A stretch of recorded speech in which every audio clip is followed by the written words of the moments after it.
In my hometown, there are loads of restored Victorian houses. The city is very strict with them. Any renovation in certain parts of town has to be approved by a historical preservation committee. So it raised questions when I saw that this house was a duplex. We lived in the lower unit. It was freaking gorgeous. The house was over 100 years old, with hand-carved wood moulding and mostly original floors. You could tell that what was part of the original structure and what was added on to make the duplex. Josh's room, the full bathroom, and my room were the addition. My room would have been built into the closet underneath the stairs. The living room and dining room had all original wood floors. They restored them the best they could, but there was a 5-foot dark stain in the living room and a similar mark in a large corner of the dining room. The landlord told us there's only so much you can do with these old houses, and we understood. We were lucky to get such a lovely place with a modest rent in a cool part of town. I was the first one to notice the weird vibe in the house. When friends would come over, I would ask if they felt it too, and most of them agreed. Whenever I was in the kitchen, I felt like I was being watched from behind. Watched hard. Stared down. Every time I turned to look, my eye would get drawn to the same spot in the doorway, directly above the big dark stain in the dining room. I tried to tell myself that it was probably not real, but it felt like my brain was picking up on stimuli that couldn't be detected by my eyes. The only knowledge of dealing with the paranormal is to not let them push you around. Take strict dominance. You have to establish boundaries since you truly don't know what you're dealing with, and the fear gives them the upper hand. I said out loud that I acknowledge their presence and I'm allowing them to exist in the same space as I do. That could always be revoked. I paid rent, so I had seniority. That feeling of being watched started showing up at random times when I would be in my room soon after. It wasn't just that anymore either. You know how sometimes you can tell a person is nearby before they make any indication that they're there? It was like that. I stared at the spot where it originated from, but there was nothing there. It felt like someone was peeking their head around the corner, just like in the kitchen. This would happen for short periods before fading away behind the wall. It would happen like that every so often throughout the night. Every night. And every time it happened, I was reflexively skeptical and told myself, nah, that's not real. I repeated that mantra more and more often in the coming months. In October, it finally got cold enough for us to turn the central heating on. My roommate mentioned making sure our vents were open. I looked in my room and saw mine was shut. Once I realized this, a pit opened up at the bottom of my stomach. This meant all the times I saw my Christmas lights hanging up around my room, gently swaying. It wasn't caused by the air moving through the vents. Also, we had no air conditioner that could have been moving them. It was caused by something else. The presence continued to emerge off and on. I chalked it up to my active imagination, since it didn't seem like my other roommates were affected by it.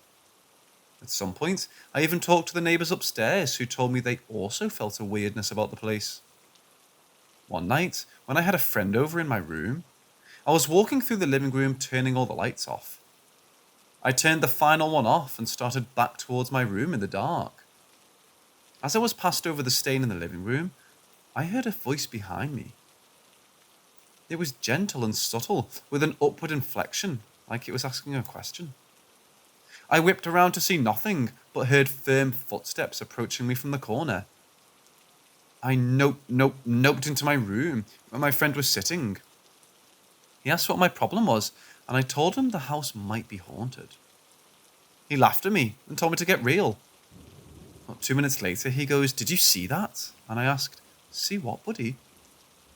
He said my hula hoop jumped off the wall where it was hanging.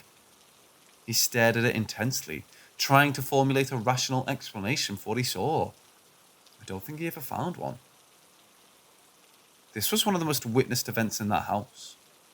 We had a crew of people watching something engaging when we heard glass shatter in the kitchen. A handful of us stood up and went into the kitchen, where the light fixture above the sink was shattered in the sink basin. Out of seemingly nowhere, it had detached itself from the ceiling and exploded. we passed it off as a freak accident. One of us got in touch with the landlord, and we carried on with the night. I kept feeling the presence studying me, so I tried to figure out what kind of entity I was dealing with. Granted, I had no experience or understanding of the paranormal, only what I had seen in the media. When I opened my mind and tried to be receptive, I got some tentative information. It was a girl, a younger girl, possibly a preteen. The number 14 was something that was coming to mind. She was blonde with curly hair, wearing an old school sailor outfit. She may have lived in the house before it became 2 units. The personality I got was a timid, curious child who suffered greatly and died in fear. I was dying to learn the history of that place, but I had no idea where to start. In my casual research on it, I was disappointed my state has no laws stating you have to disclose someone dying in a house. Strange occurrences started to become routine.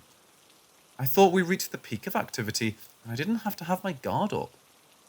One night, as I was on my laptop, the Christmas lights hanging right next to my bed lifted drastically off the wall for a split second. It looked like an invisible force playfully tossed it upward. At that moment, I decided to revoke her access to my space. I said out loud that she was no longer welcome in my room. Thinking in haste, I scrolled through my minimal mental archive of the subject to remember what can be used against ghosts on TV. Salt. I needed salt. As quickly as possible, I retrieved the salt from the kitchen and poured it on the doorframe above the threshold. I felt more comfortable that I had a defensive barrier, but also wasn't sure if it would work. It was difficult to sleep that night. After I placed the salt, I stopped experiencing unexplainable things in my room. I still felt like I was being watched, but only in the kitchen. Things were mild now, and I thought I had nothing to worry about. This has been a learning experience for me, and I wanted to document what happened so I could explain to people why I believe in ghosts. I took my notebook into the living room and started to write. As usual, I felt something peeking around the corner, but this time it was more pronounced than any previous instance. Did she know I was writing about her? My roommate sat down next to me and I told him what I was doing. As I was in mid-sentence, directly behind where I sat, the couch under us moved. It felt like someone slowly picked it up by the corner and put it down.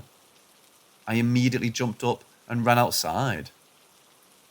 A few months after our lease was up, I was hanging out with one of my former roommates. The topic of the creepy feeling in our house came up in conversation. That's when she told me there was a fire long ago. I'm not sure how she learned this, but a lot of things make sense. Like the fact that it's a duplex and the burn marks on the floor. Is it possible that those burn marks were caused by burning flesh? Did the spirit who remained there die before their time? Was this just a series of coincidences? Will I ever get answers to my questions?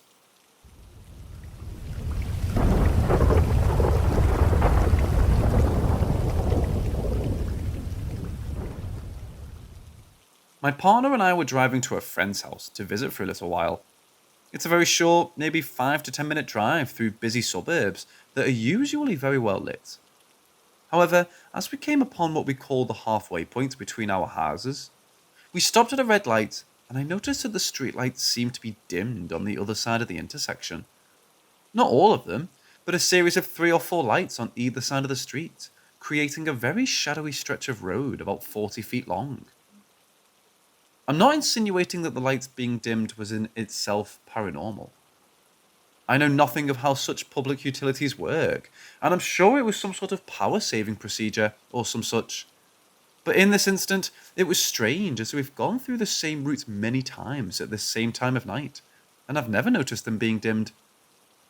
Whatever the case, the lights were dimmed, and though it was dark, I could make out the figure of a person shuffling across the street. I believe I could even see the outlines of clothing on this person. They were wearing very baggy pants and a large coat, like a trench coat or cowboy duster. The person shuffled across the street from right to left, about 75 feet ahead of us, and seemed to turn to walk towards us as they reached the other side. I said to my partner, "It's so dark I could barely see them up there," to which my partner said, "See who?" which is normal for her as she doesn't have the best night vision, and I was actually expecting this response. So when the light turned green, I intended to point them out as we were passing them, but as we passed by the bit of sidewalk this person should have been walking on, there was absolutely nothing. The headlights should have briefly passed over them with the angle of the road as we left the red light, but the lights shone through the couple low-hanging branches hanging across the sidewalk and revealed no one. It was as if whatever it was just melted into the sidewalk once they got across. I was more confused than anything at first. This person that I clearly saw just seemingly popped out of existence. I just sat there and said, huh? And what the fuck was that? The rest of the way there, it wasn't particularly frightening or even remotely threatening or direct. It was just a moment that made me stop and actually ask myself what I saw.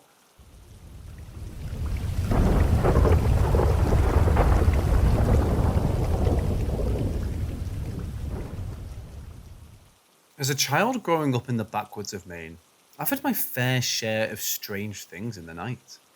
Typically, it'll be coyotes hunting, or the prowl of another nocturnal creature. As a child, I was never particularly afraid of the dark, but I knew dangers lurked in the absence of light, so at night, I played indoors. During the daytime, however, there were never any restrictions. On one summer afternoon, I was riding my bike down the street that branched off my dead-end road. Our only neighbours being a relative and a couple of decent folk just down the way. Otherwise, quiet woods. I would make this ride quite often, as there was no town, but this stretch was fun to ride, because I could pedal my heart out without having to slow down in order to veer. On this day, I made my normal round up the road, only to turn around and head back. I had an uneasy feeling on the ride up, which was the only abnormality. I felt like I was being watched.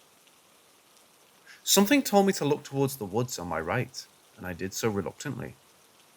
Deep in the woods amongst the pines, I saw a black, almost liquid thing peer out from behind a tree. My heart dropped. I took off pedaling as fast as my feet would take me, keeping a steady eye on the woods to my right. This thing kept pace effortlessly, darting from tree to tree like a primordial ooze. It was either playing or stalking prey. I wasn't about to stop and find out. Pedaling so hard I thought my chain would snap. I knew my uncle's house was approaching on the left. I spun out in the dirt, ditched the bike, and ran to his door, frantically knocking.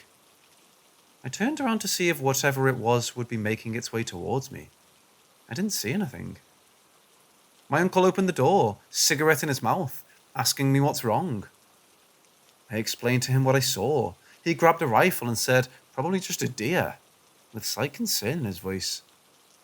I've never seen a deer move like that, I said out of breath. Yep, they'll do that, he said as he peered through the blinds. To this day, I don't know what I saw, but something tells me my uncle sure did. It's been 20 years, and I've since lost contact with my uncle. Maybe someday I'll reach out and ask.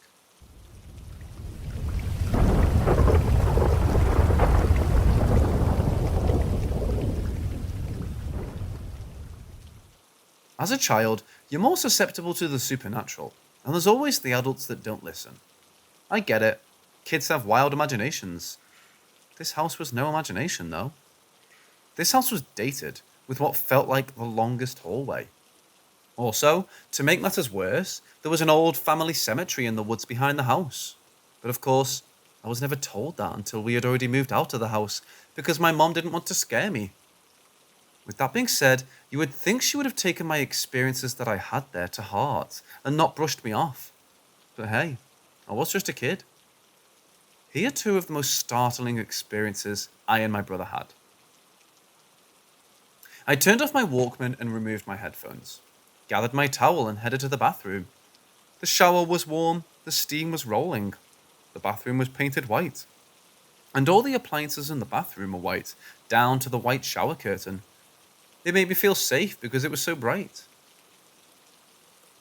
I was humming BSB and thinking about what song I wanted to listen to when I was done showering.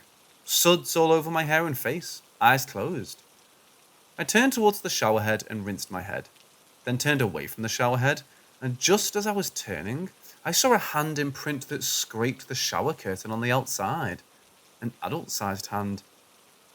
I called out to my mom and told her that I'm almost done, because I used to get fussed at for taking long showers.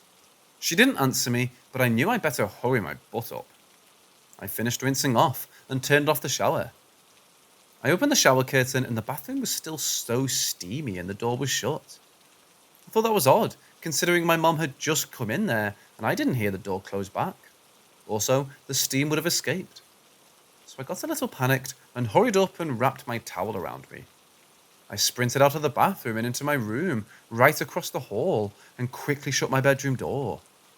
I got dressed real fast, and just as I was about to go out of my bedroom, I heard footsteps outside my bedroom door. I backed up, and then I heard my brother say my name, so I opened my door, and he was at my door. He saw the panicked look on my face, and I told him what happened. And as a big brother normally would, he told me I was just imagining things. That line he told me soon changed course over the next experience. One night, I'm listening to my Walkman and my brother busts in my room, panicked, and he looks at me and says, "That's very funny. You must have ran fast to get back in here."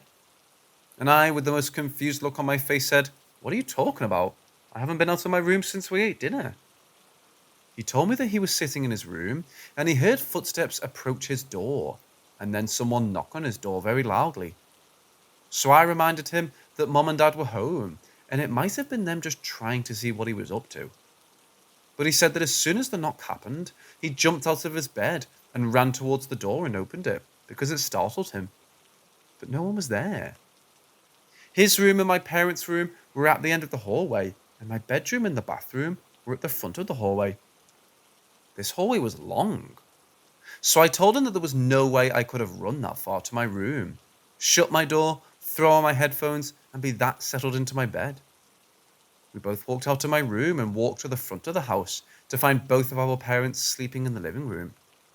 Dad in his chair and Mum on the couch with a blanket on top of her. We didn't go back to our rooms until we both woke them up, and they walked with us back to that hallway. What scared me most about this house was the mirror at the very end of the hallway. I asked my mum to take that down, but she just jiggled every time. I saw a woman in that mirror behind me one night. My brother was never fond of that mirror either. After that night he had experienced it. It was a creepy house. I've lived in a few haunted houses in North Carolina.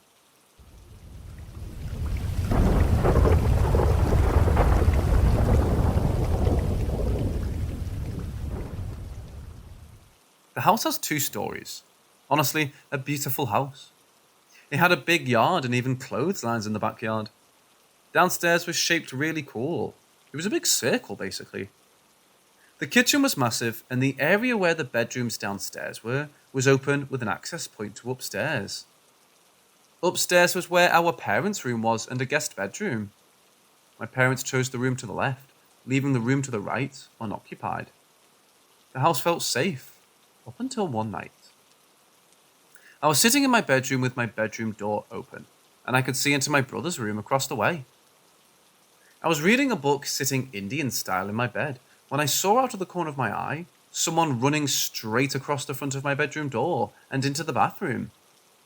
I jumped and looked up, and I saw my brother still sitting at his desk, who looked undisturbed. I yelled out to him, "Did you see that?" He looked up and said, "Whatever it was, I don't even want to think about it." So we never spoke of that again.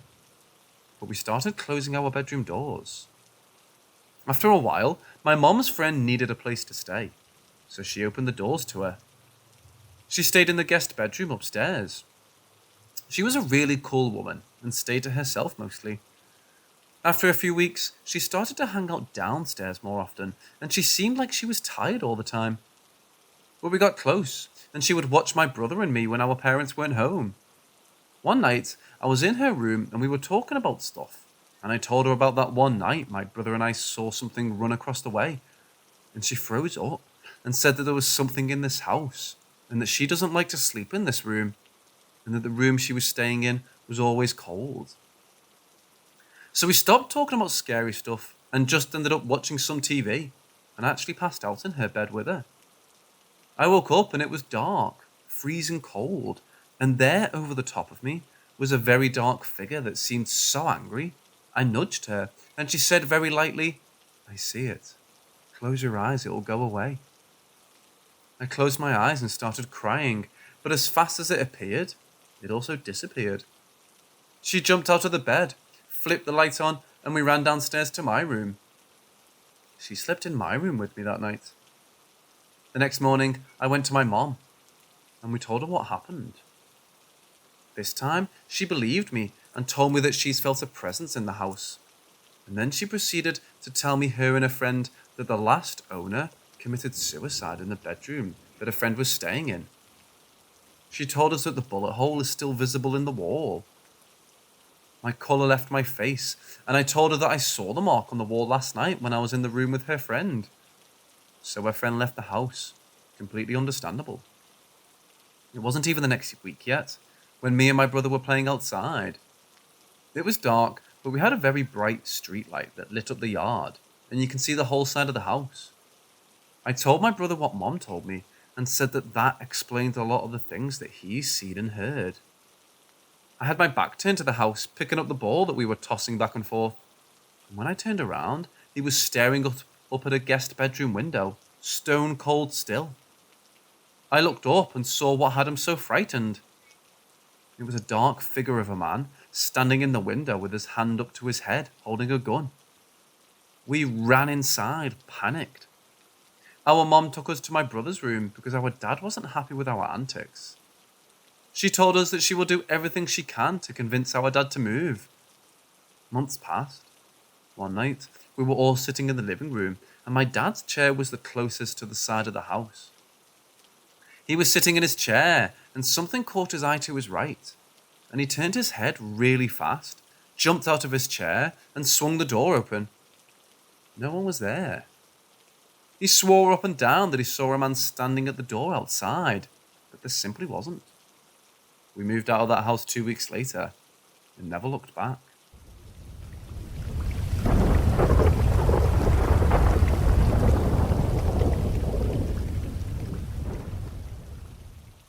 Here's a little backstory for you.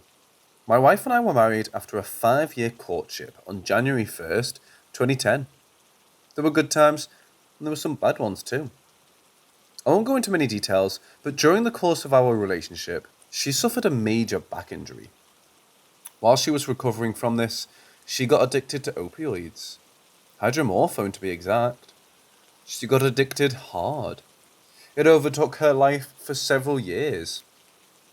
I tried to be understanding, and I tried to help her myself. But when it became too much for me to handle on my own, or deal with at all anymore, I demanded that she either seek professional help for her problem, or our marriage was done. She did the typical addict things. She denied, she got mad, but she finally accepted. She checked herself into a detox facility for a month. She struggled, but she succeeded. She left that facility and went straight into a full-blown rehab. 28 days later, she was home, clean and sober for the first time in years. We re-established our relationship and fell in love all over again. Things were great for the next several months. We got to know each other all over again. It was great. Until it wasn't. On May 2nd, 2018, she relapsed. I learned the following from reading her personal journals after she passed away. She had been having some back pains again and had been fighting the urge to start using drugs for the pain again. She had been fighting silently for a couple of weeks. When she broke down and relapsed, the drug she relapsed with was fentanyl. She died within moments of her relapse. That was the only thing that was found in her system at the time of her passing. I was devastated. I spent the next months running on autopilot, but there's no need to get into that here. One thing I failed to mention was that my wife was an incredible cook and baker. I've been keeping in close contact with her family ever since her passing. One of the common themes during the holidays was how much they missed her baking and knowing that they would never get her treats during the holidays again. So this year I decided to try my hand at it. I'm not a kitchen adept at all, not even close. But I had her recipes and figured, what the fuck, let's try it. So off to the store I go. I load up on all the ingredients and as per her recipes and fire up the stove. I spent 2 days making treats and dropping them off with her parents, brother and 2 sisters. Everyone was happy with the treats. There were some good conversations and a couple tears. After everything, I went home and started cleaning up the mess. As I was standing in front of the sink doing the last of the dishes, I felt a hand. Not an object, a hand, a palm and 5 separate fingers on my lower back. It startled me so much that I screamed and took a jump back and looked around. There was nobody there, but I was suddenly overtaken with a sense of calm. I just felt right. I've never had something like that happen to me before. A few days later, I was laying in bed, just dozing off. Almost asleep when I felt something crawl into bed with me. I felt it crawl in right beside me. I swung my hand back thinking it was our cat. Nothing there. Nothing at all. I lay there awake for a while, hoping for something more, but still feeling that same calming warmth I had days earlier in the kitchen. Before I fell asleep, I whispered thank you. I miss you and I love you. I haven't had any more experience since, but I'm no longer a skeptic.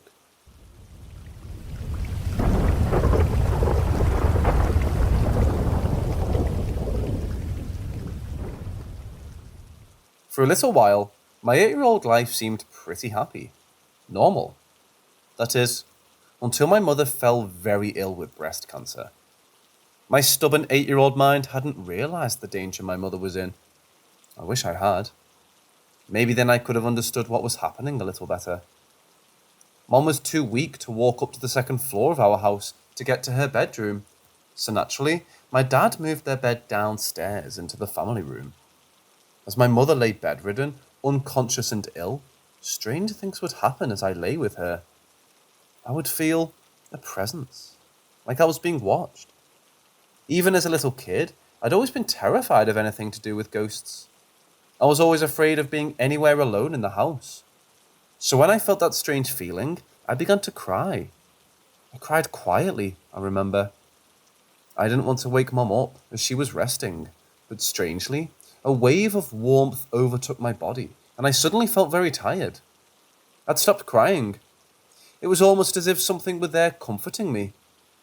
Now that I'm older, I have a strong feeling that the warm presence was my late grandmother, who I was close to.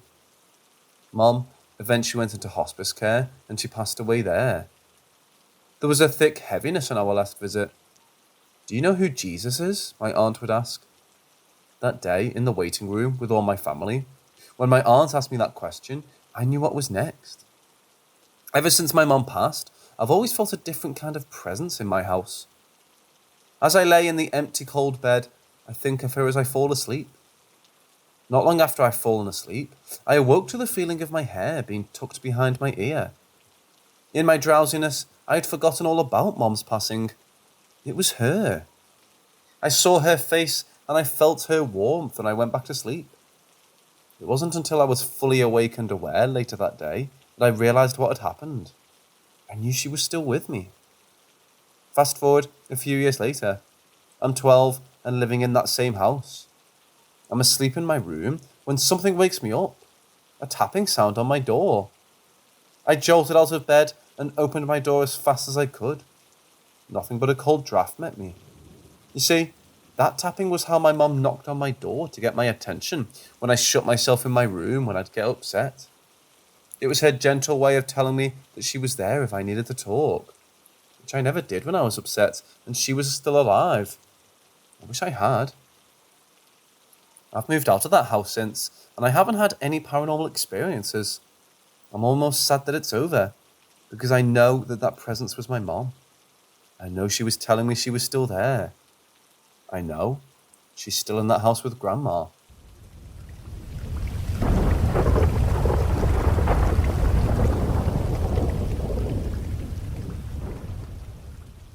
I grew up in a haunted house, rather a haunted neighborhood. It's an old Air Force base that has since been recommissioned for college students and families that go to school on the outskirts of town. Growing up there, I experienced many strange things, many of which I cannot explain besides it being paranormal. Even though I know a good bit about the paranormal or the occult, some of these entities proved out of my main knowledge base. I've seen my little sister's double, seen multiple shadows in the house with a friend present. He quickly left after they all moved away at once. Had things move around, knocks on doors when no one else was home or asleep, footsteps up and down the hallway, conversations that would mute when you got close to them, and many other things. However, one of the creepiest ones always happened in the main bathroom. It had a small hallway branching from the main hallway. It wasn't very long, but I never felt safe there. During the night, even as a grown adult, I would run as best as I could at night because I feared what was behind me. I slowly stopped doing so because I knew that whatever it was got some kind of pleasure from it. It slowly started to not feel a presence near as much, but it was still there. One evening, as I'm taking a shower, getting ready for bed, I hear a knock, but not from the door. It came from the medicine cabinet, so being the curious fucker I am, I peeled back the shower curtain to see some of the fog having been wiped off the mirror. I started to take a closer look when I saw a black slanted eye with no skin around it start to peek its way into my line of sight. I quickly hopped back in the shower and sat there, back against the wall, not knowing what to do. I eventually turned the shower off and hauled ass out of there, still dripping wet. The next time I saw this thing, I was walking down the hall after getting home from school, and I'm the only one home. So I start to do what male teenagers do when no one is around. I hear some scuffling, like dogs running around and a door open. I ready myself for someone to be at home, and as I walk out my bedroom door, I hear a "hey," but muted, and not a voice I knew. So I started to make my way towards the front door with my back to the wall, as I felt I might need to dash back to my room for safety. My mistake here was that I was facing the hallway that leads to the bathroom. I move over bit by bit, and I hear another voice, which seems to be coming from the living room, so I take another step. Then I see something in the corner of my eye, like a hand pulling back from a corner. I couldn't make it out at the time, but it didn't freak me out enough until I got in full view of the hallway with this thing, standing there in a grotesque way. Black slanted eyes, no skin anywhere, black claws, and smelled something awful. More of rotting meat than rotten eggs. I froze for a second before I saw it flinch a little, like it was coming for me, and I dashed back to my room, slamming the door behind me, only to get 3 knocks every few seconds. I don't remember what I said, but it was along the lines of, "I'm not going to be afraid of you. You can't get past this door." And then it stopped. I waited there until someone got home, to which I went outside for the rest of the day, making sure I didn't have to use the restroom at night for any reason. A few months go by, and I'm still uncomfortable in this bathroom and hallway, but not much has happened since, so my guard starts to slip. One night, I believe it was a Friday night, I was taking a late night shower. Everything's going as normal. Wash the hair, face, body, when suddenly, the lights go out. There was a storm going on in the town, and we were getting the weak part of it, so I didn't think much of it. I stepped out to turn on the lights and see if the house had power. Sure enough, the house had power, but the bathroom wasn't turning on, yet the exhaust fan was still on. That's when I started to get really worried and turned the lights on one more time, to no avail. Decided to keep my shower going in the dark. As I got back into the shower, I could feel something breathing on me, the back of my neck, my shoulders. Felt a few brushes of what I hoped was just my towel and not something else. As I'm getting out of the shower, I'm drying my hair off and the lights come on. Awesome, I'm thinking, as I start to dry my face. When I pull off the towel, I look up and the mirror once again doesn't have fog, but the whole lot of it, not just the corner. I looked up a little more and just saw the thing there, right behind me, making a smile of sorts, but its mouth was sewn shut, or so it seemed. I stood there for about 5 seconds, unable to move, before feeling its claw on my shoulder, closer to my neck. I was suddenly able to move, and again left the bathroom dripping wet, running to my door. I slam it shut, shaken and trying to gather my nerves. I hear a deep and high-pitched laughter, and hear the bathroom door close. Went to bed that night with the lights on, all while hearing more footsteps than usual in the hallway. I've seen the thing thrice more, but thankfully none as scary as mentioned above, since I've learned to deal with it and how to protect myself. Haven't heard much of skinless humanoids, so this is one that has always stuck with me. Scariest besides being held against a wall from a vengeful ghost.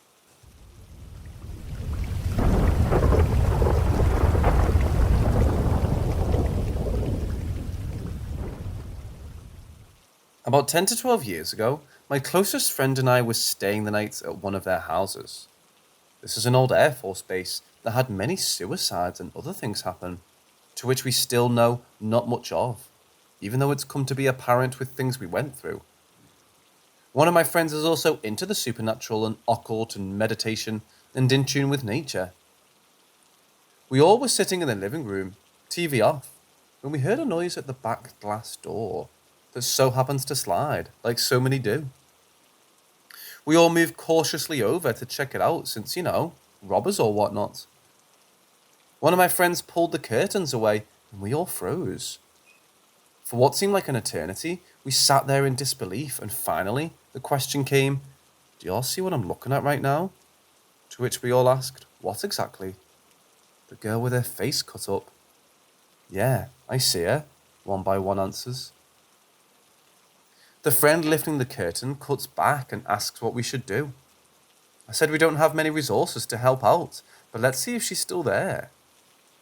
We pull the curtains back once more to see that she's moved backwards towards the end of the patio, then slowly turns towards us, but not moving. We all freak out a little, or a lot rather, and try to relax on the living room furniture, discussing the situation. Next thing we know, a huge noise comes from the front door, and we gather in a stupid formation, from sitting to half-sitting, ready to take on whatever was coming for us. The friend's house we were staying at comes through the front door with a giant dog that comes to lick our faces while his mother looks at us like we're crazy. After this dog met us, he stood still, just like we had sooner, and jumped towards the back door. We knew what he was going at. He didn't bark, but only growled and moved from side to side of the door, like he was ready to pounce on something. The mother scowled him a little while putting a leash on, and once again leaving after grabbing a few of her things. Once she left, everything felt a little more normal. It was always a little weird, especially at night growing up at this place. It was a full moon, so I and my other intuitive friend decided to kind of meditate on the patio to see if we could feel or find what was going on. No one felt or saw the girl since the dog showed up, so we felt it was a good time to do it. As we're doing our thing, I hear scurrying behind this back fence that sounds like a bunny. Makes sense, since we live outside the city and have a lot of wildlife around. Then I hear it again, but this time, I see the shadow of it moving through the fence. I don't say anything, since my friend seems to have been alright and not heard anything. I hear and see it move a few more times, and then my friend asks me suddenly, "Did you hear that?" "Yeah, I have for a while now. Just didn't think you did or want to distract you." I was doing the same thing. "You see that dark spot on the other side of the fence?" Sure enough, there was a dark spot that just zipped away once we got up to investigate. So we both noticed something was around, but didn't want to tell each other for some reason. Yet when we both came to the conclusion that there was definitely something, we both looked over the fence into the alley. Again, this was a night of a full moon, so we can see a good bit, especially being outside for the last 20-30 minutes. In the middle of the valley, we saw nothing. As in, we saw a big, blacker than black spot. It had a center of more than black, and it had a shadow of sorts that radiated off of it.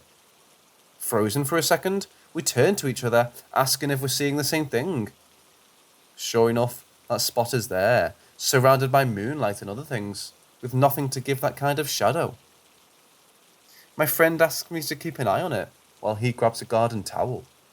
It moves a little, and I see a very little shape to it, It's still a black mass at this point.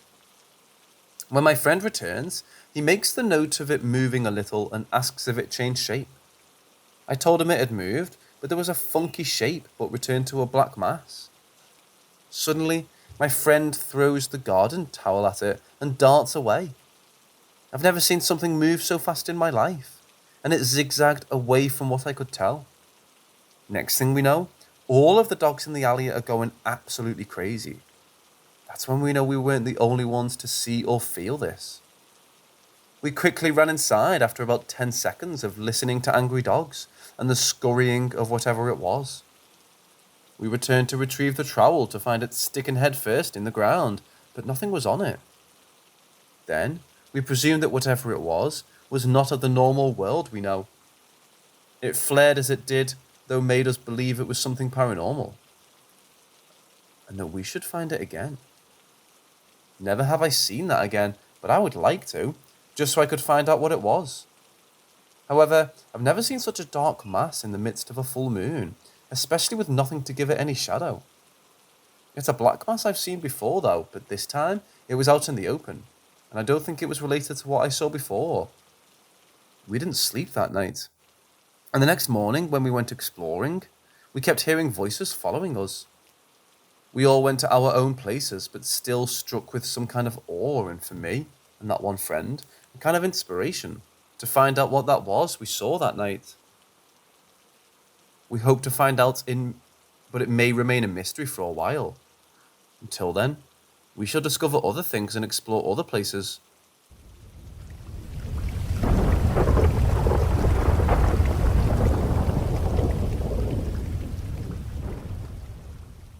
It was summer of 2012. Life was good, and I was up at 2 a.m. watching Teen Nick in my house's den. The whole house was always fascinating to me. One of the first houses built in our small town in Kansas during the Prohibition as a moonshiner's party house. The whole house is a colonial style full of Victorian features.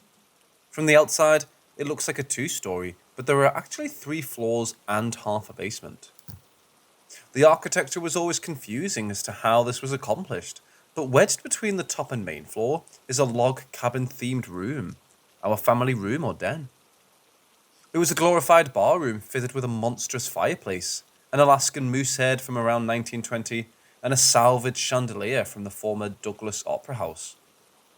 I hated being alone in that room at night because I always got a weird sensation, like someone standing over me, when I would try to sleep on the couch after a long night of TV. My best friend and I also felt like this from time to time, sleeping in my own bed, which used to be the master suite. Never could get the cat or the dog to hang out in the den though. Its door was an inch thick of solid wood and had a very complex lock that remained tucked inside its latch, as no previous owners had the key. We never bothered to close it. It would get stuck in the frame because it was so heavy. There was a nursery on the top floor that shared a wall with this room. It was sold to us with no doorknob to the small 4x10 room. It became our home office. There was a brand new computer and all-in-one printer fax that remained unplugged, rarely used. My bedroom was right next to it, and I always slept with my door open. In the middle of the night, I could often see the computer light up and paper would cycle through the printer. Could never get myself to check it until the morning. When we looked at the sheets, there was nothing on them, and we'd load them back inside.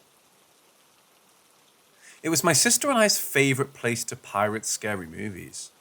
We would close the door so as not to disturb Mum and Dad because it didn't latch. But one night, she left me in the room to go get a snack, and when she came back, she couldn't open the door. I was trapped inside. My mum had to use a butter knife to force the handle. I was shook, given the timing. But back to the den. I'm minding my Teen Nick business when out of the blue, I get a call from my friend. She tells me she's doing a Ouija board, which I've always done my part to stay far from. She says that her presence told her to call me. She informed me that I was wearing a black shirt, which I was, and I only own one. I hung up the call and immediately went up to my bedroom to wait out the next few hours to daylight. That same summer, my mom, grandma, sister and I went on one of our late night drives where we'd blast oldies, cruising the back roads. As we were driving, an unidentifiable creature ran in front of our car and across the road. None of us agreed on what we saw. We thought it was a very large white rabbit, cat, or small dog. It was moving unthinkably fast for any of those animals. It made it across the road in 2 hops. At the time, we joked about it and kept on our way. When we got home and stopped into the foyer, heavy work boots start down the upstairs hall and down the stairs. They stop at the den level. From the foyer, you can see the part of the staircase that leads to the den. No one is there. We're all looking at each other, waiting for my father to continue his trip down the stairs. He then comes up from the basement, followed by our dog. The cat is chilling in a window on the main floor. We sent him upstairs to investigate. He checked everywhere, even the attic. Nothing. Could all be coincidence. When we moved into an apartment that fall, nothing else strange seemed to happen. I'm tempted to ask the family who lives there now if they've ever experienced anything. The original owners are buried in the morgue just down the street.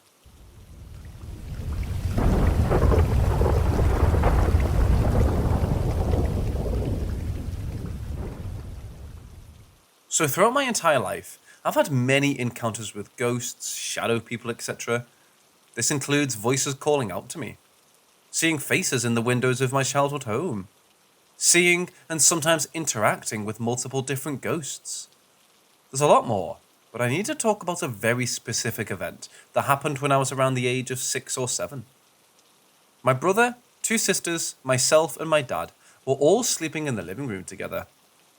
My dad was on the couch, one sister was on the love seat, and the other 2 were on the floor with me. I couldn't sleep that night, so I watched the disco ball I had for a nightlight spin. But at some point, the entire house became eerily quiet. I couldn't hear any noises from outside or anyone breathing around me. But all of a sudden, I heard the deepest voice I've ever heard speak to me. There was nobody, just a voice that came from all around me. The voice told me something and warned me to never tell a soul what he said to me. I didn't sleep that night. Fast forward to May of 2020, I'm working in Texas. I had my first nightmare since I was a kid, and I woke up to sleep paralysis. I can feel a heartbeat or a chest moving from breathing against my back, and a familiar fear comes over me. I try to scream, but nothing comes out, and I slowly watch a long, dark hand move its way towards my neck. The hand stops, though, and I can see a silhouette leave the room. As soon as it leaves my body, it shoots straight up, finally awake, and I'm drenched in a cold sweat. I've assumed it was the same entity from before, but I'm not sure. I've never told anyone what he said to me, and he hasn't spoken to me since. I haven't actually had contact with him until last year, but I always feel like he's never too far away. Does anyone know what he may be? I also have other stories. A friend of mine thinks I'm connected to the spirit world somehow.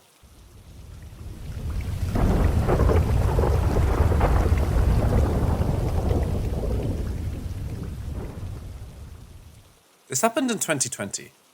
I had a granduncle who lived in a different country than mine and was very fond of my immediate family.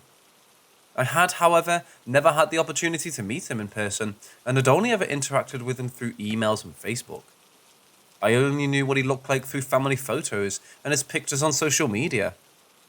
He had, however, often expressed wishes for me to visit him in his country, so we could go out to some of his favourite restaurants. He could cook for me, etc. The chance never arose. One night, I was having a pretty random dream. But among other things, I remember seeing my granduncle in that dream, and this was weird, because not only do I rarely, if ever, dream of family, but I'd never, ever dreamt about him before. And I'd never, ever dreamt of any family whom I hadn't met in person. In the dream, it was Christmas already, though my dream was in early September. I was walking down a long dark road, lit only by the light of a row of cottages on the side, which, by the way, is not the style of housing and architecture in my country. So I was clearly not walking in my own country. Despite the road being dark and empty, I wasn't afraid. I was pretty relaxed while walking. A car drove past me slowly, and again, I didn't feel the slightest fear. The window rolled down, and I saw my granduncle sitting near the window. He glanced at me, looking just like himself in family photos. He seemed calm as I called out to him. Then he looked ahead, and the car went on far ahead. I continued walking, feeling just fine. The next day, our family got news of his passing. I wonder if the dream had been his way of saying goodbye to me and making peace with not having had the chance to meet me in real life.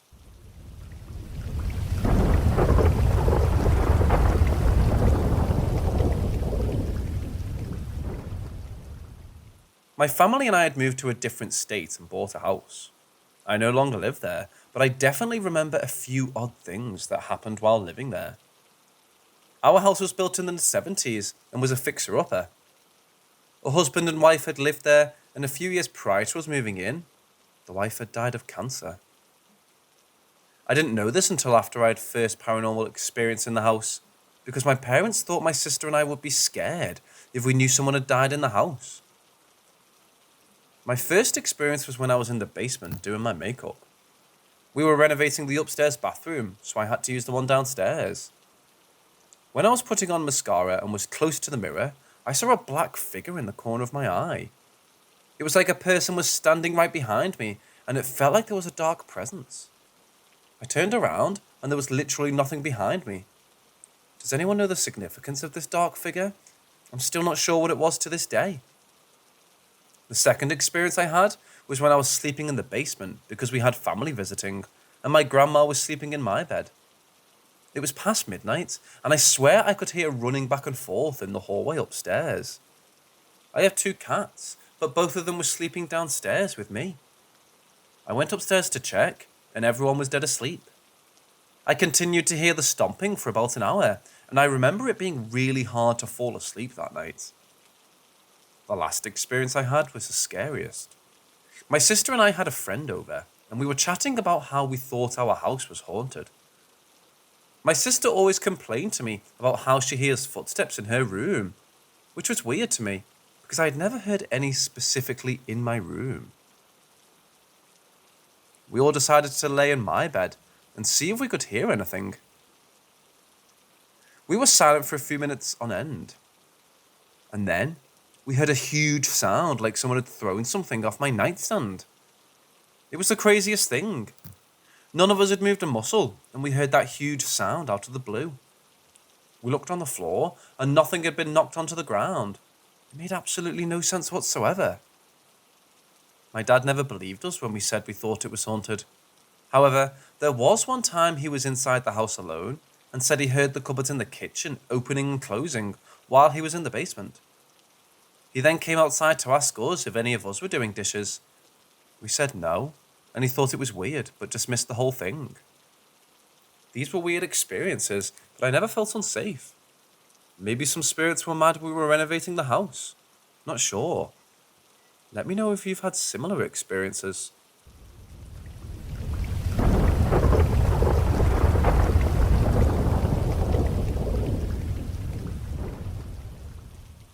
I've tried living with each of my parents, but things didn't really work out. So I started looking for a place to live. And the only place that was available at the time was a room in a guest house on the outskirts of town. I got a bike to cycle to work, got help to move my things, and I settled in. I felt independent, all grown up and pleased as punch. I've been living there for a couple of weeks, maybe months, and nothing out of the ordinary happened, but one night, things changed. I was tired and went to bed early, had no problem falling asleep, but woke up at some point in the night unexpectedly.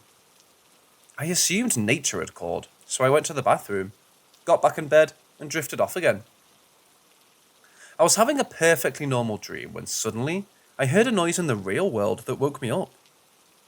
I found myself lying flat on my back and with the duvet folded neatly halfway down the bed. I can't see properly without my glasses, but I thought I could see someone standing by my bed. I put on my glasses and to my horror, realized that there was someone in my room. Standing over me beside my bed, looking down at me and making this terrible noise that had woke me. Then I realized that I could see the light from outside through this thing. I slipped off the end of my bed to run for the door, only to realize that it was locked and the keys were on the bedside cabinet. I looked back to find the thing looking back at me. It was a dark shape, and although I could barely make out features, I could see its mouth gaping open. The noise was like a long and loud gasping sound, as if the thing was trying to draw a breath to speak, but it was incessant. I turned on the main light on the wall beside the door out of my room. The shape was still there, but it began to fade and the noise began to drop. Eventually, the shape was gone. The noise continued after, but stopped, and the room, which was icy cold, despite me being against the radiator, started to warm up. I stood there for an hour or more, trying to explain away what I had just seen and heard, but I couldn't. I did get back into bed at some stage, but I felt all the lights on and didn't sleep.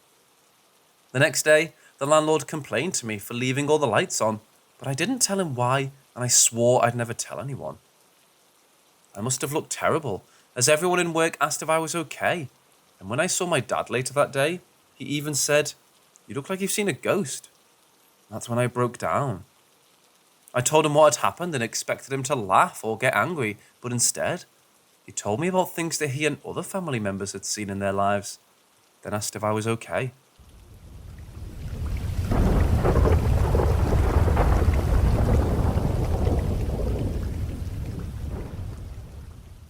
So the next experience in what turned out to be a haunted guest house I was living in goes as follows. A night or two after the first experience with what I believe was an adult male, but possibly something far more malevolent, I awoke to hear noise in my room, and I put on my glasses to investigate. As I sat up in bed, with them on, I could see a small figure standing at the end of my bed, facing the wardrobe and looking up at a poster I had on the wardrobe door. I could make out a kind of fringe, nose and chin as the light from behind was coming through the window behind him. I sat upright with my glasses on and just watching him quietly. I didn't feel threatened, like I had with the other ghost or entity, and it just seemed curious about the poster. I turned on the bedside lamp to see if I'd still be able to see him, but he was gone, and that was that. The poster, by the way, was for a Japanese manga-style video game called Oni, which oddly is Japanese for ghost and demon. As I later learned, I still have the poster in the original cardboard tube. It was posted in from the UK, but I've never had it up on any wall in my room since, and I never will.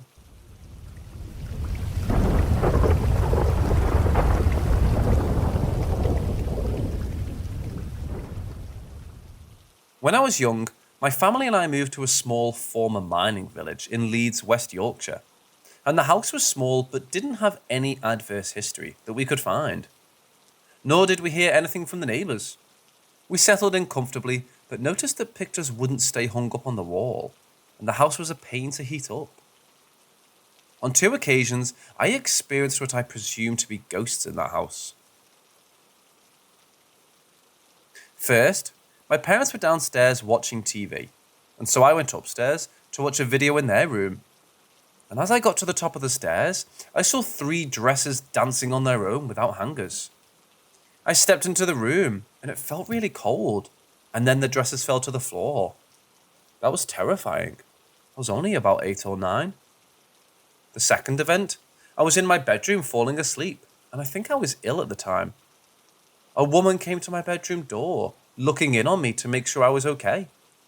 She was wearing glasses and had a kind face, and I was so out of it, I didn't pay much attention to her at first, until she walked into the room properly, and I saw she was in an Edwardian dress, and looked very transparent and blue. The house was built around the turn of the century, and was on a row of mine managers' cottages, so this fits. She smiled at me and walked back to the doorway, then through the wardrobe opposite, into the house next door. I asked my neighbours if anyone in the street knew who she was, and all they knew was other children had seen her before, and she checked in on all of them at night, walking through the walls into the next house.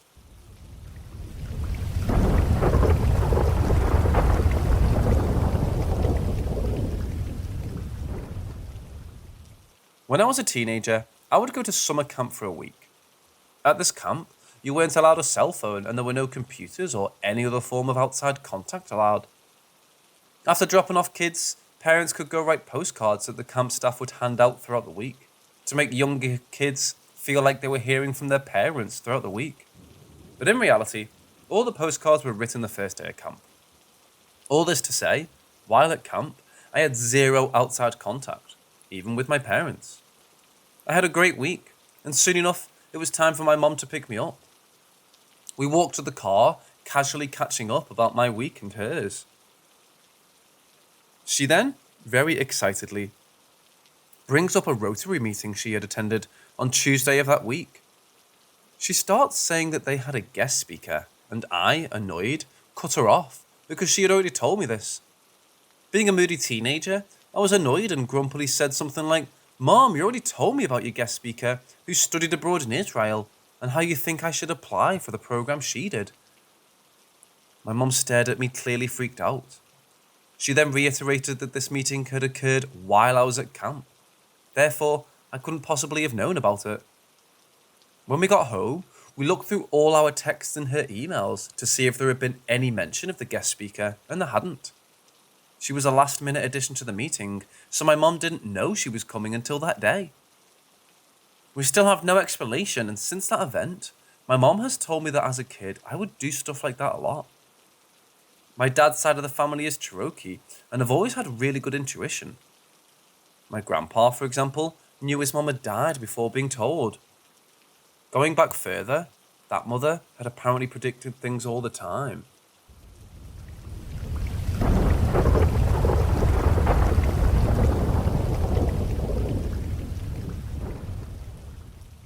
When I was about 5 was the first time I remember.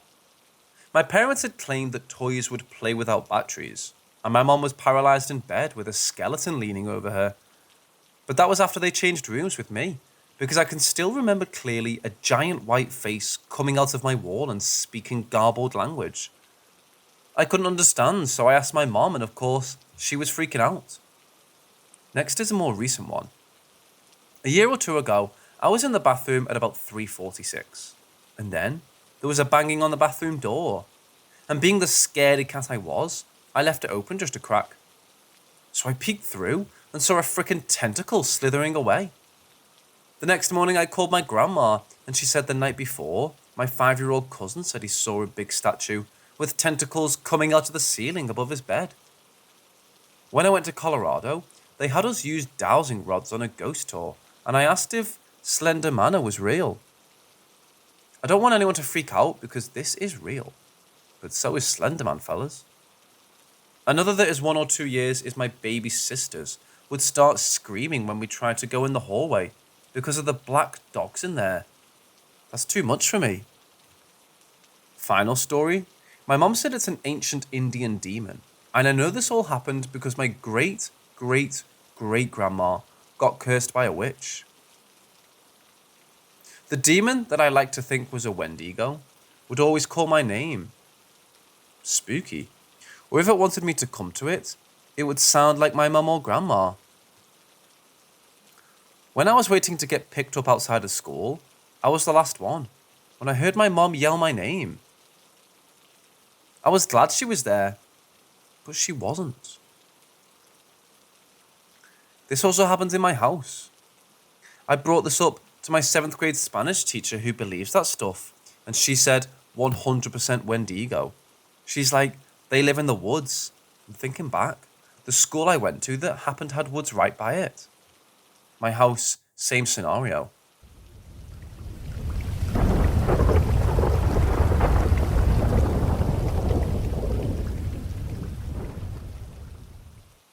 I shared a room with 2 of my brothers when I was a child. I must have been around 7 or 8, when I suddenly saw something odd at night. There were multiple dark green figures, somewhat human-shaped, but without facial features. They walked in a circle. They went through the wall. They never interacted with me or went outside of that circle, but every night they came back. The pacing was different, sometimes fast, sometimes almost at a standstill. On the other side of the wall they were walking through was my parents' bedroom. They had a picture of Maria hanging on their wall on that exact spot. Because I kept seeing them, I moved to my parents' bedroom, never seeing them again. My second experience was a few years later. I was 11 and we moved to another house. Still sharing the room with my brothers, one night I woke up. I could barely move. And across the room, I saw this white, large figure of a man. It had an orange chicken-like beak and angry orange eyes. It was looking at my brother sleeping. I crawled underneath my blanket and closed my eyes. When I looked back up, it was still there. It turned towards the wall. Every time I looked again, it moved close to the wall furthest away from me and eventually went through it. Now, I've had sleep paralysis throughout my life, but this felt different. My last experience came 2 years ago. My mother fell ill with cancer, and I took her in. Because she was having some issues due to the chemo, she was taken into the hospital. During the time she was there, I suddenly felt something during the night. It was this presence. I didn't see anything or hear anything, but just felt someone was in her room. It felt like death, and it felt like it was searching. Every night it was the same, and this went on for weeks. Suddenly, it was gone. 2 days later, my mother passed away. I always thought it was death looking for her, and it had finally found her. What does worry me is that recently I felt a likewise presence again during the night. It doesn't feel like death, but evil.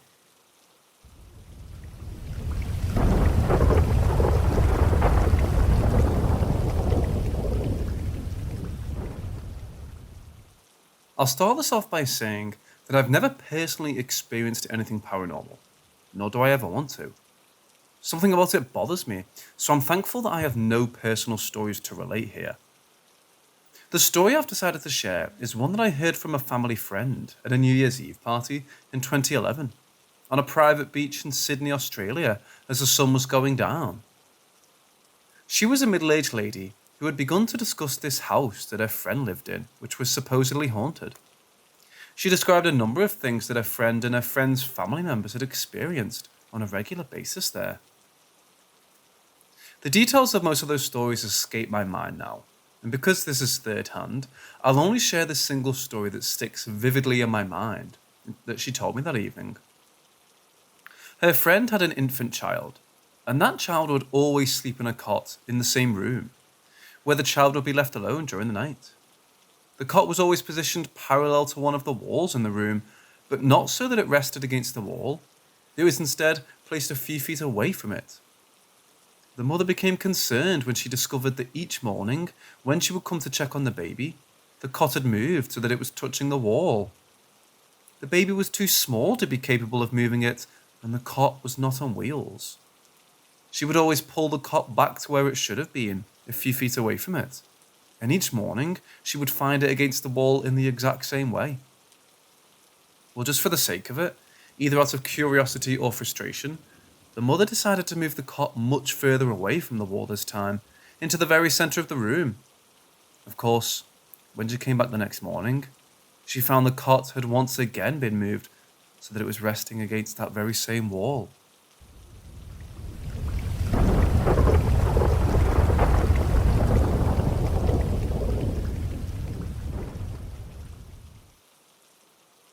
The activity is ramping up tenfold. I'm wary of sharing any actual names, including my own, and you might see why. And before you go off immediately writing this off as someone high off crack, trying to make a piss-poor ghost story, I assure you I'm not. This is my story that myself and 3 others know of. I'm not here to convince you of anything. I'm only here for 2 reasons. To see if anyone has had the same experience and or can help with me in writing this thing away from me. So with all that out of the way, let's start. I will name myself A. I was 21 at the time of this incident. I'm now 22. I worked many different jobs, mainly the food industry. My father was part of the HQ staff of a security company that still operates today. I eventually decided to try my hand in something completely different. Security, of course.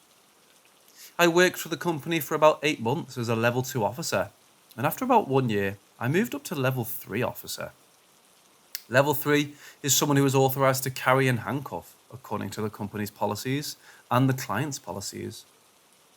I was moved to my first ever post as a level 3, a hospital located in San Antonio, Texas.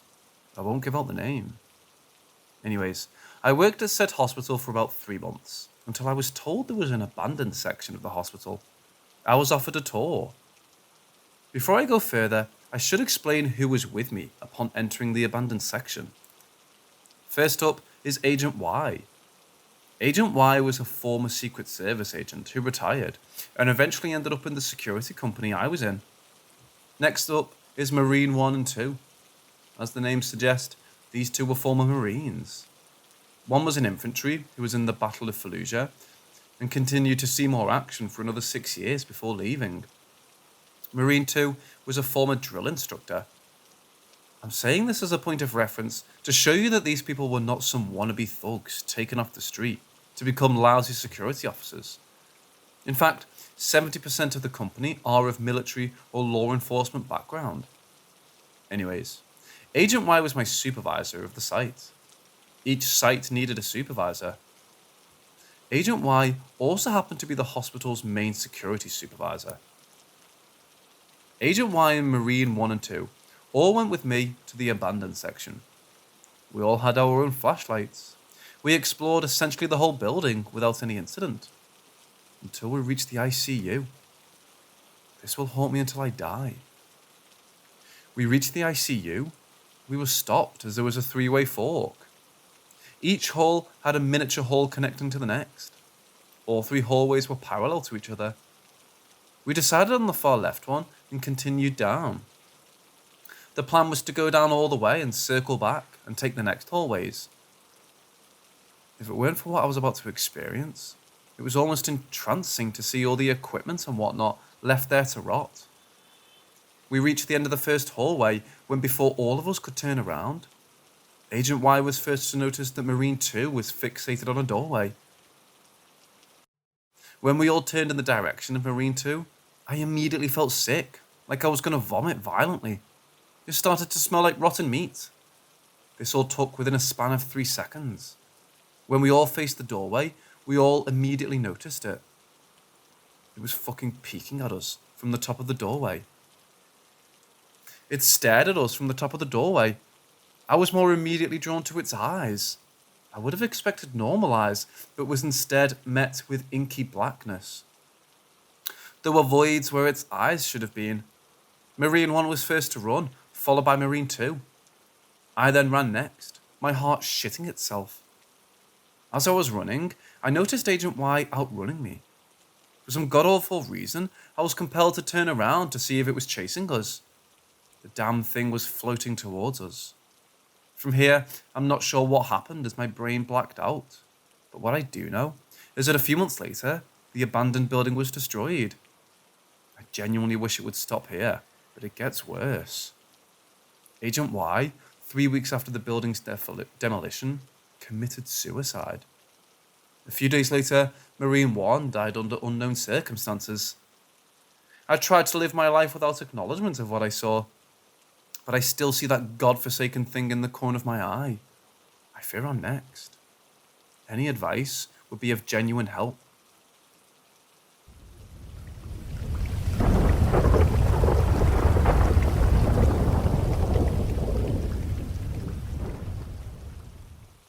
Me and my roommates moved into one of my mom's apartments in April of this year. It's a duplex, and we're on the bottom. The previous owners owned this place for about 20 years or so. The house was built around 1915. The lady upstairs has been there for maybe about 7. But anyways, ever since we moved in, shit has been absolutely fucked.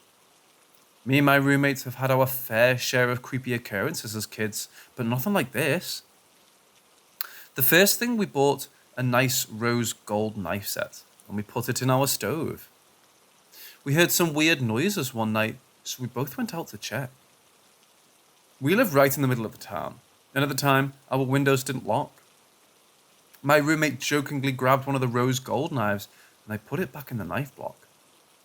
The next day, I did all the dishes and I noticed that the knife I put back last night was missing. I sent her a pic and asked if she knew where it was. She didn't. This knife had never been used. About 3 days later, we find it in the bottom drawer with our fucking laundry pins. I have so many more things to say that happened to us, so if you want to know, let me know. But me and my roommate both worked this morning, and we got home around the same time. When she got out of the shower, there was a mangled rat body of some sort on a freshly clean bed. We have a camera in our kitchen, out the front door and back door. No one has been in our house. We're so shocked, disgusted, just physically ill. Please, we just need someone's insight. This is escalating.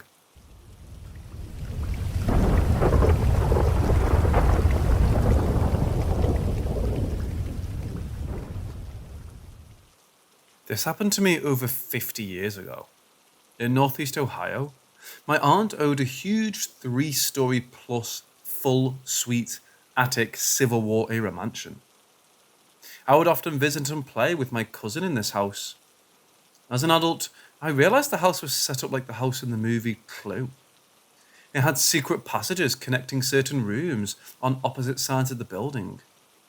My aunt used to rent out the rooms and suites to random people, and some of the long, dark halls had sounds of people. But I wasn't allowed to go past a certain point. And I never saw anyone coming in or out, so I'm not sure there really were other people there. I have a bunch of crazy stuff that happened there, but this is about my last day. I guess I should also tell you that my aunt practiced witchcraft. All these people have since passed away. I do not practice witchcraft. I'm a Christian, but I've seen too much to not believe in evil and the paranormal. Anyway, the layout of the front entrance was that you stepped into a huge room that off to your left was a huge staircase that went upstairs. If you went past that, on the other side of the wall was a small servant staircase that went both upstairs and down into the basement. If you kept going in that direction, you entered a room used as a schoolroom, with a wrong map covering one wall, and windows that looked to the front yard. And if you went further, you'd be in the kitchen. This was the most evil feeling house I'd ever been in then or since. On the last day I was ever in there, no one else was in the place. Or at least, as usual, I didn't hear anyone talking, and it was eerily quiet. I was in my early teens and had stayed the weekend. My aunt and cousin had to go out and told me they'd be back shortly. I was standing in the schoolroom window, watching them both get in the car in the driveway. Then I heard my cousin's voice say from the basement, "Hey Sarah, come here for a minute." Now I'm looking at the voice of the owner outside, getting in the car, but this was clearly her, and clearly loud enough not to be my imagination.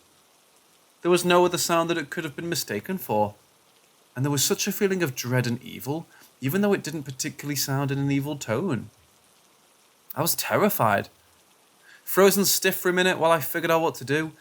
I was never going to go down there, but my only 2 routes out were past that stairwell, or through the passage in the kitchen to the dining room in the back of the house, and then back through to the front stairwell, because I had to go up to get my money and overnight bag. I closed my eyes and took off running past the basement stairs, upstairs, back down, and out the front door. I did close it, but it wasn't locked. I figured out how to catch the city bus home, and I never went back. I never told my family why I wouldn't go back, and as far as I can remember, they never pushed the issue. The house has long ago been torn down and was a vacant lot for years. Then, a major medical facility in the area purchased the land in the whole few city blocks. It looks nothing like it did then, but I always wonder if I would have died, gone missing or gone insane, had I gone down there. I also wonder if the current medical facility on the property is haunted. I live 3,000 miles away now.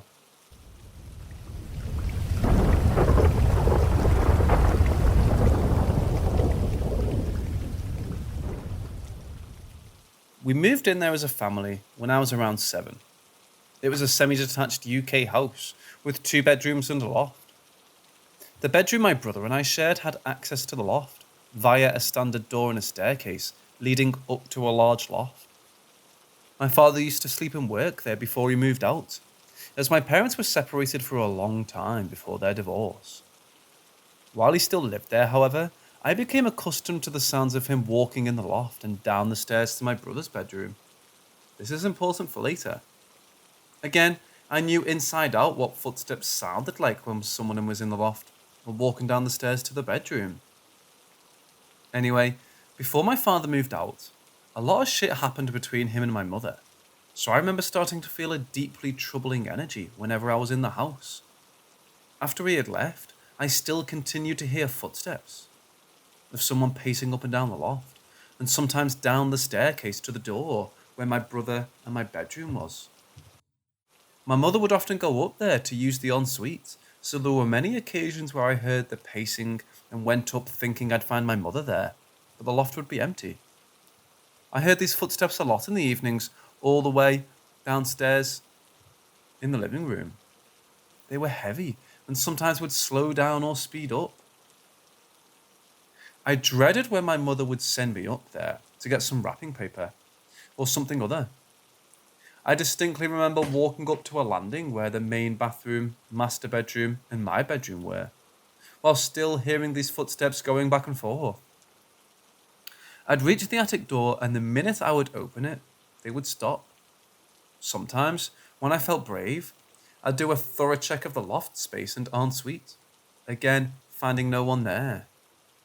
This went on for months, maybe a year, and to add to the footsteps, the door which led to the loft began to sometimes open slightly and then slam shut.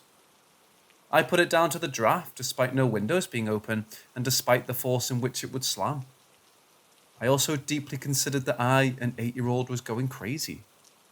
I thought maybe the divorce and the negative experiences in the house were making me see and hear things, and I resolved to confide in my mother for help, which I didn't.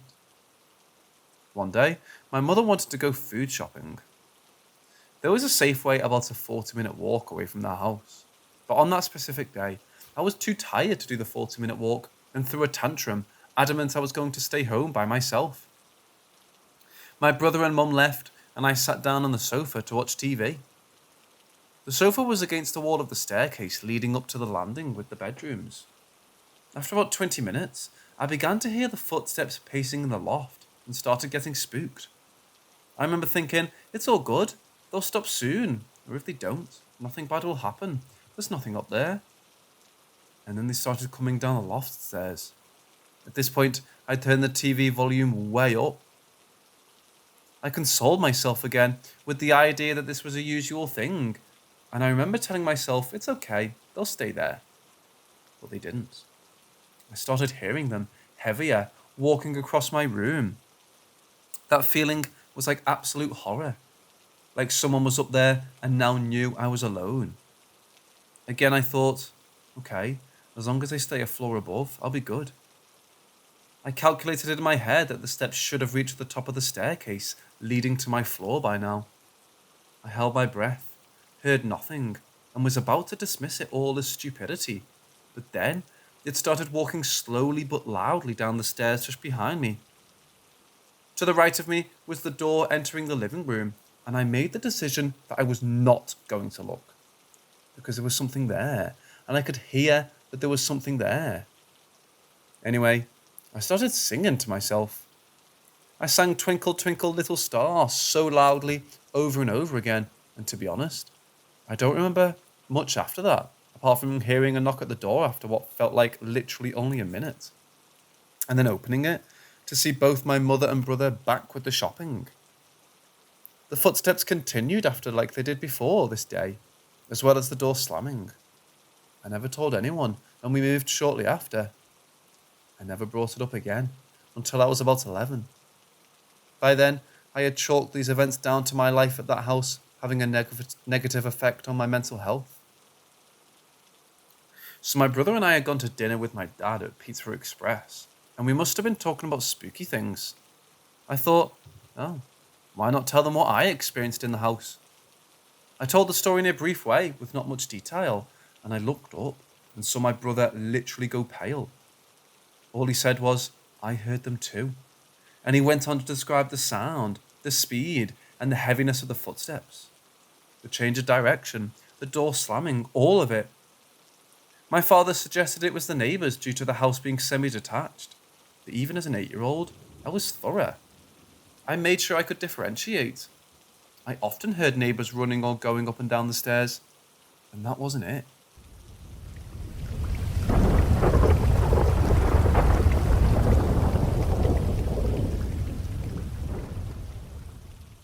Before I start telling the story, I want to tell you about the dog my grandparents had. Her name was Billy, and we were one soul. She died at a really young age due to kidney failure, and to understand how close we were, we did everything together. I even understood when she wanted to tell me something. I've never experienced something like that with an animal, but she was very special. And the most important thing that has to do with the story is that she always wanted to protect me. Now to the story. As a child, I practiced handball for many years. I always walked to my practices, and to get there, I had to cross a street. I crossed the street thousands of times before. Sadly, a lot of people don't care about the speed limit and go a lot faster. My mother made me very paranoid about crossing streets and getting hit by a car, so I always checked multiple times if a car was coming or not. So little me checked if it was safe to go, and when I was sure no car was coming, I went my way. As soon as I stepped foot on the road, a car was racing towards me at very high speed. My 7 or 8-year-old self honestly thought at this moment, okay, that's it, I'm gonna die. Until I felt 2 strong arms wrap around my stomach and a tug on my leg. I was now back on the sidewalk and the car flew by. Someone saved me, I thought in my head. With tears in my eyes, I turned around to thank the person that just saved me from death.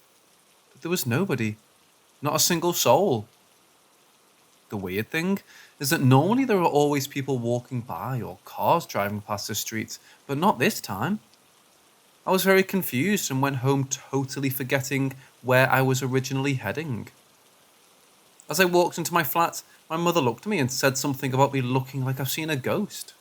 Well, I guess, kind of. I told my mother what happened, and she said that one of my guardian angels must have saved me. She told me about my great-grandfather that passed away before my birth. That night, I dreamt about a man with big bushy eyebrows and my dog Billy next to him. So I went up to him to say hi and thank him for taking care of my dog. Some years later, I finally saw a picture of my great-grandfather for the first time ever, and I was shocked. He was the man I saw in my dream that night. I truly believe that they saved me that day.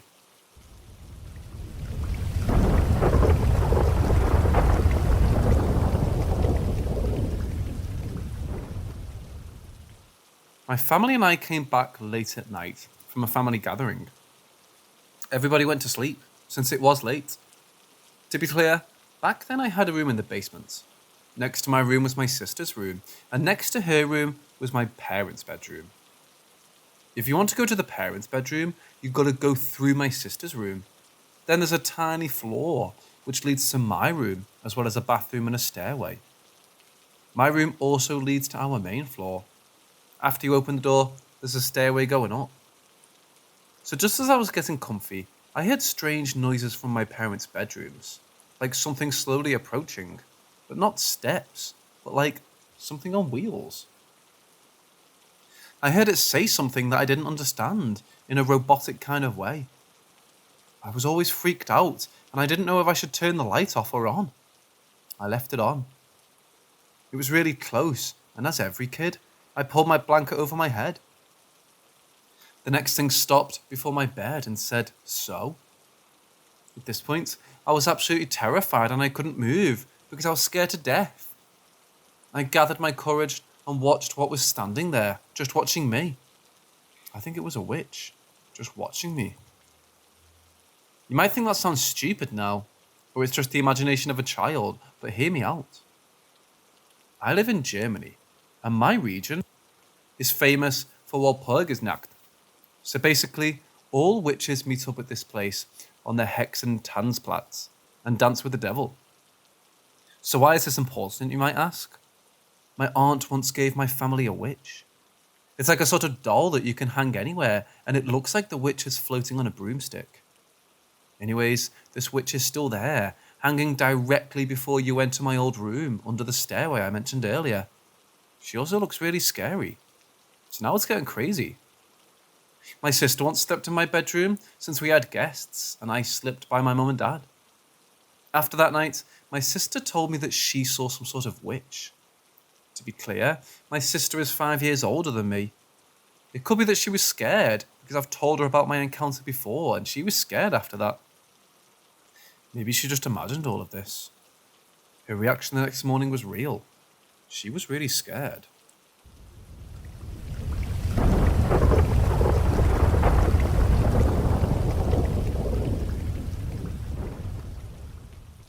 Before this all happened, I want to explain what happened to some stray cats my neighbour, Juan, was taking care of. He would feed her antibiotics and food, and also has more cats around his house. So I was out peeling tomatillos for some food I was cooking in my front yard. I heard some dogs fighting, and this was usual, since my neighbours, too, had chihuahuas, which typically fought and barked all day. They went on for a while, so I checked to see what was wrong, and when I looked over, I saw the 4 dogs ripping the stray cat neighbour 1 was taken care of. Neighbour 2 didn't care, and didn't even call their 4 dogs in. I tried saving it, but it died in my arms, so I asked the neighbour if it was his, to which he said no. And so I decided to bury it in my backyard. I washed my hands and went back to my front yard to keep peeling tomatoes, but I saw something strange happen. This man on a bike I had never seen started to ride back and forth through the alley and near our houses, as if he were looking for something. I didn't think much of this until now. This recently happened a day ago, on my way to work.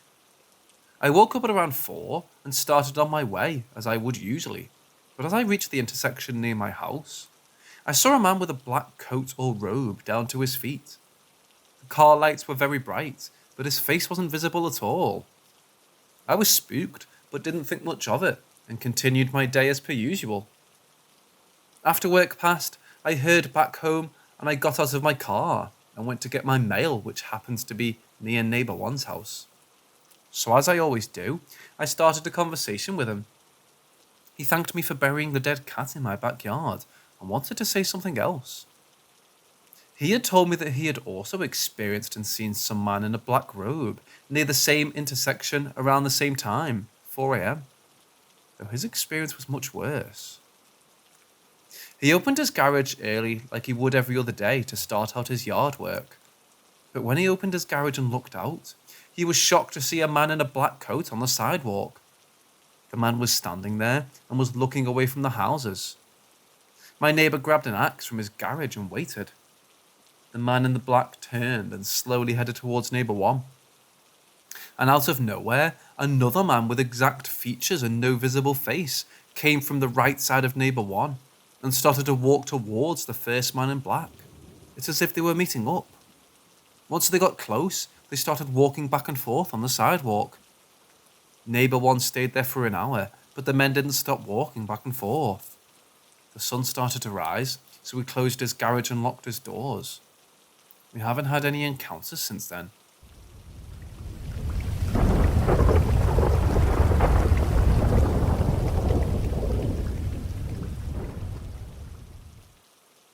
It was around 10 p.m. at night.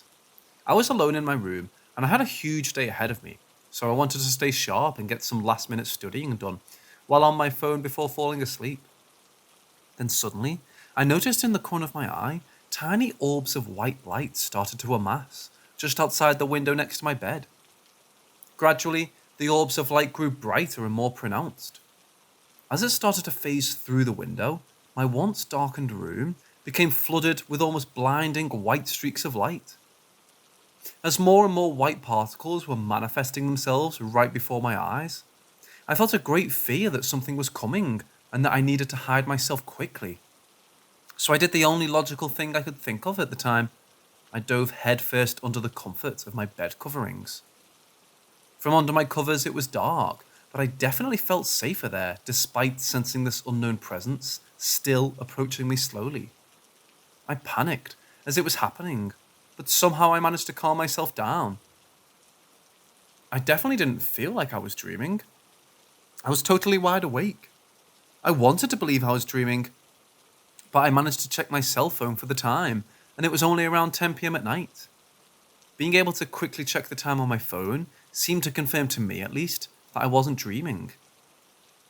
When I got within a few feet away, I closed my eyes, hoping it would just go away. I felt it stop right before me. I wasn't sure if it was friend or foe, but I knew it was watching me. I felt its grand presence looming over me while I cowered. I also felt it could sense my fear, because as I started to succumb to the fear of possibly dying, I started to hear growling like from a dog. At first it started off soft, but after some silence, there was a loud snarling sound, as if from a wolf. Needless to say, I was very afraid at this point. From there I kept my eyes closed, and I didn't want to move at all, so I stayed still. I felt if I had peeked at that moment, that I might not have survived. I just wanted it to leave me alone. After some brief silence, the orb of light seemed to have shifted its focus from me and floated across the other side of the room into my walk-in closet, where it slowly dissipated. No longer after feeling this presence, I hopped out of bed and followed it towards the closet. Nothing. My supernatural encounter had ended. From time to time, I wonder what would have happened if I had looked at it instead of hiding. Not sure what it was. A cryptid? Interdimensional being? Something or someone astral projecting? Whatever it was anything but a dream. Has anyone experienced something similar?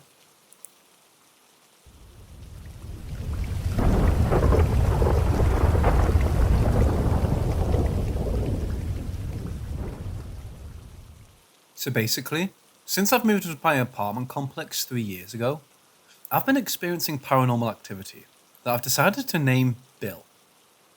In the first few months there, I was experiencing things like hearing someone breathing behind me at night, while in bed or in the bathroom, and seeing tall figures in the hallway or in my dad's room. Bill might also be following me, because in my time living here, I've also been to 2 different psych wards for unrelated personal reasons. At the wards, I also experienced paranormal activity. Seeing tall figures in the hallways or running past a window, and feeling like I was being watched or like something in my room was going to jump me. He's still there after I got released from the psych ward, obviously, because otherwise I probably wouldn't be posting this. Whenever I'm home alone, I keep hearing things like knocking and scratching on the walls, and that same feeling of being about to be jumped from behind. Things have also gone missing, like water bottles that were on my desk, but gone the next day. Things like the shower or sink turning on their own have also happened. Though to be fair, that's more annoying than scary, if you take into account the water bills. I've also been getting touched in random places, like on my arms and legs, or feeling a head laying against my side. I know this all might seem a bit ridiculous, especially considering I named him, but I could really just use some advice on the matter. I've already talked to a friend who's more experienced with spiritual things, and they're convinced I'm dealing with a nuisance or a demon. I wanted some outsider opinions on the matter.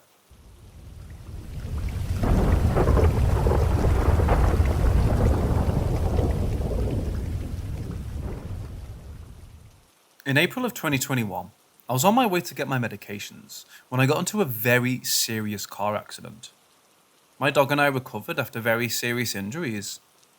When the man hit me, he was going 65 miles an hour on a 30 miles an hour road and blew the stop sign. I'm not one to believe in ghosts, but there was this huge rainbow around my car. I couldn't move for 45 minutes and thought I was dying. I feel like maybe I do have good spirits looking out for us. We survived. In October 2021, my partner had moved in with me at my apartment. I've lived in this apartment completely alone for over a year. Nothing had really been happening, but it was starting in very small incidents. When my partner was in a different room, I was laying on the couch with my dog Kuma and my cat Marley asleep next to me. Our balcony door was locked because I struggled with paranoia. I used to have curtain lights hanging from our balcony door until I noticed that one strand was swinging and it wasn't just subtle. I managed to get a quick video of it, but it stopped as soon as my partner came back. Since 2022 started to now, we noticed our devices are acting up. My television is linked up to my PlayStation 5, so when I turn on the system, it will turn my television on. I work from home, so I'm here 24/7. The television itself has turned itself on multiple times. Now, my PlayStation 5 just turns on regularly by itself. Could that be a glitch? We were also trying to sleep one night and my entire work laptop, monitor and keyboard all turned on after it had been powered down. None of it made sense. Within the last month, I could hear my boyfriend coughing in the living room, but he's at work. Could it have been my neighbour? None of them are home when I'm working. It happens multiple times throughout the day, along with phantom vibrations. This is always something my partner and I disagree with. He swears up and down that he's never heard this vibration at all, and that I need to let it go. The couch vibrates 4 times like a Samsung phone, but that makes absolutely no sense, as none of my friends have left their phone here, and my couch is new. I've noticed that my hair gets blown when I'm either cooking, showering, or working, etc. Today has been what motivated me to write this. I'm currently at work, and I started to hear the coughing again, so I took a break to see if I could catch it, but it stopped. This is going to make me sound like I'm insane, but I had gone to Arby's for dinner, and we had this leftover sauce cup that I didn't use, so my boyfriend threw it away. After 2 days, I noticed it had been out on the counter. I was confused, as I had watched my partner throw it away. It was just hanging out like it had never been touched. Another day goes by, and the sauce cup is upside down next to our dog's bowl. I picked it up to see if Kuma had been moving it, but there were no bite marks, and Kuma would have eaten it. Today, the sauce was directly in front of our shoe closet. My boyfriend said he threw it away 3 times already, and thought it was me taking it out, so we threw it away again. I just threw it away about 45 minutes ago, and I'm worried that it may happen again. What should I do? It's clearly messing with me, and we're already moving, but who knows if it'll follow me.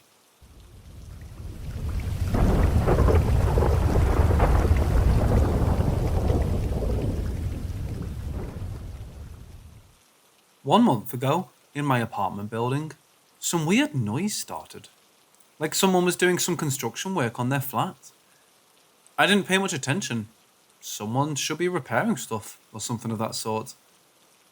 It started on a Friday, and it was almost always in the afternoon when it started, ending at like 2 or 3 a.m. The weekend, same thing. Morning quiet, rest of the day busy, with a noise sounding like someone was hammering something. Everyone that was on the right side of the building was starting to get annoyed.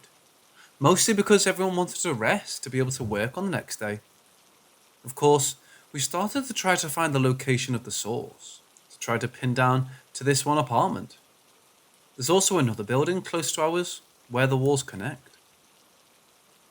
I've gone to every apartment. I put my ear near the lock, and almost no sound. The flat most affected is my upper neighbour, where she lives with a daughter. We thought that it should be the apartment above her making all the noise, even though the water supply is shut down.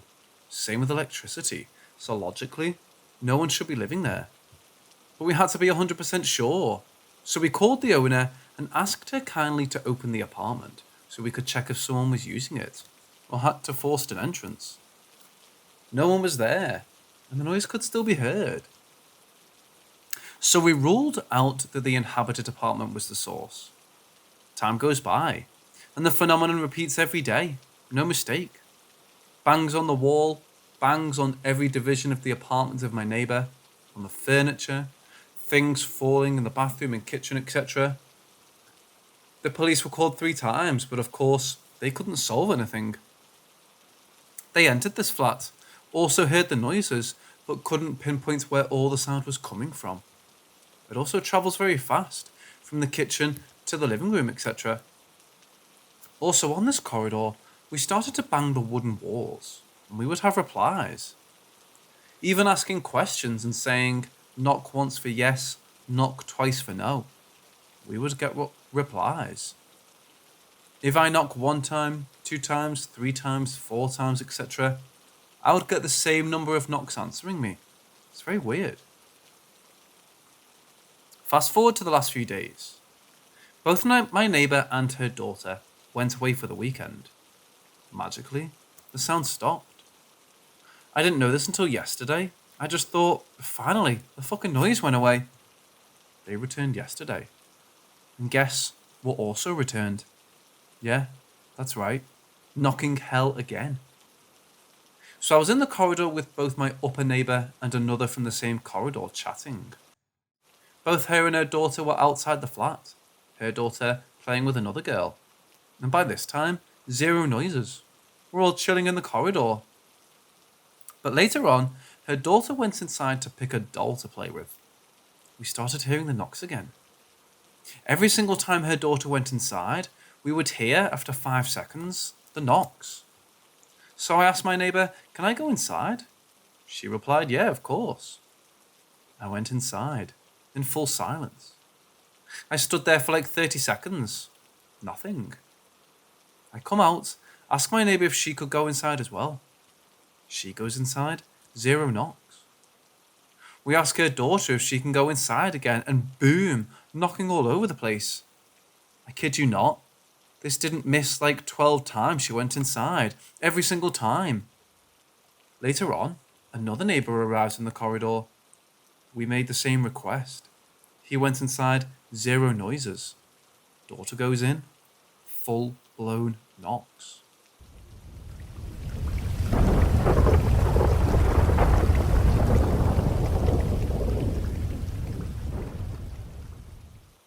This happened in the north of Iran, Tabaristan. The forests between the mountain and the Caspian Sea have always been known to be home for creatures called jinn, dev, and pari, also known as fairies in Western culture. My aunt and her family went on a vacation in the north. She just bought a new phone that can record video. It was a new thing back then, so she kept recording everything they did on that trip. When they came back home and rewatched the videos, they all quickly noticed something strange in one of the videos. They rent a house that is next to the forest, the last one. In the north of Iran, because of farming rice, houses are not built next to each other in some areas. They made a campfire next to the forest. They used coals for kebab, and then headed back to serve in the house because of flies, annoyance, and bugs. But they left the fire alone because they wanted to come back and sit next to it after eating. When they're eating, my aunt is recording them and the house and explaining the vibes. She then shows the fire through the windows and then zooms in it. Then explains that we made fire here for kebab. Big fire, as you can see. Like she's recording a show to her friends. After the vacation, when they're rewatching the videos, they quickly notice something strange in the part where she zooms on the fire. There are at least 3 blurry human figures around the fire. They move around the fire and then jump over it, as if they're dancing with the fire. The way they behaved is actually a famous tradition that Iranians do in the Scarlet Day festival. We make fire on the last Wednesday of the year to celebrate fire for some ancient religious reasons. After the influence of Islam on Iran, people pretty much call everything supernatural jinn, because its existence can cover anything. Because they can take any form. So everyone pretty much agreed that these are jinns, and they made some prayers, and more special prayers, and said it's not good to talk about them. I personally watched that video on my aunt's phone like 20 times. I was mesmerized by that. I didn't have a phone back then, so when I grew up and understood how important that video was, my aunt's phone was long gone. I've been searching for that video for 5 years now. First, I wasn't even trying to look for the video because I knew it would be impossible. But when I ended up in the north of Iran for university, I met so many locals. I've heard so many similar stories. Most of them are fogged with myth and other extractions. One day, when I told the story to some of my local friends, and they quickly recognized it, they said they've also seen the video. I thought they were lying, but they finished my story before I even told them what the figures were doing. They already knew it. I was blown away. Turns out, My aunt shared that video with some locals because they were excited that they caught jinns on camera. Over the years, the video was shared in the chain of Bluetooth sharings, and many people have seen it back then. So I started asking people if they remember such a clip and found 3 more non-related individuals who have seen it.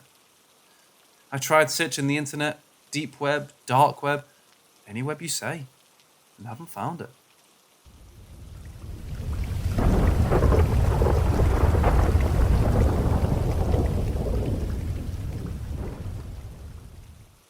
Sometime in 2017, my dog seemed to be staring into my lounge room at night, for no apparent reason.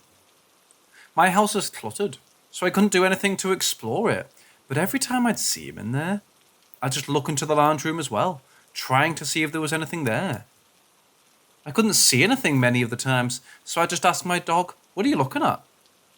He's usually very ready to react to any conversation around or projected at him, but all these times he was completely undeterred from staring into the lounge room. So over these months, I'd see him doing this. Something I started to notice that it was always around 11 and 12 o'clock. It really started to freak me out, so I kept looking in when he would do this. For the first time I saw that of a grey figure, and I mean a slightly different hue of grey from the colour the room was in the dark, kind of just floating there looking at me. It was freaky, and I thought my eyes were playing tricks on me, because I don't exactly have the best vision.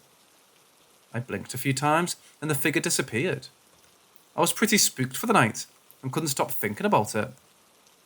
Now once again, over many days, I didn't see any figure when I would look into my lounge room, even though my dog seemed to see it. Eventually I saw it again, but this time it was like trying to hide from me, behind some boxes I had piled up. Once again, just looking at me. I spoke to my dad about the situation, and he said that he believes that when we die, our energy is left behind. So basically, like our soul. And so we're told to go away. It will go away.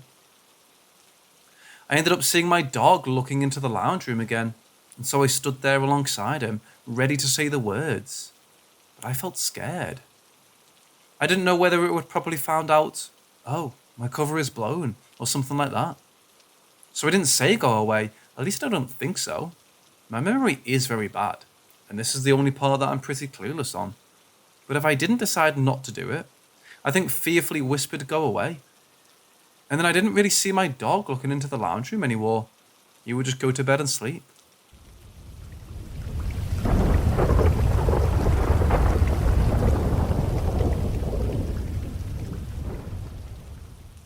So here is my basic orb explanation. It's not too in-depth, but maybe it can help someone somewhere to understand. Orbs are extremely common type of paranormal misunderstandings. They've become an extremely common misconception in the paranormal community due to many paranormal reality television shows. These shows have spread this misinformation to many believers simply because they require content for their episodes. But if you look deeper into the paranormal community, you'll find that orbs are widely hated and not considered paranormal evidence at all. Orbs are also known in the photography community as backscatter. Many people believe that orbs are paranormal due to the way they appear and disappear and their movement. Orbs are very minute particles or even small insects flying in the air. Whenever there's a light source, it can be reflected by these particles, and the sensitive camera lens can pick up these light reflections. So, in an example of a night vision camera, a dust particle can float into the light and fade into existence. And when it's out of range of the light, or the light is no longer reflected towards the lens, they can fade out of existence. And as for the movement, you have to consider just how small and light these particles are as they float through the air. Any slight difference in air pressure, even a breath or slight movement, could cause them to rapidly change direction. These changes in direction are commonly mistaken as an intelligent pattern. This is known as agneticity, the tendency to infuse patterns with meaning, intention, and agency. An easy way to tell it's backscatter is the environment. Normally people associate old buildings as possibly haunted, but they're also really dusty. As you walk through an old building, you'll kick up dust. So if you go to take photos, you're sure to have orbs. When you're outside, you also have to take into account pollen and insects. You'll also notice that orbs are rarely, if ever, visible in daylight photography. It's always either dark with the use of a flash, or it's poorly lit.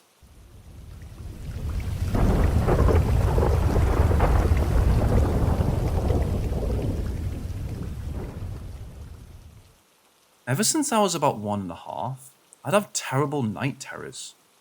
I'd scream and cry like I was being murdered while dead asleep. Then when my parents would wake me, I'd act like nothing happened and return to being a normal, smiley toddler. My doctors couldn't figure out why, as my brain looked normal, and they didn't look like night terrors. So my mom brushed it off as she was already dealing with so much. I was born into a house that was built in the early 1800s and was the only building that survived a fire that burned down the whole town. A lot of weird shit went on in that house. It turned out that there was a hidden room that was filled with dead animals and stuff for witchcraft and rituals. So we moved to our next house when I was about 2. When we moved, my night terrors got a lot worse. I would wake up with bruises from flailing my body so hard in fear, and I would scream so loudly that the neighbours actually eventually called the police because they thought I was being abused. Up until I was about 10, I had distinct night terrors of a man and his dog standing over my bed, blankly staring at me while they burned to death. I suppressed these memories so deeply that I had no clue that I had any of these night terrors. But my family was very aware and got freaked out when I came home one day with my foster sister and told them about how we played detective and helped solve a mystery where a guy and his dog died in our front yard and we couldn't figure out how. Years passed by. I had other night terrors that I don't remember much of, and they stopped altogether when my family moved to a different house when I was 15. I was a freshman in high school, and something I thought was weird was that I drew a picture of a burning man that seemed mouldy and familiar, but it didn't bother me until a few years later. When I turned 16, my family was eating dinner, and my brother, and he casually made a joke about me being a spawn of Satan because of my night terrors. I laughed because I thought he was making a joke about my night terrors until my mom got mad at him and told him to shut up. That's when I got confused and a little concerned. I asked what they were talking about, and my mom sighed. She reminded me of my night terrors about the man and his dog, and then told me there was an electrical fire in our house about 10 years before we lived there. The entire inside was destroyed, and an elderly man and his dog burned to death while asleep in my room. They didn't want to tell me while we were still living there. I'm now a senior in high school, and I found the drawing and put those together. It kind of scared the shit out of me when I first was told. Has anyone else had a night terror that turned out to be true?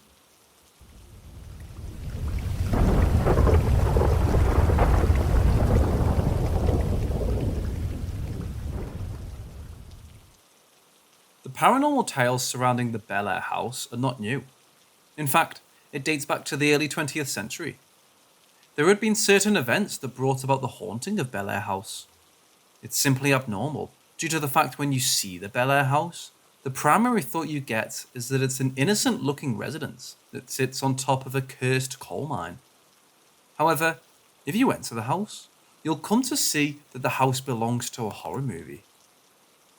The house had tales of the supernatural, even during the years when it was sitting abandoned. People from the neighborhood claimed to see figures roaming around within the house or peeking out of the windows. These were reported when the house was inhabited. The Bel Air house is situated close to the banks of the Ohio River.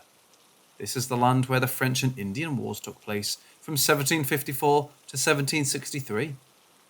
The house is on a ley line, meaning there is a consistent paranormal energy encompassing the house. The Bel Air house is also believed to be haunted due to a coal mine explosion that took place within the Ohio Valley in 1893, where 42 men died in the explosion and it took days to find their bodies. A humble man with a good reputation named Jacob Hetherington owned all of the coal mines within the Ohio Valley. He additionally worked within the mines along with his employees and his pal Jack, a mule. Jacob married a charming lady named Eliza Armstrong. This humble man was not just the authentic owner of the Bel Air house, but also Bel Air itself. In March 1893, it was widely said that the Hetherington coal mines at Bel Air were to be deserted after the explosion. The operators had spent $8,000 in an attempt to put the fire out and concluded that no more efforts would be made. This explosion happened in coal mine number 1, and the frightening part is that the Bel Air residence is located on top of coal mine number 1. In 1847, Jacob Hetherington built the Bel Air house near the Shawnee burial caves. Because of the house's location, it's believed to serve as a portal to the realm of spirits. Also, in 1754, the French and Indian conflict ran riots through Bel Air. The bloodshed still stains Bel Air. Also, it's believed the place this house is located on was used by Native Americans to perform occult rituals. After Jacob, Alex Hetherington inherited the fortunes, but the business started to fail due to Alex's strange state. He reported seeing demons and claimed that they tried to kill him, and also had sporadic seizures. People believed that he was haunted and cursed by the spirits of the people who died in the coal mine explosions. Alex was put into a mental asylum, and the property moved into the hands of his daughter, Lyde. After a few years, she even died inside the house itself. After her death, Edwin tried all he could to commune with the spirit of his sister, with the help of multiple occult rituals. It's believed that these rituals made this house a portal to the realm of the dead. It's said that the kid of one of Edwin's servants was pushed out of the window in the attic, as she had a powerful bloodline that would lure a specific demon inside the house. He strongly believed that this demon would help him commune with the sister's spirit. But after this incident, 3 other people died in a similar fashion by jumping out the window in the attic. After the house's abandonment, neighbors started to report seeing apparitions on the windows of the house. The house then went into the possession of Kristen Lee, and she moved into the house with her family. Kristen reported making contact with multiple malicious spirits and documented the terrific experiences she had. Because of multiple terrible experiences, she eventually had to move out of the house. The house is said to be haunted by multiple spirits, with Emily Davis being the most prominent one. Some say that she's a little girl, while others say she's a disconcerting demon who hides in the identity of a little girl. This entity is often spotted inside the attic. Paranormal activity is never short inside the house, with visitors reporting hearing voices and footsteps, and seeing phantoms and shadow figures. Poltergeist activity has also been reported inside the house, with visitors being physically attacked and scratched by the unknown.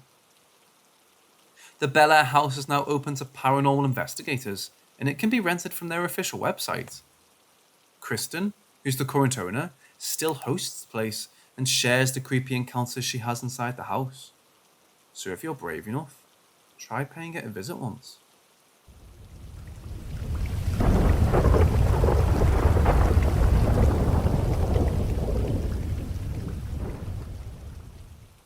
In a quiet and scenic town named Atchison in Kansas sits a house whose characteristics are completely different from its locality. A phantom named Sally had reportedly made this house its home, and this has given the house its well-known name, the Sally House. It's claimed that even the bravest of hearts break emotionally inside the house because of the eerie atmosphere it offers. Built during the mid-1800s by the Finneys, it was used by Dr. Charles Finney as his clinic. He was a local physician and used the house to practice medicine. He used the bottom floor to perform surgery and examinations, and used one of the bedrooms as his office. The family initially lived inside the building, but eventually moved out because of the limited space inside the house. On a dreadful night, a panicking mother brought her 6-year-old daughter named Sally to the house for treatment. The kid was going through extreme pain and suffering, and the mother begged Charles Finney to treat her. After performing a thorough examination, He confirmed that she had appendicitis and decided to operate on her before her appendix burst. Because of the emergency, Charles Finney did not wait until the anesthesia's effect was felt and proceeded to surgically operate on the girl. This, however, proved to be the wrong choice, as Sally died on the operation table. However, before her death, she went through extreme pain, with reports saying her screams were heard throughout the street. After all, what else could a kid do who was being cut open in a half-day's date do other than scream?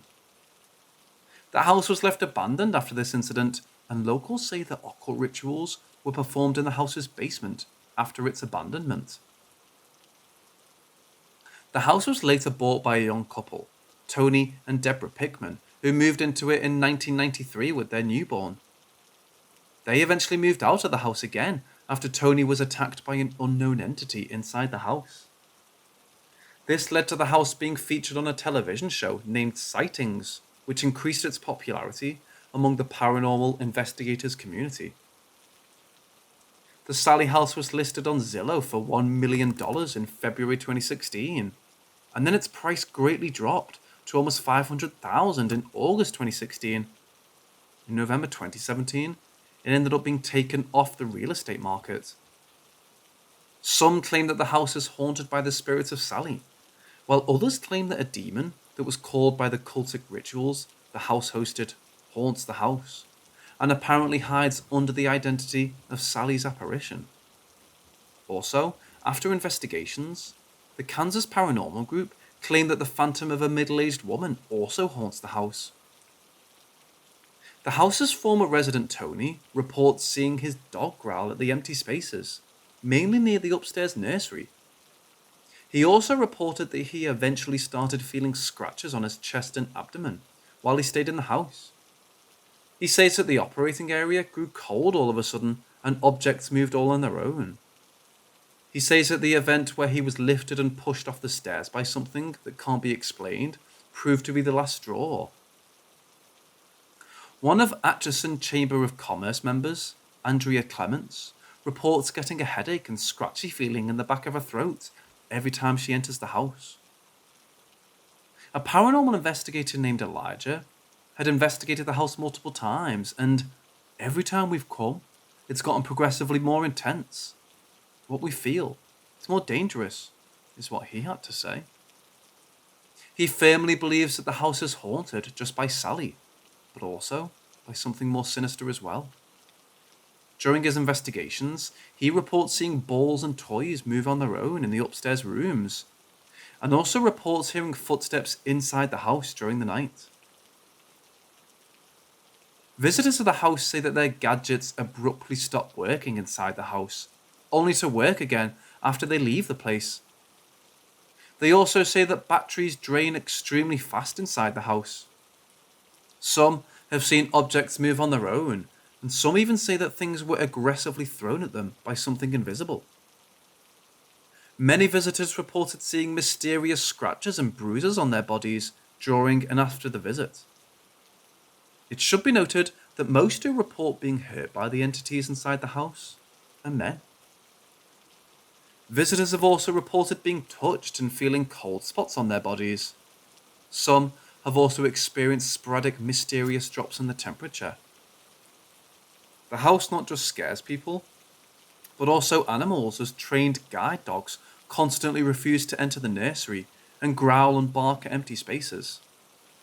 Many psychics who have tried to commune with the entities inside the house have also claimed the house to be haunted, and the house has also made many skeptics who enter it leave it as believers of the paranormal. The house is now open for public visits and overnight stays, which can be booked on their official website, and continues to stay a hotspot for paranormal fanatics.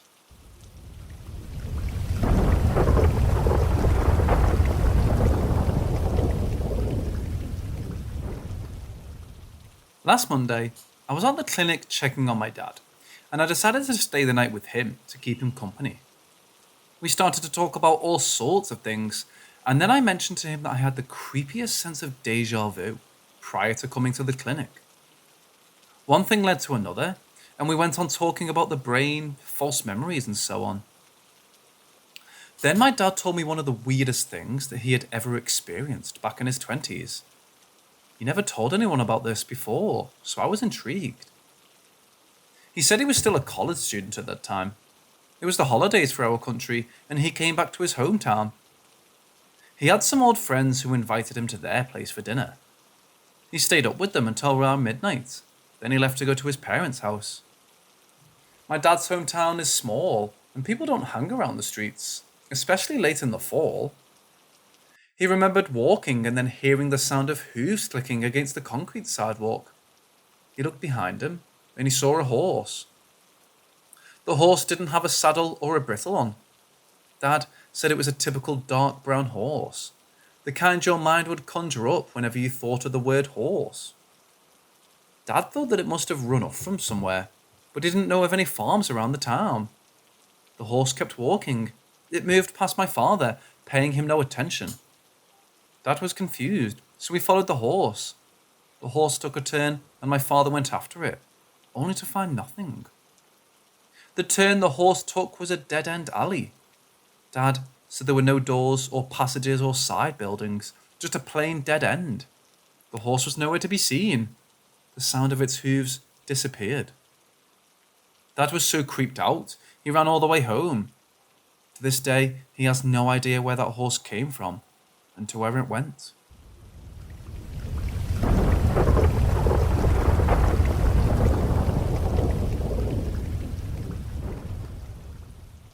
I want to say this before I start.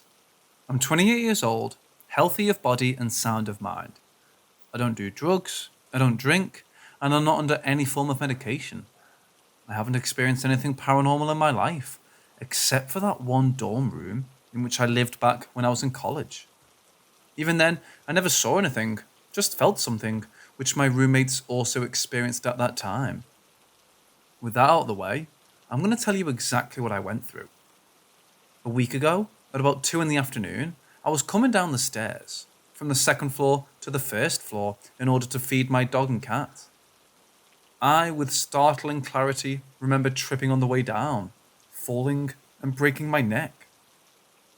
I have the recollection of that event in my brain, which is the weirdest part. Next thing I knew, it was almost as if someone pressed a rewind button, and I was back halfway through the stairs. Only this time, I didn't trip. I walked down normally, and once I reached the first floor, I felt so weird. Like I was almost outside of my own body for a moment. I freaked out for a while, and I started to question my sanity.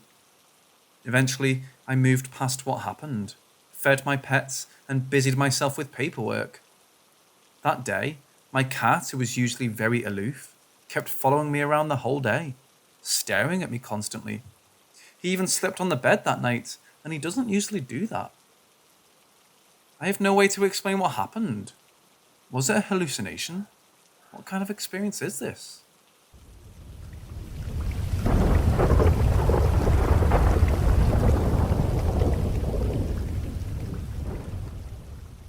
Here's one of the earliest things that happened. I was in high school, 16 or 17 years old. I was at a friend's place, staying overnight. I went to a Catholic school, and this happened to be a very Catholic family. We were eating dinner, and there was a lull in the conversation. And I thought, oh crap, I have to talk about something. As I was pretty self-conscious at the time, and apparently thought it was my responsibility to be chatty. Anywho, I racked my brain trying to think of something to say. Couldn't come up with anything, and started looking around the room for something, anything that I could talk about. I saw a tapestry of Jesus on the wall, and I said, incredibly lamely, "That's a nice tapestry of Jesus." My friend's parents turned, looked at it, nodded, said something enthralling like yes and thank you. Awkward silence fell again, and maybe 2 seconds later, the entire thing fell off the wall onto the floor. Everyone kind of jumped. We all looked at the blank spot on the wall, and the parents looked back at me. And the dad said, with a great deal of disbelief, "The tapestry fell off the wall. That's never happened before." And I said, "I'm sorry," because I didn't know what else to say. Some folks would likely think this was a coincidence, but around that time, in my teens and high school, things were falling down around all the time. I was once sitting in our tiny study on the floor watching TV. All of a sudden, the damn glass shade of the light in the ceiling fell down in my lap. It's the kind of light where you have to unscrew 3 screws to release it properly.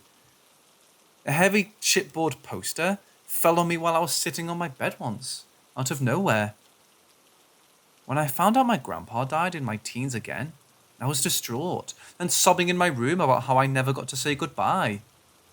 Shortly afterwards, my mum and my brother started talking about how they heard footsteps coming up the wooden stairs and down the hall and stopping outside me and my parents' door. I never heard them. Apparently, Mum opened the door once, thinking it was me or my bro, and nobody was there. They heard this over and over. They heard bangs and things as well. And one night when we were eating dinner together downstairs, we heard this loud banging noise on the stairs. We all looked at each other and said our cat's name, but our cat was actually outside. We figured it was probably Grandpa. Mom had the house exercised, and the noises never came back. Personally, I think that was probably a little rude. I have heard knocking and tapping near my bed frequently, with no apparent source, both when I was young up to when I was in my mid-30s. I've seen 4 ghosts in my life, but I've only heard one speak. The first ghosts I ever saw were 2 males in workman's gear from probably the mid-1800s. Not sure, but it certainly wasn't the 1990s. I was doing seasonal work at a ski resort in Montana at the time, and I was living in old dorm-style housing, just down from the main resort. I was sleeping, and I woke up knowing that there were people looking at me. I saw these 2 men standing in the room, one older and a little taller, and the other both wearing pretty distinctive hats, and they were pointing at me. So I pointed to them, trying to reach them, and they slowly disappeared. They looked as if someone had taken a grayscale photo and just sort of overlaid it in the room. Lots of detail, but no colour. They didn't say anything, just pointed. I felt no fear at all. The next 2 ghosts I saw came at 2 very stressful points in my life, very close together. I was having trouble sleeping at one point, lots of tossing and turning, lots of worrying. Hubby had just left the room, and I turned on my back and looked up, and there was the head of an old woman in front and above me. I couldn't really make out her features. I saw her hair, sort of curly around her head, like my nana's used to be. I knew it wasn't my nana though. It felt like a person who was a little irritated. The head was there for maybe half a minute, and then she just faded away, like the guys I mentioned above. It didn't freak me out because I knew that I was only able to see that much of her.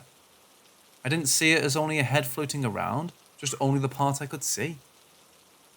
I told my hubby about it when he came back, and he took the computer that was on the opposite side of the room off its screensaver and suggested I had actually seen the picture of Aragon that he had on his desktop. I just calmly explained that no, the head wasn't that low. It was up there, and that her hair hadn't been anywhere near as cool. The last time I saw a ghost was when I was extremely distressed.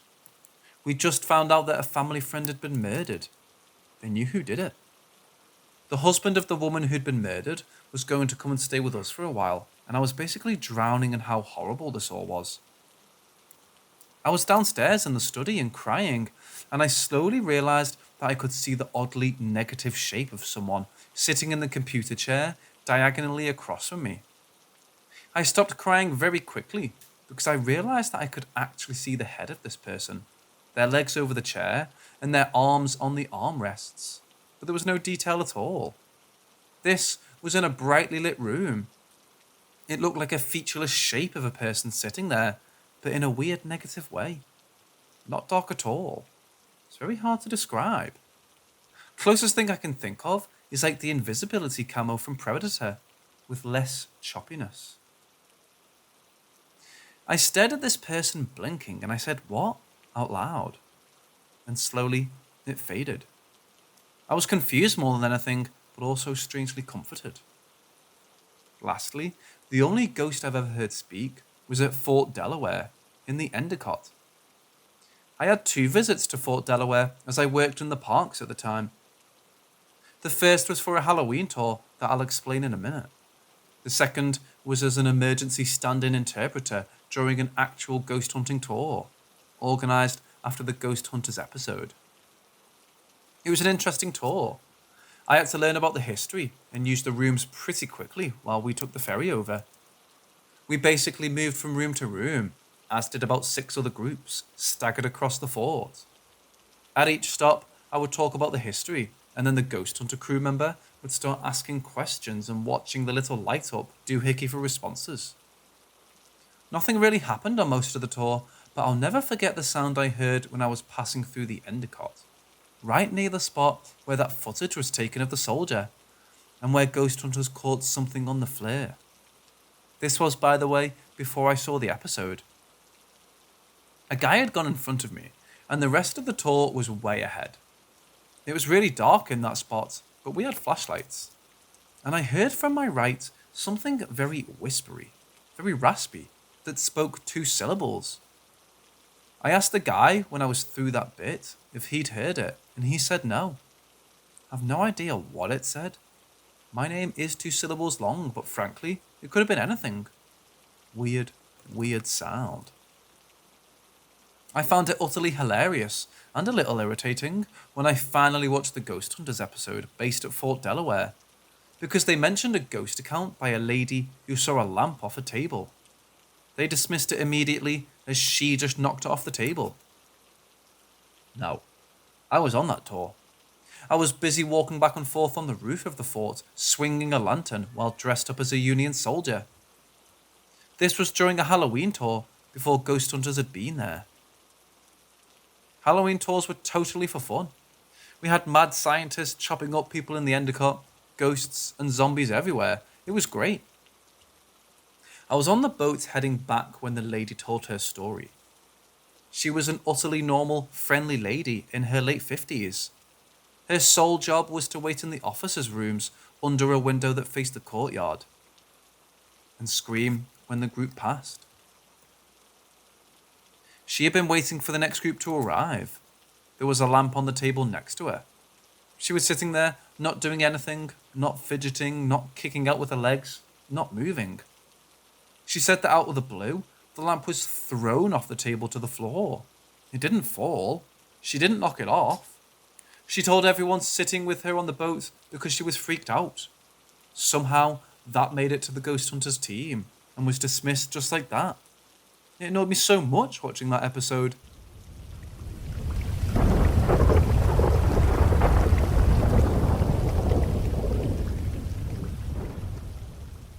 My dad died in 2016.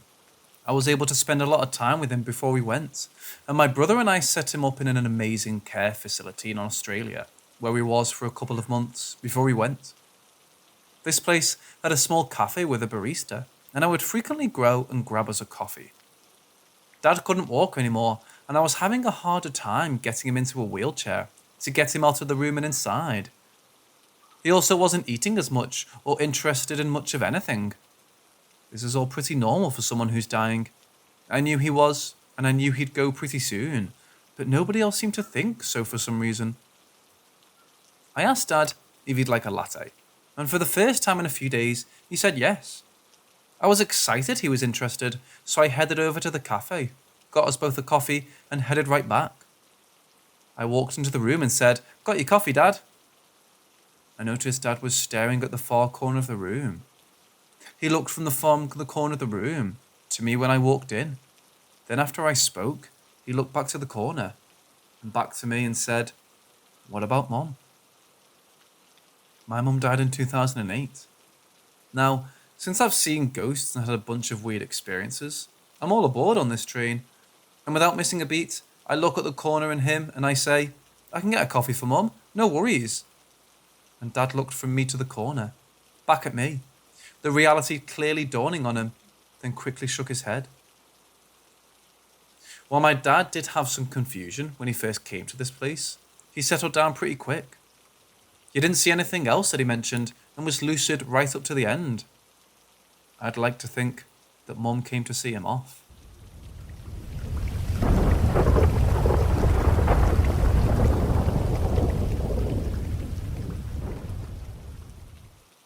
One was a massive dump of all my experiences. The other was about a special visit my dying dad had before he died. This one just popped into my head today, and I hadn't thought about it for a long time. I used to work in a state park, and I loved it. While out on a hike with a school group, I found myself stopping at a section of the trail that I hadn't really paid much attention to before. But I stopped there as the kids followed the other lead because there was something about that place. Couldn't really put a finger on it. It wasn't all that spectacular of view. The river had chewed away a great deal of the bank. I couldn't see any wildlife. But it felt important and special, and I realised that I loved that spot. I continued on with the kids and didn't think much of it. A little while later, my boyfriend, who I'd been with for a long while, asked if I'd like to go for a hike. I said yeah, and he said, "Let's go to your favourite spot." So I took him to a spot that I really liked, closer to where I worked, that was much more scenic. We stood there, and he asked if it was my favourite spot. And I thought about it and said, well, actually, there's another spot that I like. We hiked there, and we stopped there, and I said that I didn't really know why I felt this was such a special spot. But it was. I really liked how the place felt. And I turned around to find him getting down on one knee and holding out a ring. His proposal was lovely. The ring was perfect, and of course I started blubbering like crazy and said yes.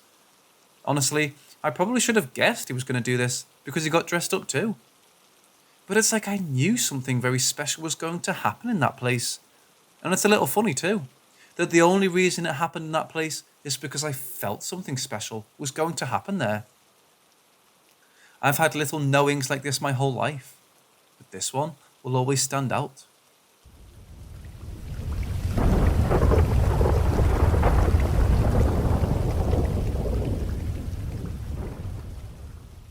This happened 8 years ago at my grandparents' ancestral house. Apart from the usual mischief of the duende, our house rarely displays apparitions from the other world. We have a superstitious belief that we should never leave a house without any person or people for a long period of time. If you do, someone or something might live there. Our house was built in the late 70s. The ground floor was used as our living quarters, while the upper floor just gathered dust, because I have only my mom and my brother residing there in a single room for the time being. One night, I was talking with my significant other through the phone on the second floor of the house. I went there because of privacy, while also maintaining the silence on the ground floor. The time, if I recall, was past midnight. We've always been liking talking from this evening till the wee hours in the morning. As I'm trying to make a laugh, I saw a tentacle-like white greyish long thing fitting through the jalousie window. I'm describing it as a tentacle because of the motion it made. It's slithering, of what I thought of at the time, its whole body forcing its way to come in.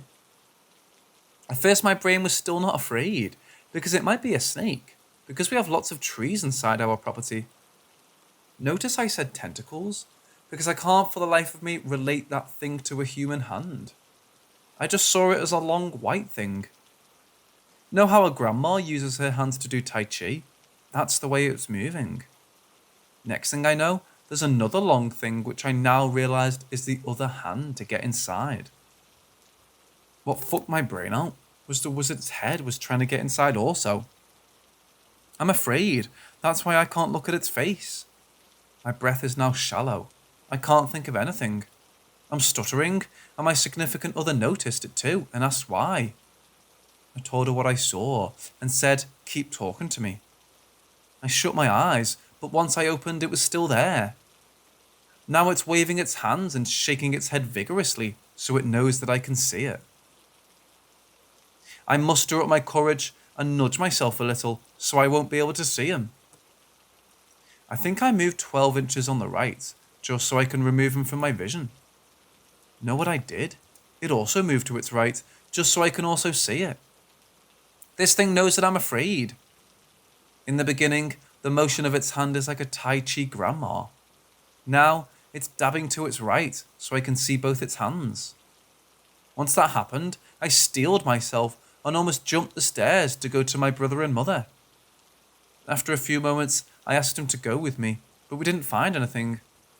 Seems nothing out of the ordinary happened. What bothers me up to this day is I can't remember if I looked at its face or just the peripheral vision, because every time I try to remember its face, I just see a blank face.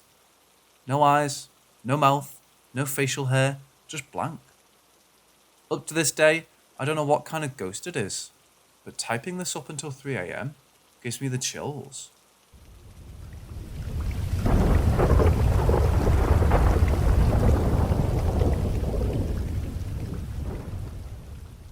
A few months ago, my uncle invited me to go to a well-known paranormal hotspot with him in his group. I've always been open-minded about the paranormal, as I've had other experiences with what I believe to be spirits or ghosts. The place in question is an old, out-of-use prison, used to hold political prisoners and murderers, etc.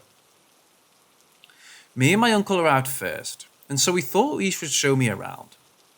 We walked down every wing, long dark hallways leading up from the main foyer, all with prison cells on each side, of course. The least frightening experience was when I saw a dark figure standing there, and I looked at my uncle, and looked back, it was gone. This is when I realised my belief in the paranormal had been well placed. He then showed me to a room, or cell. The reason I call it a room is because it was the most luxurious smell. It had comfortable pillows, a big soft mattress, and a bookcase to top it all off. The very bookcase, which when slid over, leads to the room the prisoner would be hanged in. The noose came from the ceiling, and a large glass floor came down and led to the coffin room. Before my uncle showed me what was behind the bookcase, I saw a huge white flash come from the cracks behind the bookshelf. I get chills as I'm writing this. After my uncle opened the bookcase, I saw a large black figure peek over his shoulder. This terrified me. It seemed normal to him. Under the prison, there's a long, dark tunnel, which leads to the old courthouse across the road. As an initiation, they made me walk to the end of the tunnel with all the lights off, knock the rusty metal door at the end, and ask for "Sir" when I came within 5 feet of that door. I felt a horrible feeling, like something was waiting for me. I strongly hesitated, but I knocked on the door and asked for "Sir." As I walked briskly back to the group, I heard them all exclaim. They said something walked back with me, a dark figure. I didn't believe them until someone else did, and I promise you, a large black figure came slowly from the wall and walked behind him. I thought because it was so dark, it was just another person walking with them, until I remembered he walked down alone.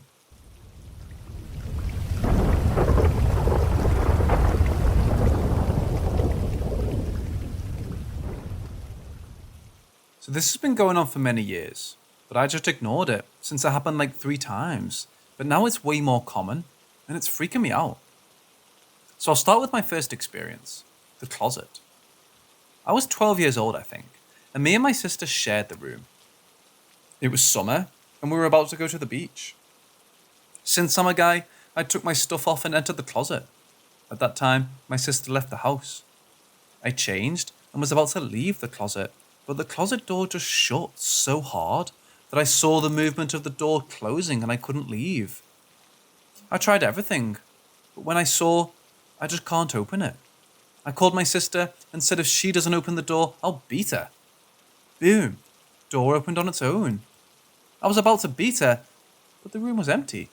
And then I saw my sister out the window. She said she was out and was getting her bikini. We just laughed it off.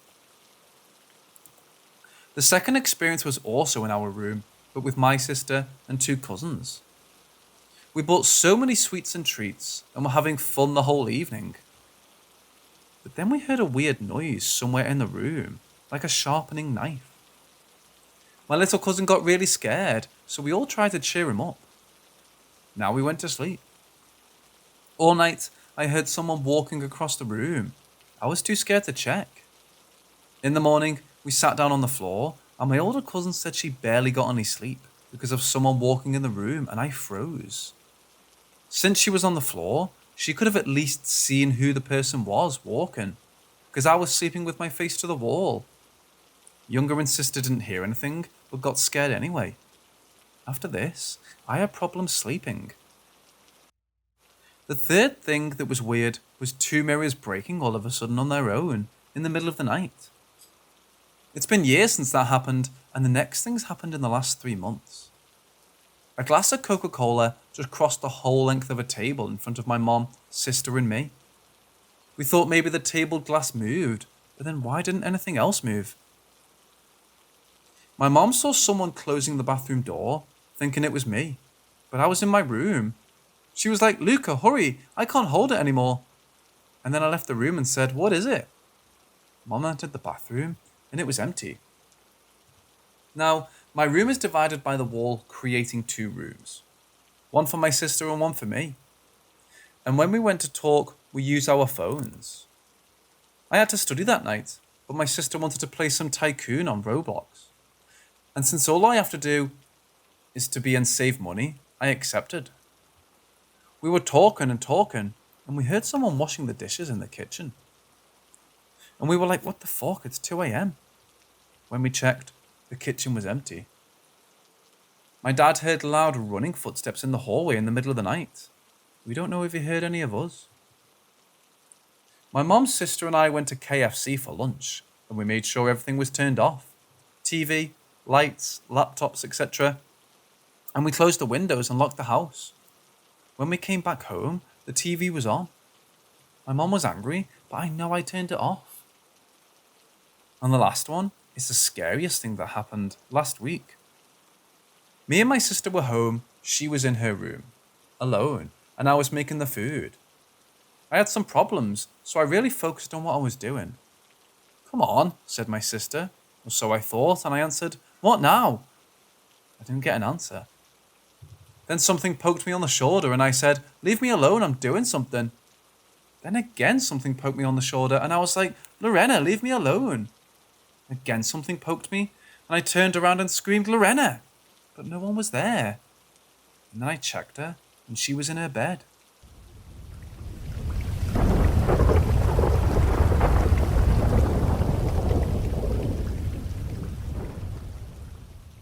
When I was young, probably around 8 years old, I was playing hide and seek with my friends. This was what I believe was the first paranormal experience I had that I remember. So I went to the basement and hid. My friend came down and I'll always remember since he went pale white and ran away as he looked at me. I chased after him and was like, "Why did you run away?" He replied he saw a shadow of a person behind me where I was hiding with red eyes. I thought to myself, "What the fuck? And you left me there?" And this is why it stood out. Fast forward to me being 17 or 18. It was a Sunday. Just finished my roast dinner. Friends called me and asked, "Shall we go to Plucky Woods, the most haunted woods in the UK?" I'm sure. So we drove down there, got to the woods and were messing around.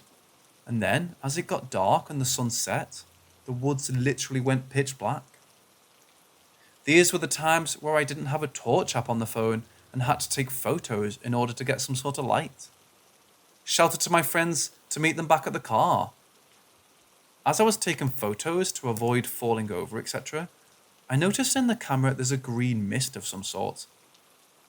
Thinking it was a reflection of the tree's moss, I didn't take notice of it. As we all got in the car, I was like, "Lads, looking at these photos," and started swiping from the beginning. Sure enough, that mist was swirling around on the outside and coming in the middle of the screen as the photos kept moving to the next one.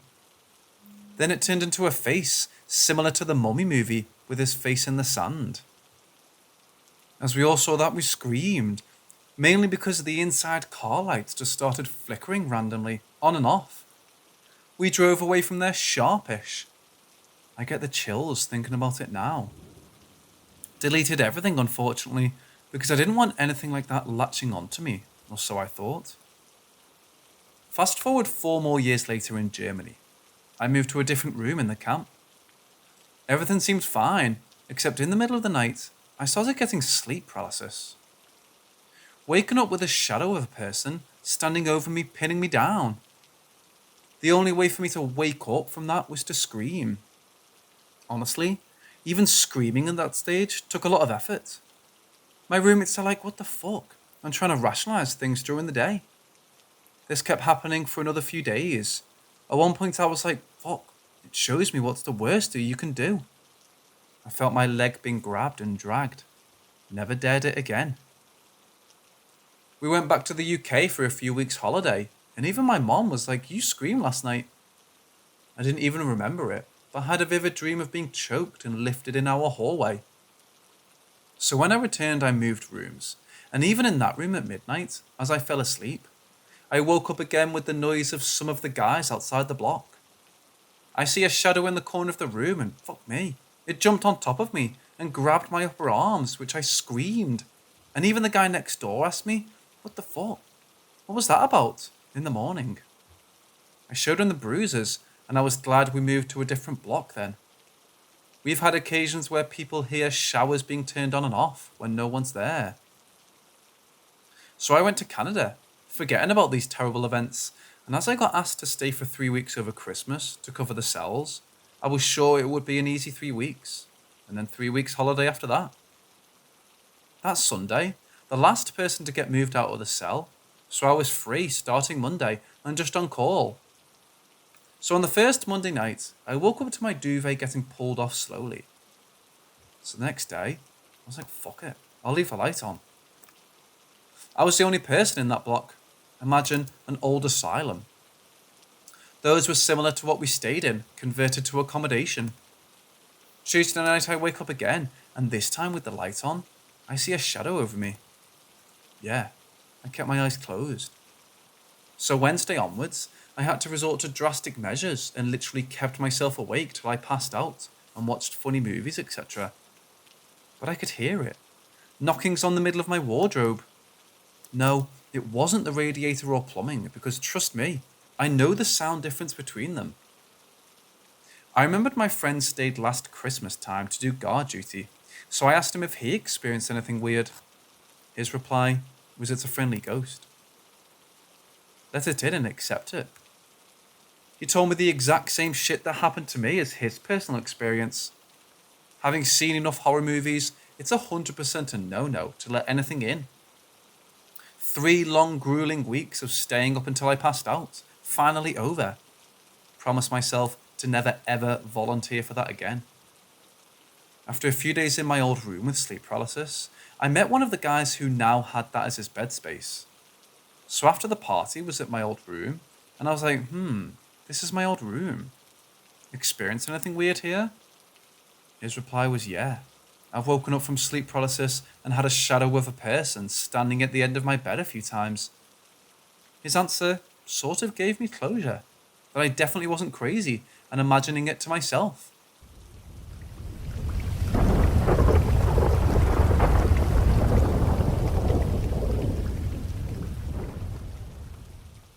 I grew up in the countryside in Ireland. The house was originally a small cottage. My parents bought it before I was born, and they renovated it and added an extension on. There were 5 other houses on our country road, the closest being a large field away. I didn't know much about the history of our house, the land it was built on, or the history of the area, other than an elderly lady lived in the cottage before my parents bought it, and she passed away in a nursing home. The only info I have about the area, it was old and it was a civil parish. Whenever we get together as a family, we always end up talking about the house and what we experienced. We moved out 6 years ago. I don't know who or what it was, but there was definitely more than one ghost or spirit. It seemed like a lot. I don't know if it has anything to do with the graveyard, what they found, the house, or the land itself. I really don't feel like it was the woman that lived there before us either. My mom, dad, 2 brothers, myself, obviously, and friends that stayed over, all experienced something or got a weird vibe. Funnily enough, almost everything that happened in the new and built part of the house, rather than the old part, and stuff happened outside too. I would often feel like there was someone in my room, and I don't know why, but I felt like it was a man. I would never chill in my room alone, and I'd dread nighttime coming to go to sleep. I just felt like someone was there. I heard what sounded like someone walking around, not footsteps, but just like the movements of someone. I often felt like I was being watched, inside and outside. Fair enough, that could have just been my imagination, or me freaking myself out as a kid. On multiple occasions, I heard what sounded like children talking and playing, but no one would be there. On one occasion, I heard what sounded like a choir singing in the direction of the graveyard and church. And on a separate occasion, I heard what sounded like drums being played. It was like this weird repetitive rhythm, hard to describe. Another time, I was outside playing near the side of the house. I was kneeling down, and it was as if someone threw a small stone or pebble, not at me, but in my direction from behind. So I heard the stone land, as if someone threw it, and it happened 3 times within like 20 seconds. I turned around, but of course, no one was there. On another occasion, I went to bed really early when it was still bright out. I remember this so vividly, I can even remember the duvet cover that was on. So I was laying down, wide awake, and it felt as if someone poked me pretty hard. It was like a strong index finger poking my lower back. I kind of froze, felt freaked out, didn't turn around, and just convinced myself it was one of my teddy paws, and didn't think about it again until years later. From the living room window, my brother saw a man in a hat, smoking a cigarette, standing outside, leaning against the wall near the front door.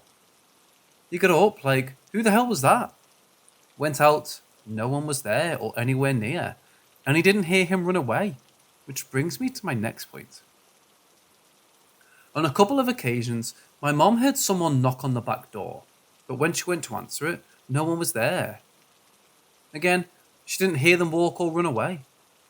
Another time, she saw the silhouette of someone, again smoking, through the window of the back door, as if they were standing outside the door. As usual, no one was there.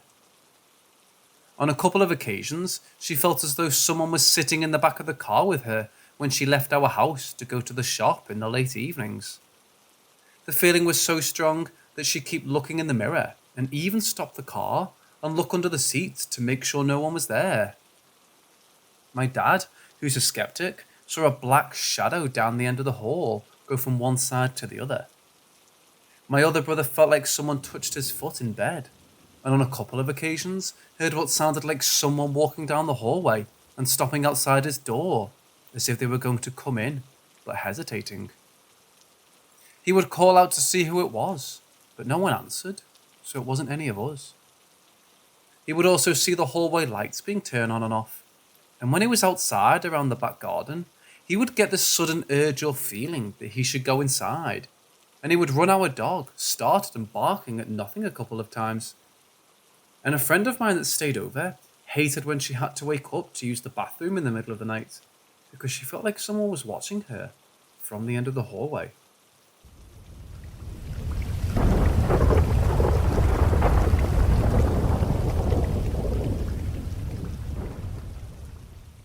I saw an unidentified flying object in my backyard last month, and I can't find any explanation for what it could be.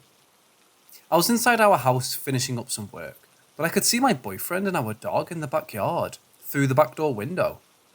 Suddenly, I hear our dog barking. As I glance up to observe what it was unnerving her, I realise that it's something flying alongside the back of our 10-foot fence. Quickly, I open the back door and walk onto our patio. The creature was completely silent and looked like a straight yellow line that was hovering 5 or 6 feet in the air and moving in a precise straight formation. And let me tell you, this thing was fast. My dog is a greyhound mix and extremely agile, and even she couldn't keep up with it. It was a little less than a foot long and a centimetre or 2 thick. I couldn't tell if it was glowing or if it was just the combination of the glow from our backyard lights and its golden tone that gave off this illusion. Because it was flying and clearly much faster than my dog, it wasn't acting like it was trying to evade danger. I had the feeling that it was fairly intelligent. It was almost playing with my dog, like it was playing a game of tag. It flew back and forth 4 or 5 times in a straight line at about 20 or 30 miles an hour, I'd say. My dog attempted to catch it, running as it moved to the opposite side of the fence. But once she started to catch up, it would start flying in the opposite direction, without ever getting to turn around. It flew in a smooth, unwavering manner, like when you point a laser at the wall and move it back and forth to get your cat's attention. Obviously, I wanted to get this on video or at least a picture, but I wanted to get a closer look because my mind needed an explanation. As I moved closer, it quickly flew over our fence and I never saw it again. But I could hear the rustling of leaves around the side of our house. After I knew it was gone, I looked at my boyfriend and his face said it all. I asked him what he saw to confirm that my mind wasn't simply playing tricks.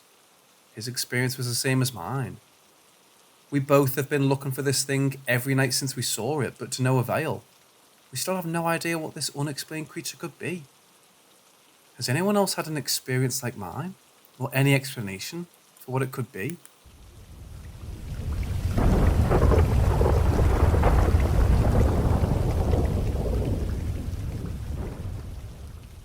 I've just heard of the Hat Man and did some Googling, only to find that this Hat Man is some evil entity that many people seem to encounter, mostly during sleep paralysis. The part that gives me chills is when I read the description of what he looks like and see images replicating those descriptions. He looks exactly like this shadow man I saw everywhere when I was a kid. I saw him from the ages of 7 to 14 when I lived in a 2-story house. Except I never saw him in my dreams like a lot of others seem to. I saw him in the hallways. Anytime I didn't look down a hallway, I would see him in my peripheral vision. For example, if I was walking to my room, I would see him slightly standing at the end of the walkway, opposite my room. It only ever happened if I didn't look down the hallways before walking past them. Just like what I read, this shadow man was just a black silhouette. No features except for a detective-type hat and a trench coat. Never once did it approach me. I would see it in my peripheral, and the second I'd fully look towards him, the figure would be gone. It also said that he feeds on people's worst fears, and if my shadow man was the Hat Man, he was very much feeding off my fear of a bad guy being in my house, and waiting for the perfect moment to catch me, as I was a really paranoid kid growing up. What are your thoughts? I still don't know too much about the Hat Man, but it seems pretty straightforward.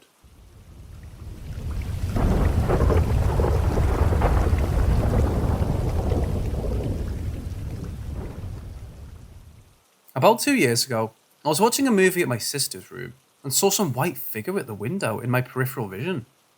When I looked to the window, there was a faceless nun. Actually, I couldn't see a face, but I knew she was staring at me, dressed in an all-white habit with a red cross on her gwym. It wasn't a crucifix she wore, it was a red cross printed like her gwym. I was in shock. I mean, how could someone get inside? To get to my sister's window, she'd need to pass through my house gate and walk 25 meters without being noticed. And well, how could she? When I looked down to pause the movie, she simply turned left, walked away and disappeared. But that shouldn't be possible, since there's another locked gate and then a dead end. I barely slept that night. My eyes were watery and I was still in shock and telling myself it was just a hallucination. Later that year, I was drawing something when I realized I had drawn a frickin' faceless nun wearing many crucifixes, with a weird crown, and with her arms open, looking like she was floating. About 3 months ago, I was drawing a female figure with a charcoal, and again, I ended up drawing a nun, exactly like the last one, and I decided to put on my closet door, because why the hell not? My mom saw and hated it. Then I told her about the nun I saw years before, and she told me that maybe I see apparitions. Maybe I'm sensitive, because my grandma is. My mom said I just should throw the drawing away, but I didn't, and left it in there. A few days later, I had a dream I was in a big old house, and there were 4 nuns looking just like my drawing, and they were side by side, arms crossed, staring at me at the top of the stairs, swinging, oscillating back and forth. I woke up very scared, and later told Mom about that. She said I should burn the drawing, and so I did. But every now and then, I cannot stop thinking about that nun.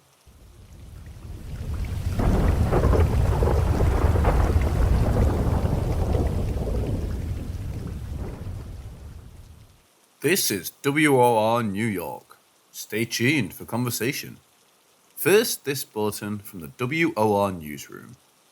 6 members of one family have been found shot to death in their nightclothes in their expensive home in Amityville, Long Island.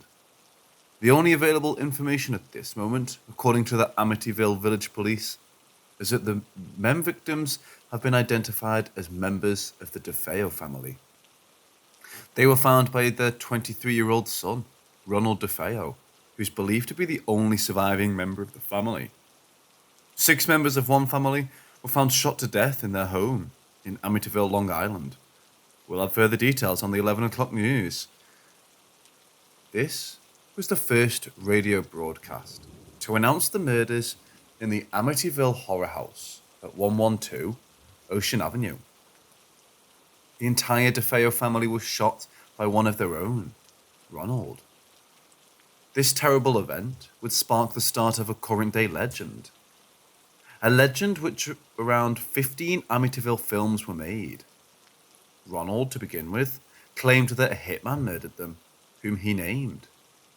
But this tale was proved wrong, for the reason that the intended hitman was not in New York at the time of the murders. The very next day, Ronald confessed to having killed his family all by himself.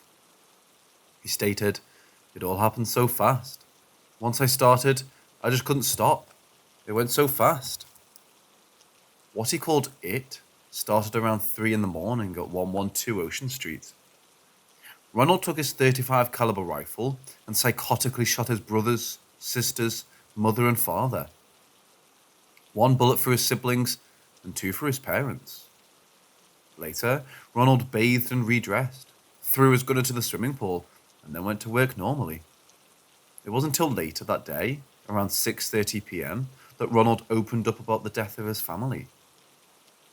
While Ronald's story about the bloody event has been inconsistent, the most famous claim is that he had killed his family due to demonic voices in his head.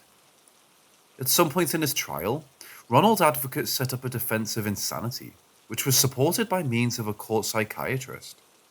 Regardless, the judgment determined Ronald was both responsible and had control over his actions, and sentenced him to 6 consecutive life sentences. In the following years, Ronald claimed that he was under the influence of drugs and alcohol when he executed the murders. In another model of the story, his sister Dawn was the murderer. His story was changed so often that the handiest reality which we will now be certain of is that Ronald DeFeo is a liar. Certainly, perhaps the most demonic issue of the Amityville murders is the creativeness of the killer himself. However, in spite of Ronald's terrible lies, there are things which make this case peculiar. All the victims had been located lying on their stomachs, without signs of struggle. Toxicology reports have proved that no sedatives were used, and police determined no proof of Ronald having used a silencer on his very loud rifle. How then did the DeFeos continue to be asleep in their beds as Ronald killed them one after the other? Dr. Howard Edelman, the examiner on the case, said that he was mystified as to how a single gunman could have committed the crime. In reaction, there have been several competing theories, but none in reality satisfies the question of how Ronald went on a flurry of kills when the others were asleep. Even if the house did not already host an evil entity, being the scene of such a grotesque crime, it would have hosted one after these events. A bit over a year later, 112 Ocean Avenue, the scene of these dreadful murders, became home to a new family. The residence, with all its furniture intact, was sold to George and Kathy Lutz and their 3 kids. Although they had knowledge about the gruesome things that had taken place there, The Lutzes were positive, describing the residence as their dream home. They even set up a sign that named the house High Hopes, but they could only inhabit the house for 28 days. They would forcefully emerge from its partitions, running out in their nightwear, leaving behind all of their possessions and never returning. Whilst you listen to any of the Lutz's testimonies, there's a feeling that they're telling the truth. On the very first day of moving into the house, the Lutzes commenced feeling as though something wasn't right. A family friend and neighborhood Catholic priest, Father Ralph Pecoraro, visited the house to perform a blessing. George told what occurred in one of his final interviews before his death in 2006. Whilst blessing, the priest was disturbed by a weird feeling he got in one of the upstairs bedrooms. Pecoraro told George, who informed him that it had been the stitching room. The priest, who supposedly appeared relieved, then stated, "That's good, as long as no one sleeps in there." Paranormal activities unfolded very soon. Within a week, Kathy's hand had been touched by something that we discussed and couldn't explain. It was just something unseen, are George's own words. We also had hordes of flies that would appear within 2 rooms. And no matter how many times we would kill them, they would reappear. Lisa added in the interview, "It wasn't in the water. The floor itself turned black, and at first it was the one bathroom, and then another, and then another. And then the telephone repairman came 3 times, because each time we tried to communicate with the priest, we would run into faulty connections," George added. Time and again, noises jolted the family from their sleep during the night. George was the one who was disturbed the most. He described how the front door would violently open and close, and when he investigated, he would see it locked with the dog asleep in front of it. Paranormal investigator Ed Warren drew interest in how most of the paranormal events occurred at 3 o'clock in the morning, the same time Ronald DeFeo murdered his own family.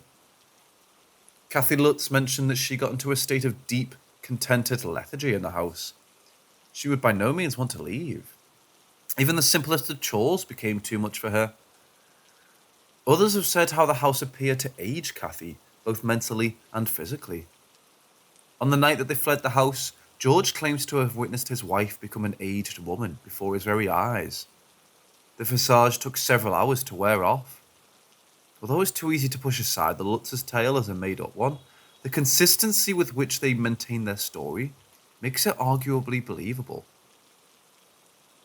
A documentary filmed in 2012, after the deaths of both Kathy and George, has introduced additional proof of intrigue to the Amityville case. For the first time since 1976, one of the Lutz youngsters, Daniel Lutz, came forward to discuss his childhood experience. Daniel has corroborated his mum's and stepfather's stories while adding some of his own. One of the most disturbing events, which has haunted him since the day it befell, was when he saw the door of the boathouse open and shut repeatedly with extreme violence. The family dog, Harry, with his pen being inside the boat residence, was visibly disturbed.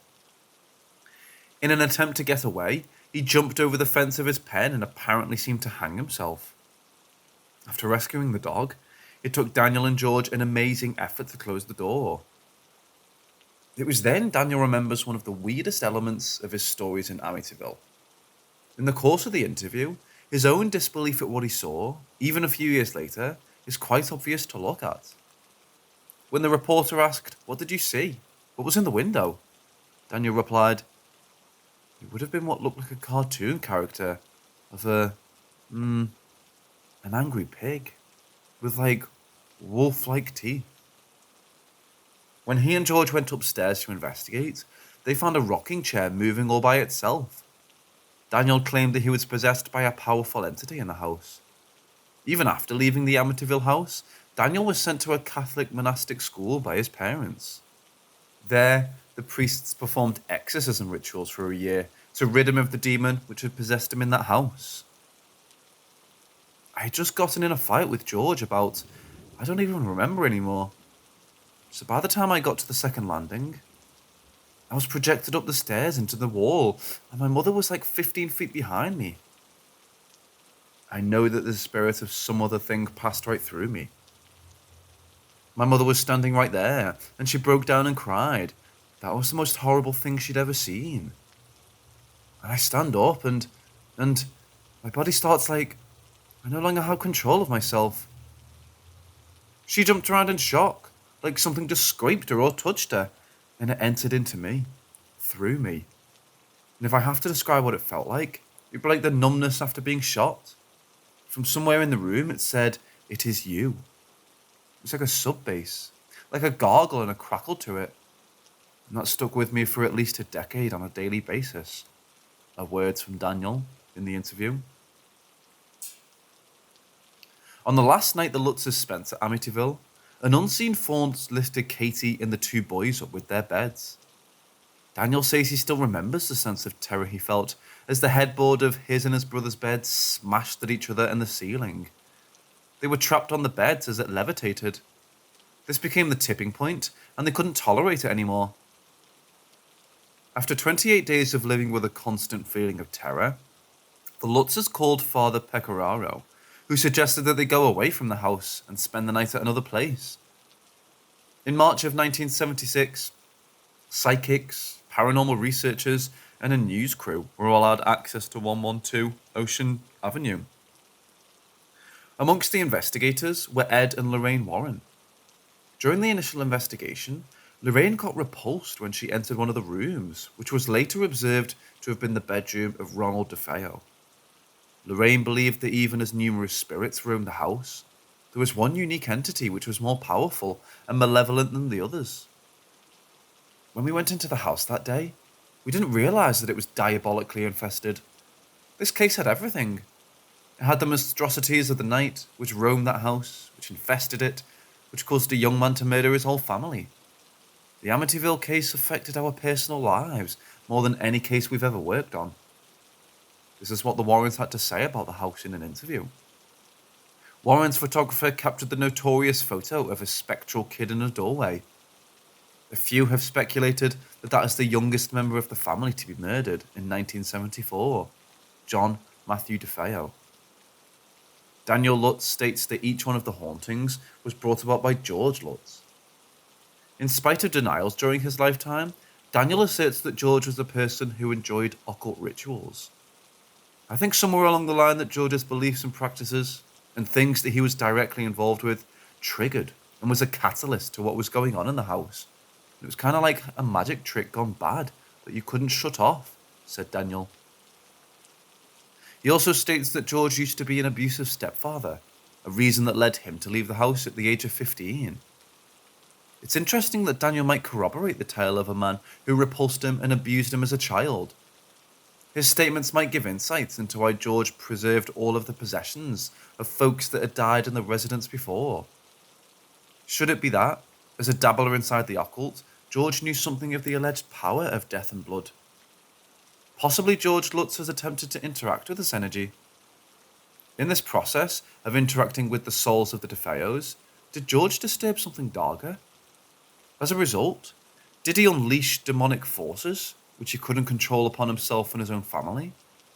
Unfortunately, all we're able to do is raise questions.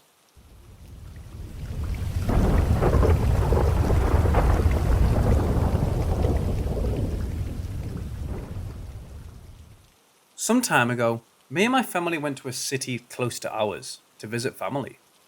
Everything was fine. We had lots of fun, and I saw my cousins that I hadn't seen in a while. We decided to go camping, but returned to Aunt's home some hours after, a little traumatized. But more than traumatized, I was intrigued. I wanted to see and explained what happened in the woods. So I begged my mom to let me stay another day. She said that she and my dad had work the next day. My aunt then interfered and said that I can stay and that she can take care of me. My parents trusted her. Bad idea. My aunt was a remarried woman, and the guy she married wasn't much to my family's liking. He has lots of money, but he's very arrogant and selfish. Once, we did a party to celebrate my great-granny's 99th birthday at my aunt's house. He got mad and kicked out all of us. We didn't even get to sing happy birthday. But luckily, he was on a business trip and we were alone. I always feel something off of him. Everything was good.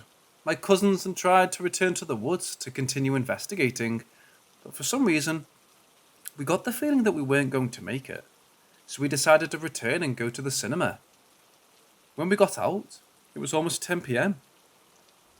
I called my parents to let them know that I was still there and wasn't on my way. They said it's okay, but if I was returning home, better do it the next day, because it was really late. Me, as a very stubborn child, decided to still return that night and didn't obey. But first I needed to say goodbye to my aunt and go for some things I left there. At the time we arrived at the house, I only heard shouting from inside the house. One of my cousins covered my ears, but it was in vain. The husband, we call him Chobi, was home. When he saw me there, he freaked out.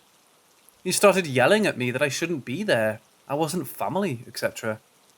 I explained to my aunt that I was taking my leave. She said the same thing my parents said, and I was about to agree until Chobi interfered and said that I wasn't allowed to stay in this house for the night and that I should return home. I obeyed him because I fear Chobi. There's something weird in him that really creeped me out. When me and my cousin were about to go out, Chobi again interfered and said that I'm old enough to be by myself and ride a car. He didn't let any more my cousins or my aunt come with me, and they fear him a lot. Yeah, maybe Chobi gives you everything you need and maintains you. But for that, you need to obey him. If you don't, they're the consequences. So I packed my things and put them in the car. It was a short ride of about 2 hours. If I went now, I could arrive at 12 a.m. and surprise my parents because they still worried for me. So my aunt walked me to the car and apologized for the third time. I started to ride and everything was fine. I was slow because I'm still learning, but shortly before I had been on the road for an hour, it started to rain very hard. The truth is that I felt happy because my city was in a drought, so the rain was something miraculous. So I slowed a little bit more just to be cautious, but for some reason I got lost. I didn't know where I was anymore. I called my aunt, but nothing. My cousins, I even called Chobi. I was really stressed because I was alone at night and lost. I calmed down and started to drive again. I found a motel in the middle of the road. It wasn't weird because, well, it was a well-used road some time of the year, but it should be open, so I went there. The place looked very run down, but it had a sign saying there were vacant rooms. I didn't hesitate and went inside, but for some reason, I felt really weird. I didn't care at that time. It was late, I was wet, and I wanted to sleep. I get inside, and there was a receptionist, a woman in her 50s. She looked at me weird, and after a talk, she told me she can't do anything. I can't have a room because I'm underage. But at that time, a guy like in his 20s came. He said he was the owner. Of course, it was a weird situation.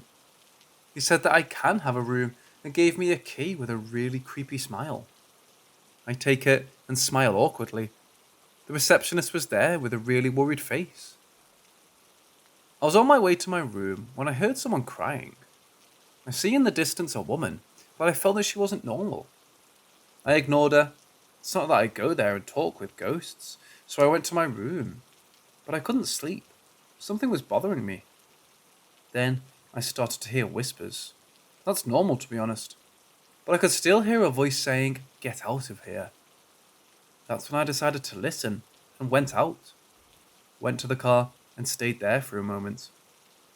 Then I saw it. The owner trying to get inside my room with a key.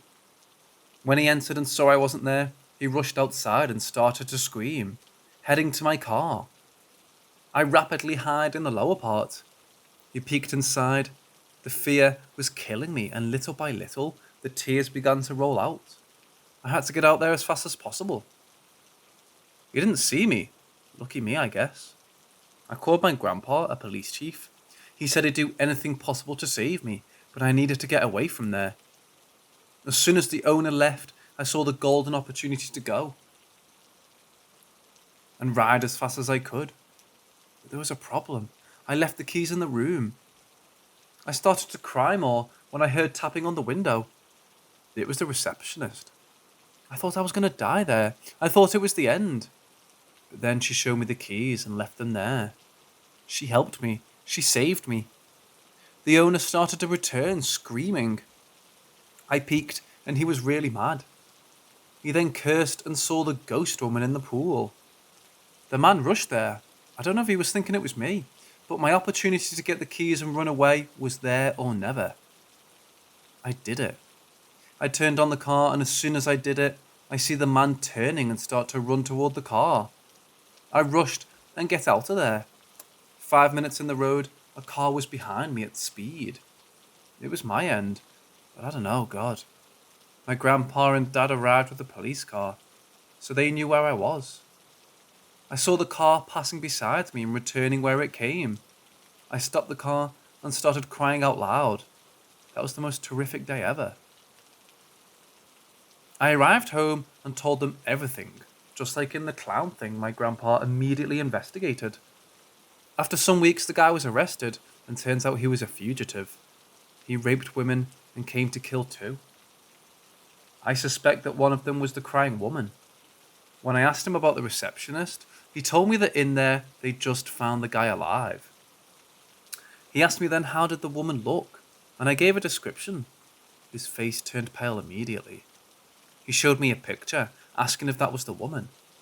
I said yes, it was her, but looked more healthy in the pic and more happy. Turns out, she was the last victim. He killed her. She was dead.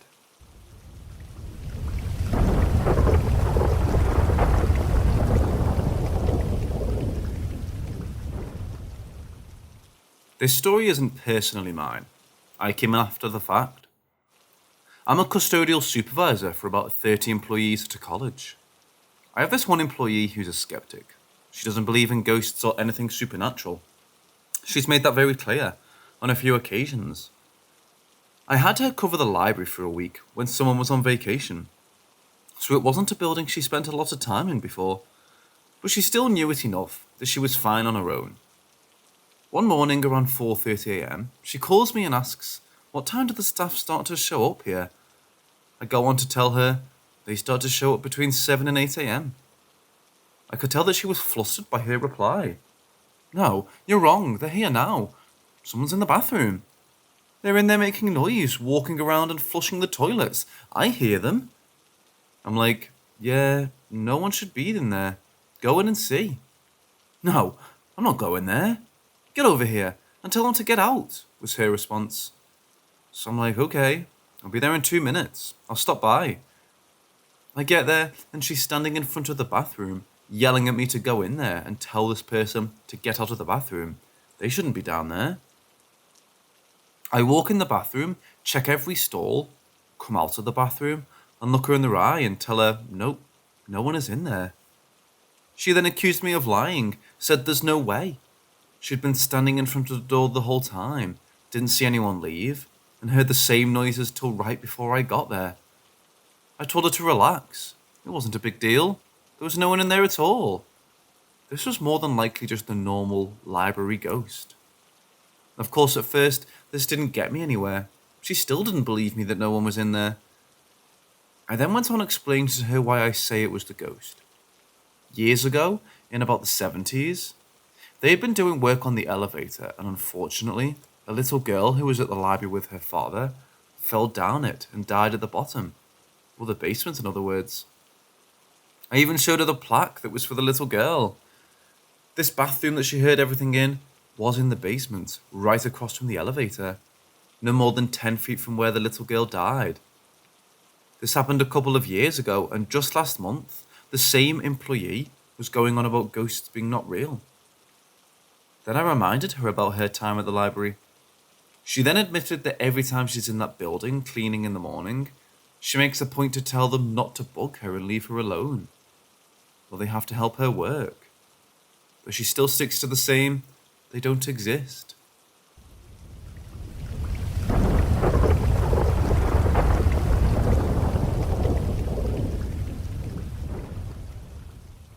In March of this year, my family had to put my dog down. He was old, sick, and could barely do anything. He He was confused, and it was definitely his time. I'm turning 19, and I've had him since I was 5. I grew up with him. He was always there throughout the entirety of my adolescence, and there was never a time where he wasn't around. He was always the closest to my mom, and he wanted nothing to do with me until I was older. Mainly because as a kid I would play with him like a toy, put him in Barbie cars and dress him up. The night after he died, he visited me in my dreams. In the dream, I was in my grandparents' old basement and I saw him. He was young, happy, and was leading me towards the opposite end of the room. I followed him, and my mom was sitting by the wall. There was an invisible barrier dividing us from her, and he was trying to get through but couldn't. I was crying, happy to see him, and I was asking Mom, "Can you see him? He's here. He's right here." And she said no, she couldn't. I took it as a message that he wanted to get to my mom first, but couldn't. So when I woke up, I felt weak. It hurt to sit up. It was as if a weight was trying to hold me down. All of my energy had been drained. This occasionally happens to me when I have very vivid dreams. It took over a month for him to visit my mom, but when he did, she dreamt of him the entire night. After that, I only had regular dreams about him, nothing too symbolic, just him appearing here and there. Last night, however, he visited me again.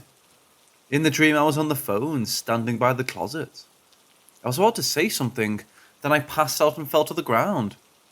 I woke up in the dream and saw my dog. He came up to me and I reached out to pet him.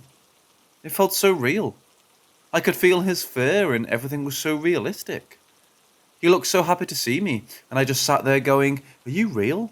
Is this you? Is this a dream?" And he just jumped on me like he used to and licking my hand. Throughout the rest of the dream, I would try to tell my parents about it, but each time I tried to, I'd pass out again. I think this was his way of keeping it a personal matter between us.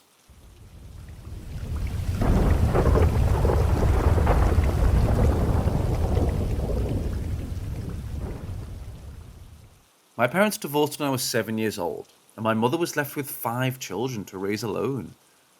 We lived on the brink of homelessness for a few years. My mum applied for housing assistance, and we were accepted into public housing. We were all so happy. The house was huge. 4 bedrooms, 2 full baths, a large living room and dining room, and a large kitchen. The house was originally a duplex. I recently found out that these homes were over 100 years old. We were all happy to have our own rooms. My room was different. The hall in front of my room was always dark and cold. My room was freezing, and every time I put a light bulb in my closet or room, it would immediately flicker out. One day I was babysitting my siblings. They were on the side of the house writing with pavement chalk, so I went to my room to read my latest Nancy Drew book. As I sat there, I heard someone call my name. It was faint, like someone was yelling my name from a distance. I checked the windows, no one was there. I thought it was the boys next door playing a trick on me, so I continued to read my book. I again heard someone call my name, this time more forceful. I got up and checked the windows. No one was there. I went outside to check on my siblings, and they were still writing with the chalk and having a good time. I went back to my room and continued to read. Several minutes passed, and then I heard the most terrifying voice. A demonic, vile voice screamed my name, and the voice sounded like it was right close to my face. The voice was so angry that I imagined that whatever it was had to be shaking. The voice was shaky and angry and calling my name. I threw the book down, and me and one of my younger sisters moved everything I owned out of the room the next morning. I want to add that underneath my room was a locked cellar that we were never able to access. That side of the house where my room was located was always dark and cool, even on the hottest days. I was so glad when we finally moved out of that house. I drove by the house from time to time, and it still gives me the creeps. My youngest brother was 5 years old when we lived there, and told me when we were adults that he saw a midget with a lion cloth and would climb from under the heater on the floor, look at him and laugh and then disappear. This bothers me to this day because this thing called my name. I was a troubled and sad teen, and sometimes I think that the evil spirit was trying to entice me to converse with it. I grew up in a Pentecostal church, and maybe a year before this happened, my pastor came to me and said, "Tony, if a spirit talks to you, don't answer." I don't know why he said that to me, but I remembered what he said when the entity yelled my name. I purchased a house last year, and it has a little wooden church glued to the wall, and for now, it will stay.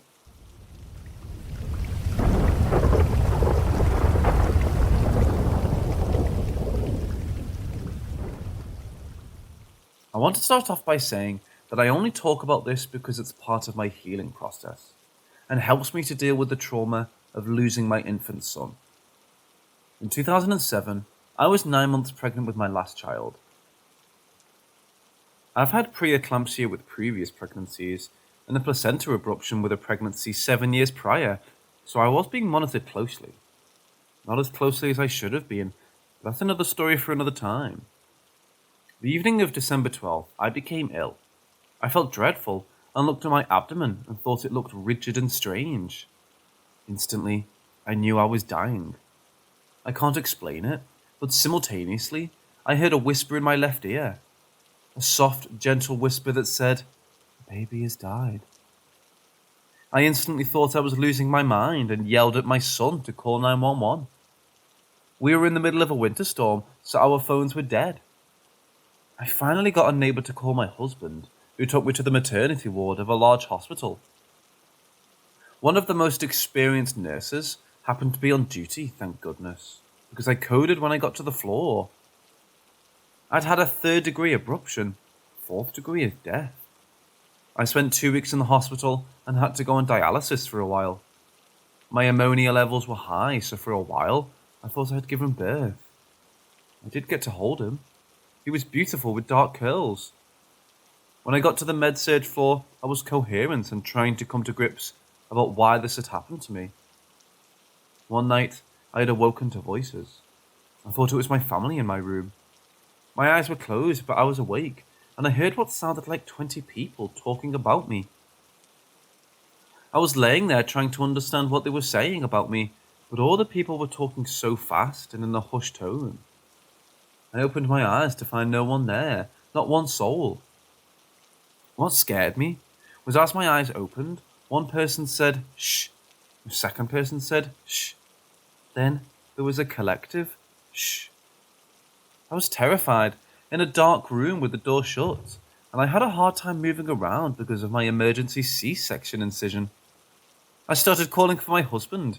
He didn't answer. He often would sleep on the floor outside my bed on a pull-out sofa chair.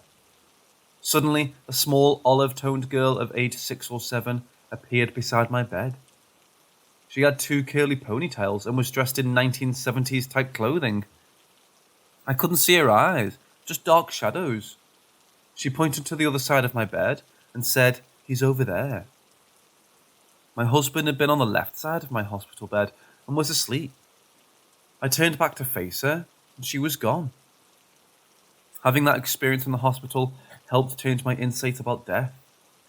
I know I'll see my infant son again one day. I also think the people and voices I heard may have been the people that had pastored that hospital, as well as the little girl. I felt no threat at all, but was scared because it was so unexpected.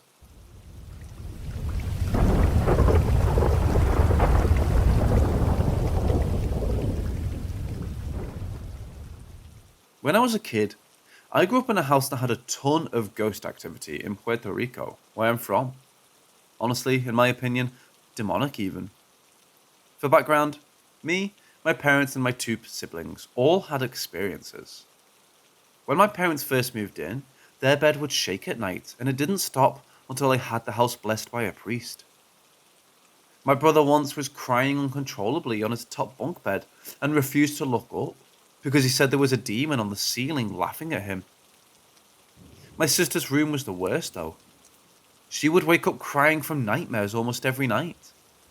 I found out a couple of years ago from my mom that apparently an old man died in the house before we moved in. But he must have been evil or something, because interestingly enough, the next house we moved to, 2 people committed suicide in, and we never experienced any activity at all. Anyways, here's my 2 worst stories I had in that house. First one was at my sister's room. I was maybe 11 or 12 at this point. For some reason, I had to sleep in her room that night. I think we had a family member over, so they slept in my bed, which was bigger. I was terrified and didn't want to sleep in there because of my sister waking up crying every night with nightmares. I remember I was so scared something was going to happen, looking around the room for a while until finally I started to calm down when nothing was happening. There was a huge tall box in the middle of the room from a fridge we just bought, and I just looked over at it and noticed there was a pitch black shadow leaning next to the box, peering over at me. And as soon as I saw it, it hid behind the box. As soon as this happened, my vision got blurry and distorted, and I couldn't scream for maybe 5 minutes, but it felt like an eternity. Then it went away, and I ran out of the room to tell my parents. I read somewhere that a pitch black shadow of a person was demonic, so this definitely scared me even more. Second one is my least favourite memory, and even talking about it gives me chills and makes me uncomfortable. At this point I was maybe 13. I was in the living room laying on the couch, and I remember my parents were fighting about something in their bedroom, but it was getting pretty bad. It ended up moving into the living room where I was at. They were screaming at each other pretty bad. Then all of a sudden, my mum gets silent and closes her eyes and won't respond to my dad. All of a sudden she starts saying she's Satan, that he's taken over her and won't let go, and telling my dad he's his instrument and a sinner, that he should kill himself. She just kept saying all these horrible things to my dad. He got his Bible and was reading passages to her, and she just kept laughing and saying that wasn't going to do anything. All the while, I'm laying there on the couch scared to death, and my siblings are peering from the hallway, too scared to come in. The absolute worst part about it, though, was that she would go from saying horrible things to my dad, and she would turn and look at me smiling with these horrible eyes asking me, "Are you okay? Do you need anything? Are you hungry? Why do you look so scared? I won't hurt you. I love you." Then go back to my dad and say horrible things to him. Eventually my dad called someone from the church to read more Bible passages to her, and she locked herself in a room, and then she came out normal a few hours later. It's never left me. As soon as I saw her eyes, I knew that wasn't my mom. I'm 25 now, and I still wonder why that thing in my mom was being so nice to me when it was saying it was a demon. We moved a few years later and never had any more experiences. It was definitely that house.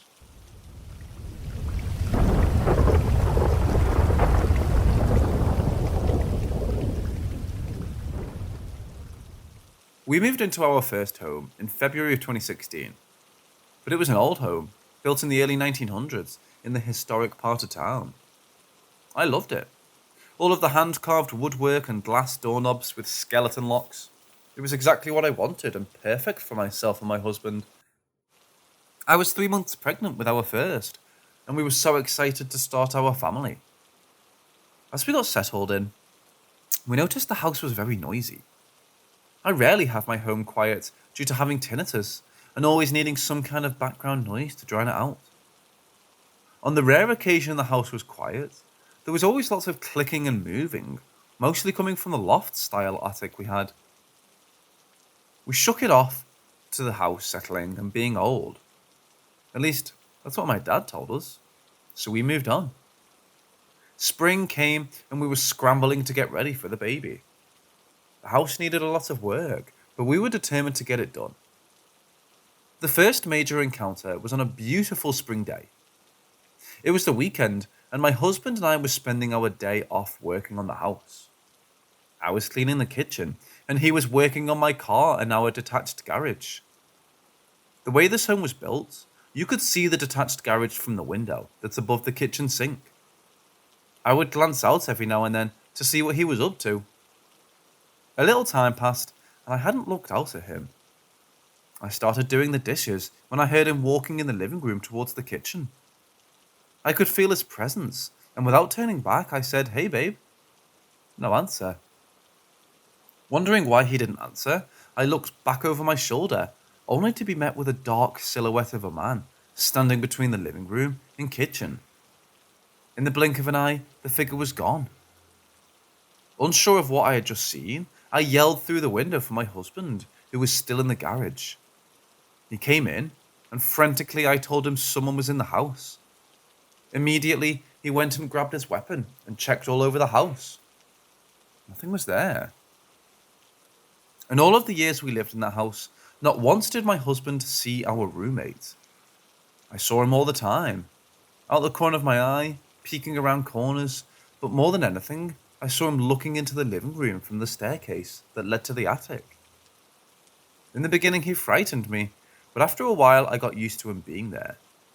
I even spoke to him sometimes, telling him I'm okay if he stays in the attic and asking him to leave my baby alone. He seemed to have agreed, since in the 5 years my son lived there, he never saw him. While we went to sell our home, the realtor brought us some historical information she found regarding the house and our neighborhood. We found out that our house and our neighbor's house was built by a brother and sister. Our home was my brother's. Their last name was the same as our current neighbor, so I figured he was most likely a descendant. I asked him one day, and he told me that the sister was his mom, and his uncle owned our home. He said he was a kind man who lived alone and died in the home many years ago. I asked him about the attic, and he said that was his uncle's favorite place in the home. He kept all of his trinkets and projects up there and would spend hours working on things. I didn't tell him I believed my house was haunted, as he didn't seem like the type who would believe me. Our home was listed and sold within the same day. Sometimes I wonder about the man in the attic, if the new owners are nice to him or have even noticed his presence. I hope they'll give him a space, as they're only passers-by in his home, like we once were.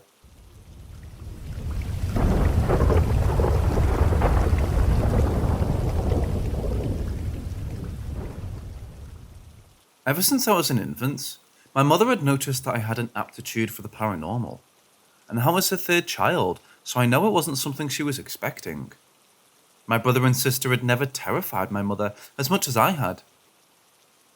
When I was not even 2 years old and had only just begun to talk properly, she would take note of me going into rooms where nobody else was around, and walk in on me talking to empty space. Not fun talk like one would have with an imaginary friend, but full-blown complex conversations, like I was curious and questioning rather than playing imaginary. I was heard saying things that I, as a 2-year-old, would never have heard from anyone else.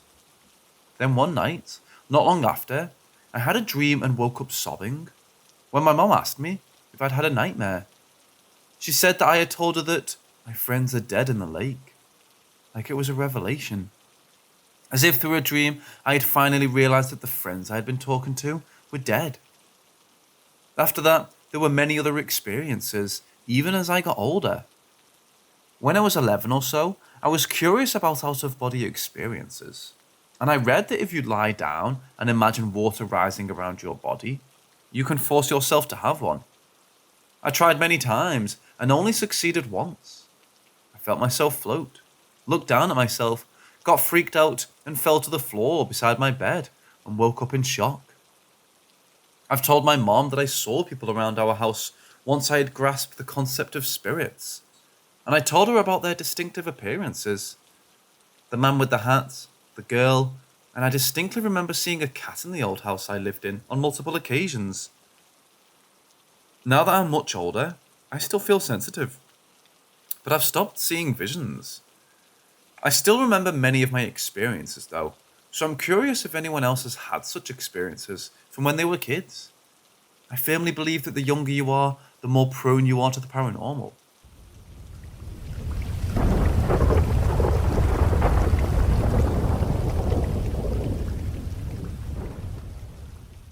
Back when I was in college, I had to take a few night classes to finish my program. I was going to school for drafting, and one of the classes was only offered at 5 p.m.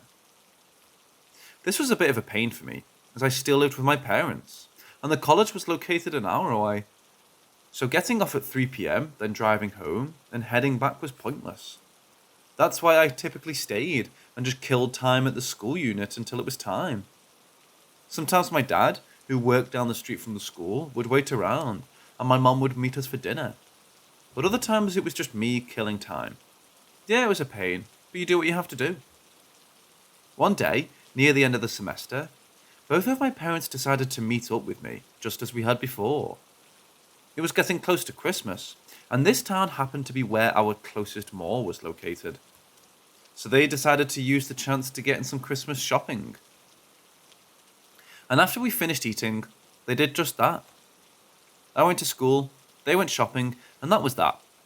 Or at least, that's what I thought. With Inventor, despite it lasting a few hours, you could leave whenever you wanted. We were allowed to work ahead, and he didn't care when you left as long as your assignment was done.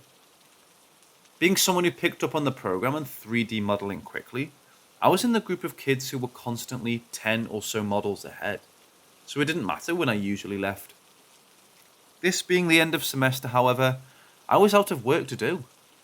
I reached the end, so I ended up leaving class extra early, so I called my parents to let them know. They were still at the mall, so I drove over there to meet up with them. I did some shopping myself, and then we packed up the 2 cars to leave.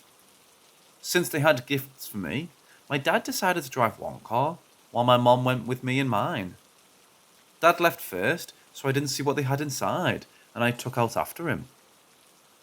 Back then, I still hated driving at night, so I followed him closely on the way back. My dad is a crazy safe driver, so it took longer following him, but it was okay. Felt safer with him in the lead. Getting close to home, we arrived at the T outside of the town I'll call RL. My dad was at the stop sign ready to turn left, but a car was coming. So my dad, being an extra safe driver, he proceeded to peel out and cut the guy off. Now RL isn't the safest town around, and when the guy slammed on his brakes and stopped in the road, I was scared. This is where people would get shot, and the guy stopping terrified me. I sat at the stop sign myself and had no idea what to do. Do I go? Do I wait? What's this crazy guy gonna do? I sat there for a few minutes freaked out before my mom finally said, "Just go." So I did. And the whole time I kept my eyes on the grey car as I slowly pulled out and passed them. They're gone. My mom's screaming shocked me, and I remember saying, "What are you talking about?" As I too realised the car I was passing was not there. In fact, another car then passed through where the first car was sitting. The car was gone. Where I was looking was empty. Later when I got home, we asked my dad about it and he was confused. According to him, there never was a car. He wondered why we stopped and said we were the only ones on the road. Minus the guy he passed down the road a ways 5 or so minutes later. So what did we see? Every time I passed that road, I looked to see if maybe something could have reflected light and made it look like a car. But there's nothing there. Just a cornfield.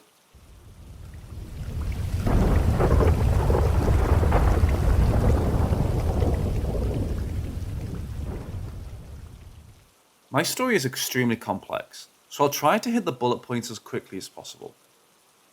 Growing up in this house, it's a smaller 1960s rambler in western Washington on a half acre that backs up to about 4 miles of greenbelt, and it always felt off.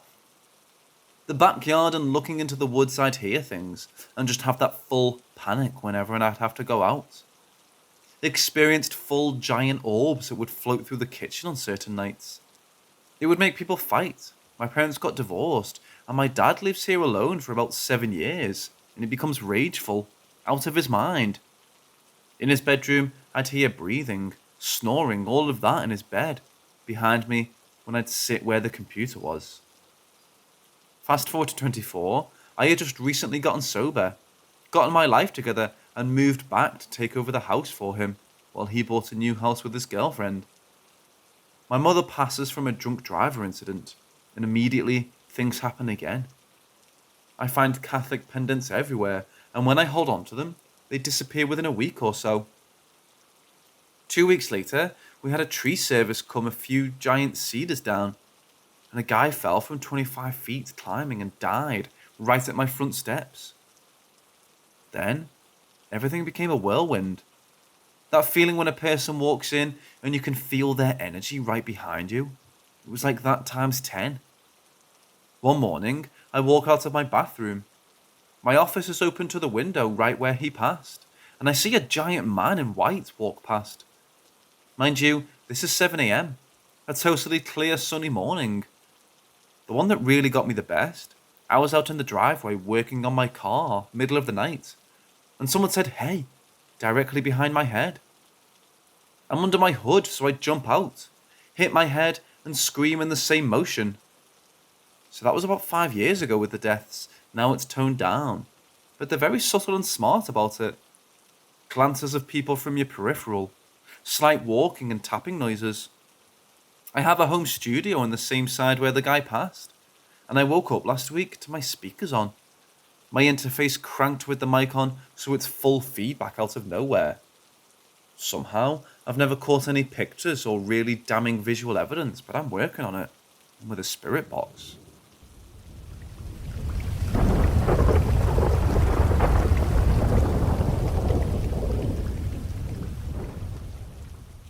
I was born and raised and still live in Savannah, Georgia.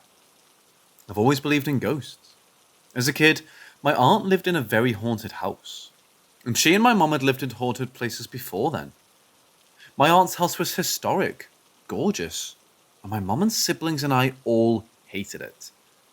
Point is that I grew up with a close family telling me stories about their old houses.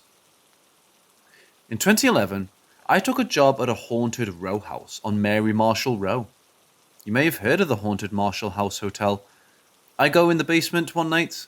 Well, this is the same Mary Marshall. It's diagonally across from Colonial Cemetery, which was a mass grave for yellow fever victims, as well as broken tombstones just leaning against the gates. From the first day, I was horribly depressed. I have depression, but I felt crippled. I also had the urge to jump off the back balcony repeatedly, as crazy as that sounds. Our office manager told me she felt so bad there, she said protection prayers on her way to work daily. Plus, she had the cabinet doors in the supply area scare her badly numerous times. She would close all the doors, walk out of the room, and return to find them open. The house had 4 levels: basement, main, second, and third. My tiny office was on the second, right by the stairs. Up until this time, aside from gut feelings, I'd never seen anything but once. I was returning from my lunch break, entering the main floor from the back door. Got in and reached into the mini fridge on the floor to get a drink. I needed to go to the bathroom, but out of the corner of my eye, I saw someone I thought was a man go into the bathroom and close the door. I figured I'd wait and talk to our office manager, and after 5 minutes, she asked if I was waiting for something. I said I needed to run in the bathroom. She said, "Well, nobody's there." I was smoking a cigarette on the back balcony on my floor, and through the glass door, I saw the back of a man walking down the hall into my office. I saw pants, shirt, and dark hair. While it looked taller than my boss, I rushed back in thinking he was looking for me. Walking down the hall, my tiny office was in the middle at the far end of the hall against the front of the house. Looked expecting to see my boss and saw no one. I turned and went into his office to see if he was looking for me. He had his feet on his desk and said he hadn't moved in 30 minutes because he was eating his lunch. Our runner was picking up everyone's mail and was in front of my office, about to step onto the stairs to go up to 3. She was walking to a co-worker, also standing in the hall. All of a sudden she screamed, and all 3 of us watched a black shadow float down the stairs towards us, against the wall, and disappear. I hated that job, hated it. I was there for 8 months. This all happened in that span, and all in the middle of the day.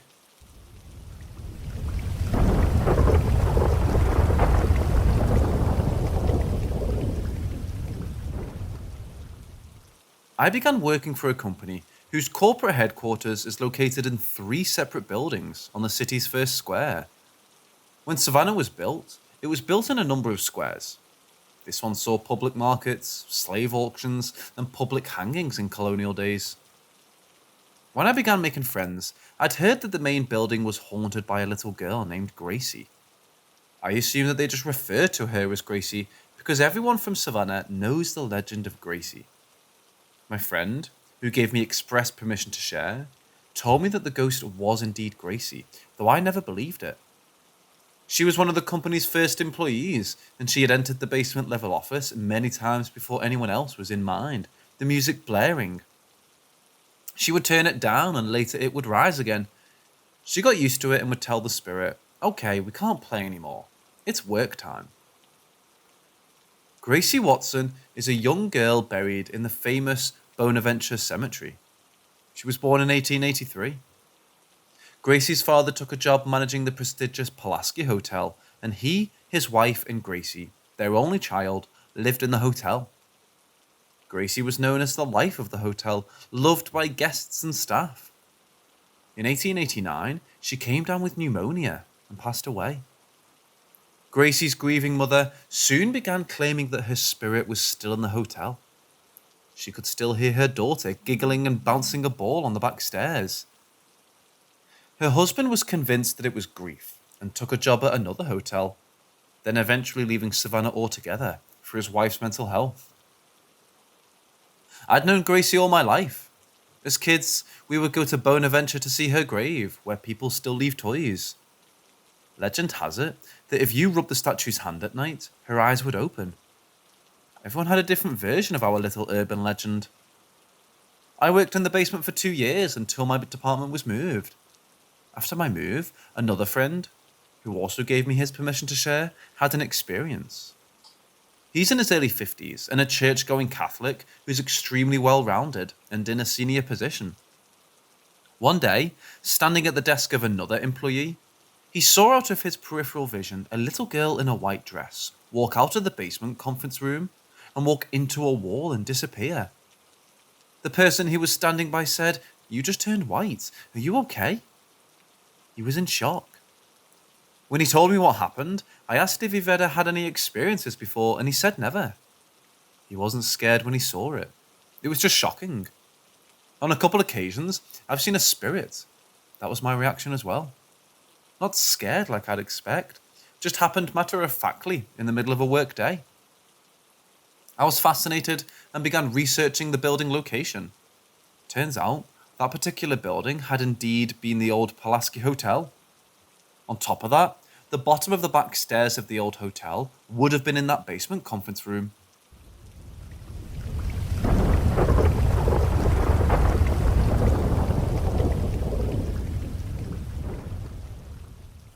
This story happened in 2007 and gets told every time my family gets together.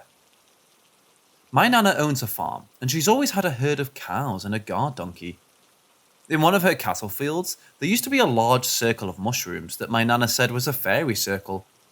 Now, my nana is Irish, and Irish people don't mess with fairies, and she refused to even mow over the circle.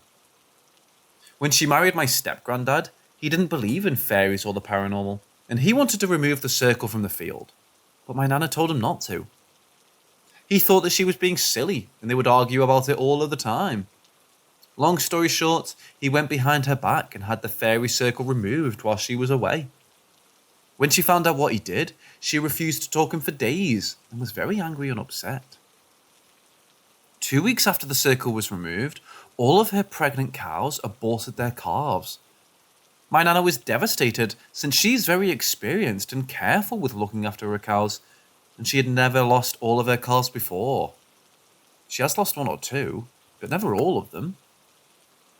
There was also a strange, scary experience that involved me, that my nana believed was also connected. My mum and 1-year-old me stayed with my nana for a few days to cheer her up, since she was still upset about the calves. Somehow, I ended up catching chickenpox, which is supposed to be rare in babies under 1. Luckily, I wasn't too sick, but it still scared everyone. I know that my nana still leaves small offerings in the cattle field, like small cakes and barley water, even though my step-granddad still thinks it's silly. I've stayed at her farm a lot, and the field definitely has a different feel to it than I've never felt anywhere else, especially at night, and I would never stay outside after dark. I know it was probably just two random coincidences, but it's become a legend in my family.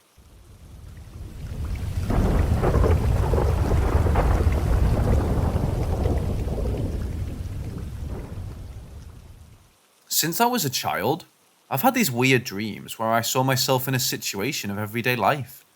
And after a short while, some kind of disaster would happen that would kill me in my dream. And just before I can feel it, I can't wake up. Now here's the part that weirds me out.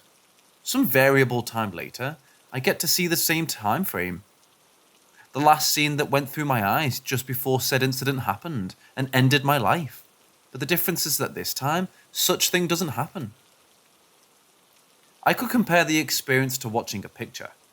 My memory remembers that dream I had when I got to see that last frame before the disaster. I don't want this post to sound like I got superpowers or some kind of made-up thing.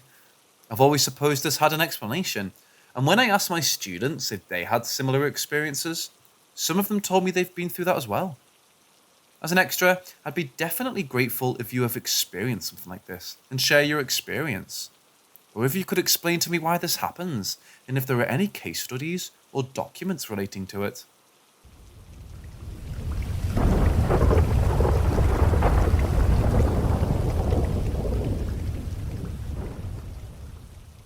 The year is 2007. I'm 9 years old and my brother is 7. Our parents are out working. Our grandmother is out buying groceries, so we're left alone at our 3-story home. Bored and quite energetic, we decided to play hide and seek. The family house is too big and too old, so we have plenty of space to play around and have fun with. After a few rounds of playing, the turn to seek is mine, and my brother has to hide. Counting up to 10 against the wall, I shout out, "Ready or not, here I come," and begin my search. Despite both of us being somewhat good at choosing difficult and creative places to hide in, my brother went for the most obvious spot I could imagine. On the first floor, behind a curtain and against a wide window, where light reflected his body. His silhouette giving him away at first sight, and his tennis shoes showing at the base of the curtain. Victorious, I tell him, "Come on, that's a real easy spot. It's your turn to seek." He doesn't move and he doesn't answer. So I go upstairs and wait for him to come. Sitting on a sofa against the wall with a clear vision of the stairs. After a good 20 minutes or so, I see my brother come down from the 3rd floor.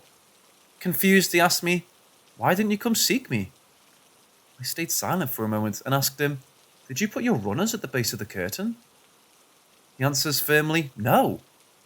He tells me he heard me talking from the 3rd floor and assumed Grandma arrived and I was talking to her, which wasn't the case. I tell him I thought he was behind the curtain on the 1st floor, and I asked him to come with me to the curtain to investigate. Slowly, we descend the stairs one by one, always keeping our backs to the wall and our eyes on the bottom of the stairs. When the curtain is within our vision, there's no figure there anymore, yet the shoes are there, still at the base. Closing in, I reach out with my hand to the curtain, but there's just air. I keep pulling the enormous curtain, trying to feel something, but an earwig falls from it and lands on my shoulder. Scared, I slapped it away and stepped back. Both of us go upstairs quickly, and I tell my brother what I saw. He reaffirms me that he didn't put the shoes there, and that we should stay put on the sofa until Grandma arrived, so we did. Up to this day, I don't know what I saw back then. Since 3.5 years ago we moved out of the home because of financial problems, and we never experienced something similar ever again. I always took my brother's word as the truth. Since the last round before he hid, I was the one to hide, and I don't remember seeing the shoes on the 1st floor when I did. There's no way he could go from his room in the back of the 2nd floor to the 1st floor and then to the 3rd floor in just 10 seconds without me hearing him run. Perhaps my memories are blurry. Perhaps my brother lied and somehow pulled it off. Or maybe someone or something really manifested then and there. Maybe it just wanted to play with us. Maybe their motives were more sinister.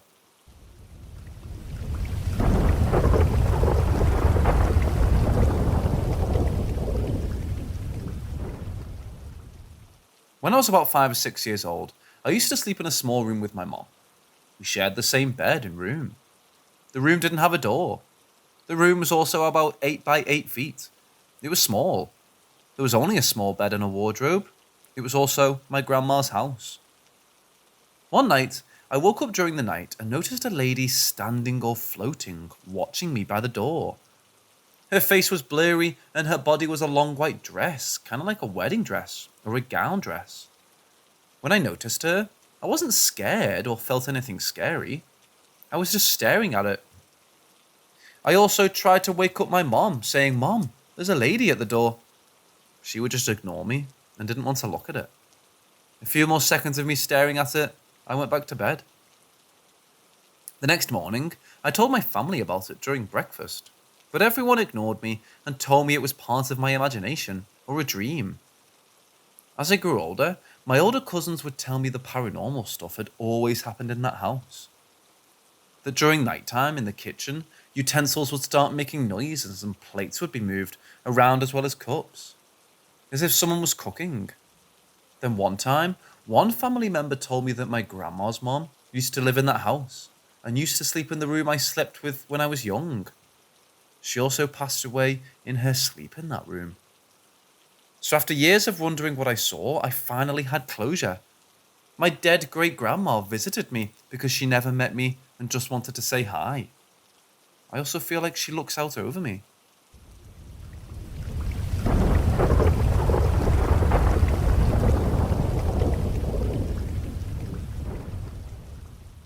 About 3 years ago, I moved into a house that was built in the 1800s.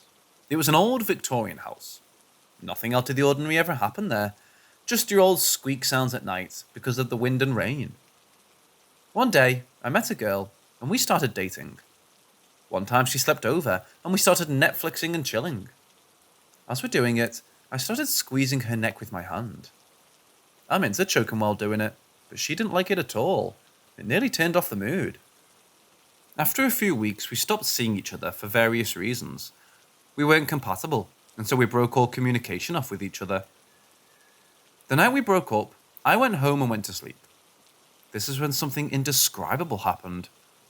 Around 3 or 4 a.m., I woke up in my dream and I felt something choking me so hard I couldn't breathe.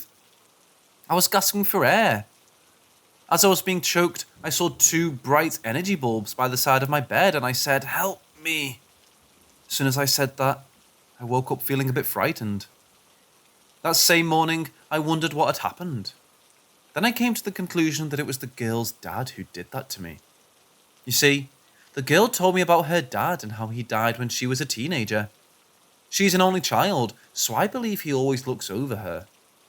I strongly believe that after I made her daughter sad, he choked me as I tried to choke her daughter just a few weeks before. He was taking revenge in a way. The 2 bright energy bulbs were looking out over me, so when I asked for help, the choking stopped and I woke up for real. I've not made contact with her daughter again because I'm scared he might choke me again. I literally took it as a warning. I also think she deserves to know that her dad is always with her.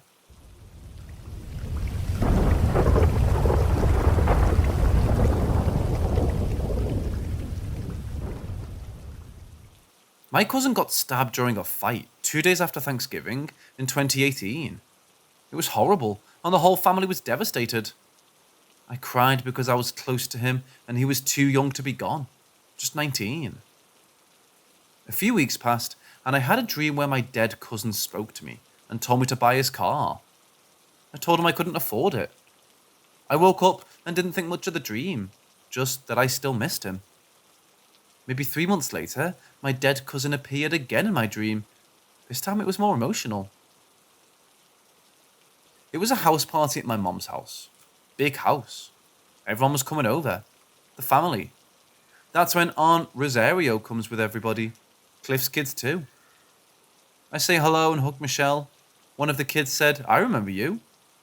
That's when my dead cousin appeared, and he said, "I don't remember me," and then disappeared. But I was the only one who saw him. Then I started crying. The whole family wondered why I was crying, but I couldn't explain to them what just happened. More months go by, and I have another dream with my dead cousin, another cousin and me. We were playing tag, and then we dressed up to go out and have fun in the city. I don't remember much, and it wasn't that emotional, just a fun dream. The last dream I had with him felt like closure, because ever since then I haven't had a dream with my dead cousin. The dream is about a house party with lots of people. I was drinking and having fun, and then I went to a room to do something. After I finished doing what I did wrong, I went to the pool area. I stopped walking and noticed my dead cousin in the hot tub. He turned around, smiled at me, and took a sip of his drink. Then I woke up. I believe my cousin has finally found peace. He's now on the other side and is no longer scared or afraid. He knows he's gone, and that was his way of telling me not to worry. I still miss him.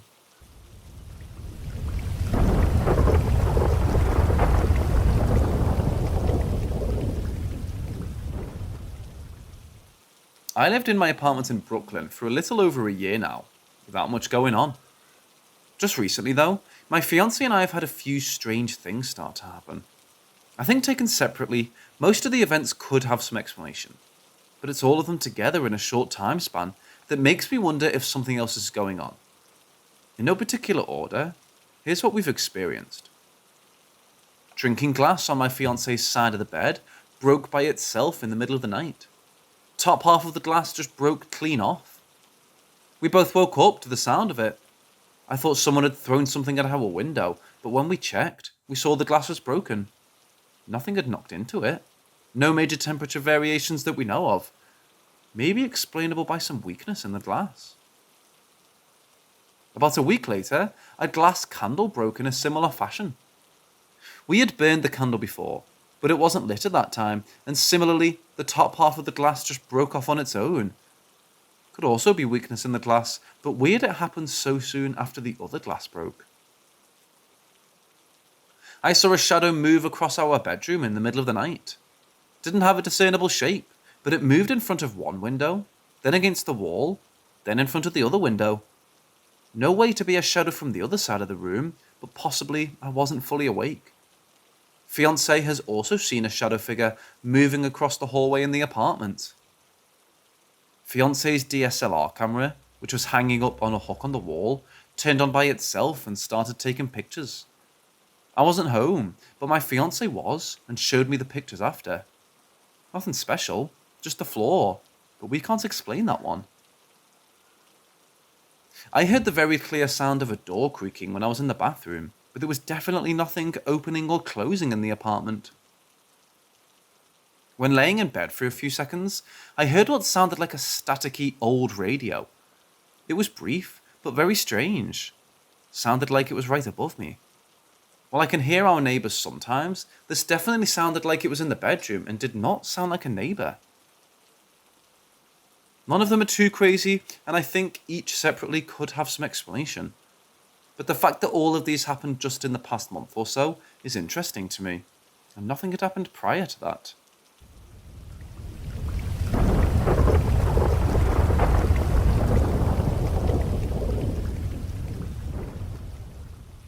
This was a weird one. Friday night, I had some family over in my backyard for a social distance dinner.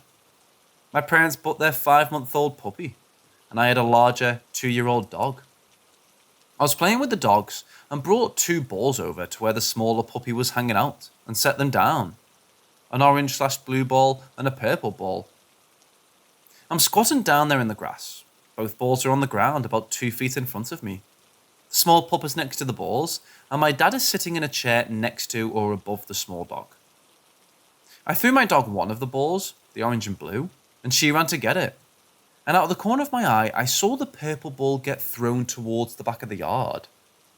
I assumed my dad threw it because he was sitting right there, but he didn't seem to acknowledge that he threw it or ask the pup to go fetch it.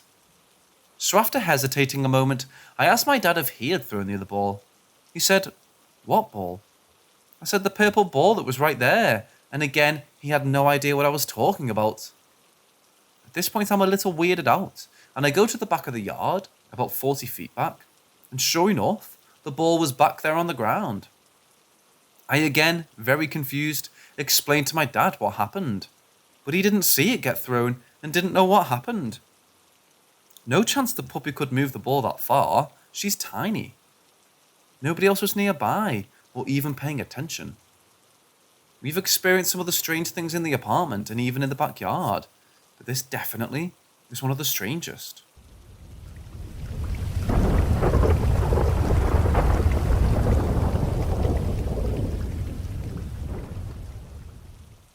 A couple weeks ago, I stayed at the old Harbour Inn in Savannah, Georgia. I didn't know it was haunted before booking, but after I learned of Savannah's general hauntings, I did see our hotel listed as one of the haunted hotels in the city. I stayed for 2 nights with my girlfriend and our dog. First night was uneventful. Second, at around 3 a.m, the carbon monoxide detector started chirping, the out-of-battery type chirp. I found the source of the chirping and took the detector off the wall to remove the battery for the night, but I found that it was hardwired into the wall. So it wasn't low on battery, nor had the power gone out because the alarm clock next to the bed still had the correct time. Eventually pressed the hush button so we could sleep, and put the alarm back, which then switched back and forth between green and red lights. Tried to go back to bed, but our dog was thoroughly freaked out. She was trying to squeeze behind the dresser and just get as far into a corner as possible. Ultimately, she ended up coming into the bed and sleeping with us. Now this might not sound so crazy, except for the fact that our dog never sleeps in bed with us. My girlfriend has tried to get our dog into bed with us pretty much every night since we got her, because she's just not that type of dog. She was maybe more scared than I've ever seen her. We all finally get to bed, and in the morning I check the alarm and it's back to fully green, fully functioning. No idea if that was the resident ghost or what happened, but it definitely was an odd experience, and given the hotel's history, I have to consider the fact that we had a visitor that night.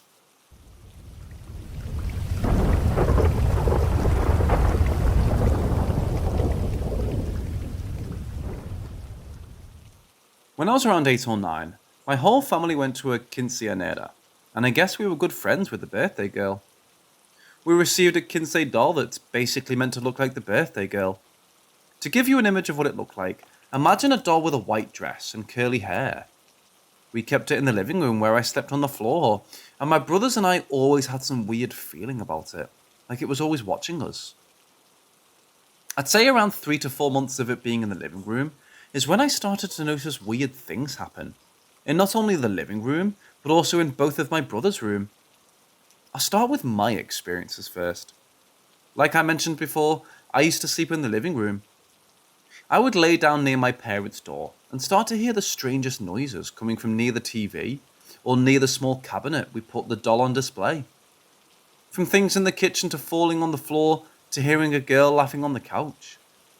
And I'd pretty much try to ignore all this with tears in my eyes, doing what kids do when they're scared, and cover myself with my blanket.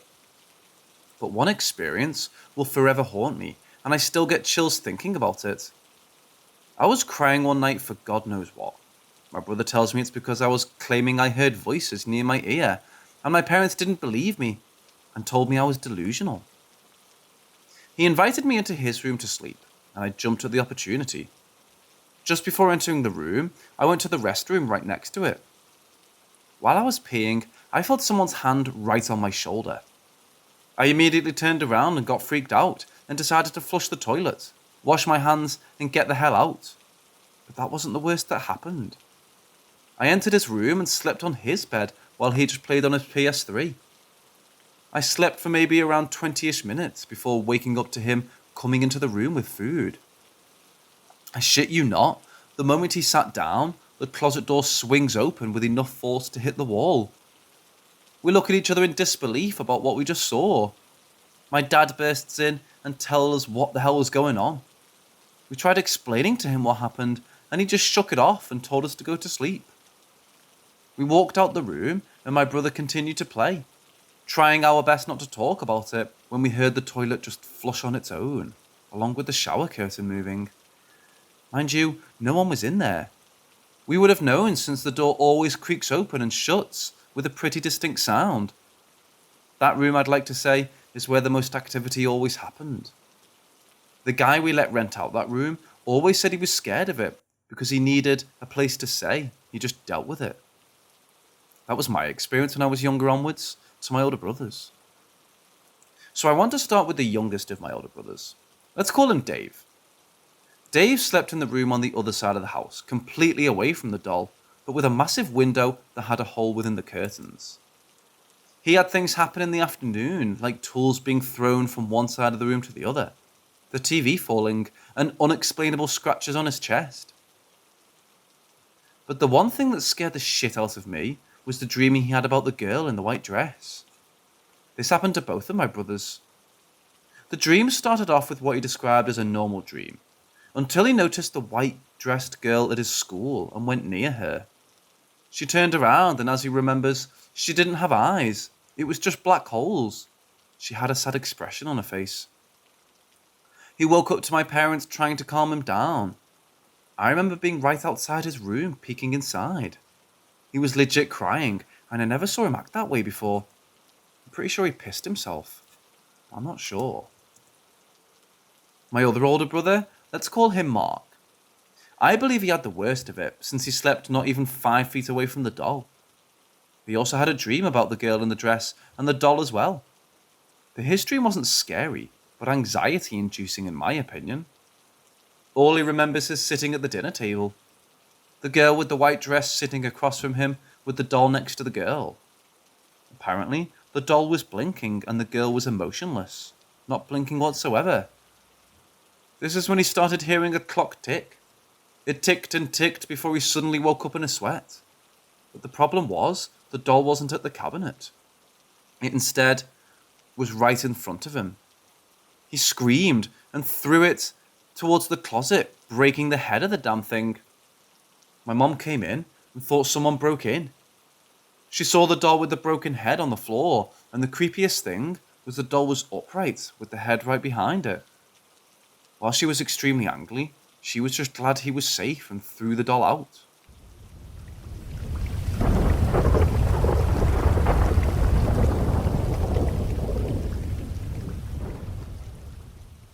I've had nightmares my whole life. Most of my dreams are lucid at the very least, where I'm aware of the dream and choose either to press forward into adventure or force myself to wake up.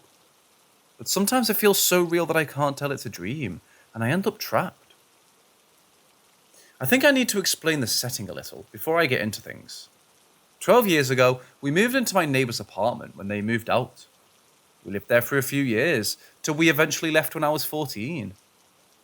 I was friends with the neighbour's kids before they moved out. When I visited the apartment, I noticed the bathroom was painted a deep red, making it appear very dark even with the lights on. It was a little spooky. The neighbours also collected a like of Native American stuff, like dream catchers and things like that. When we moved in later on, the red was painted over with off-white. The red was still slightly visible as tiny specks in random places though. Also, there weren't any windows in the bathroom. Here's the main thing I wanted to talk about. Among all the ghosts and monsters in my dreams, there's one that stands out to me the most. It started when I dreamed of that apartment. During any dream, if I entered that bathroom at any point, there was always a heavy sense of dread. Some dark mass was in the bathtub that slowly drained away the light in the room, making it dimmer and making me feel slower. I consciously ignored it every time because I didn't want to show it any fear. Over the years of dreaming about that, it got bigger and drained more light. Eventually, when it was strong enough, it appeared in places outside of the bathroom, like under beds or inside cabinets, or even entire rooms. Basically, I had to consciously avoid any dark places in my dreams. A couple times, it tried to pull me into it. The floor and gravity would work against me, and I'd be crawling on the floor, pulling myself up with the door frame, just to avoid getting caught. It caught me twice.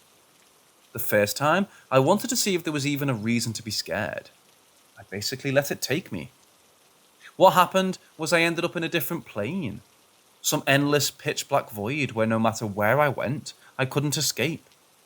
My screaming was muted. Fear was overwhelming me. I heard loud whispers inside my head. The second time I was in that void was a complete accident.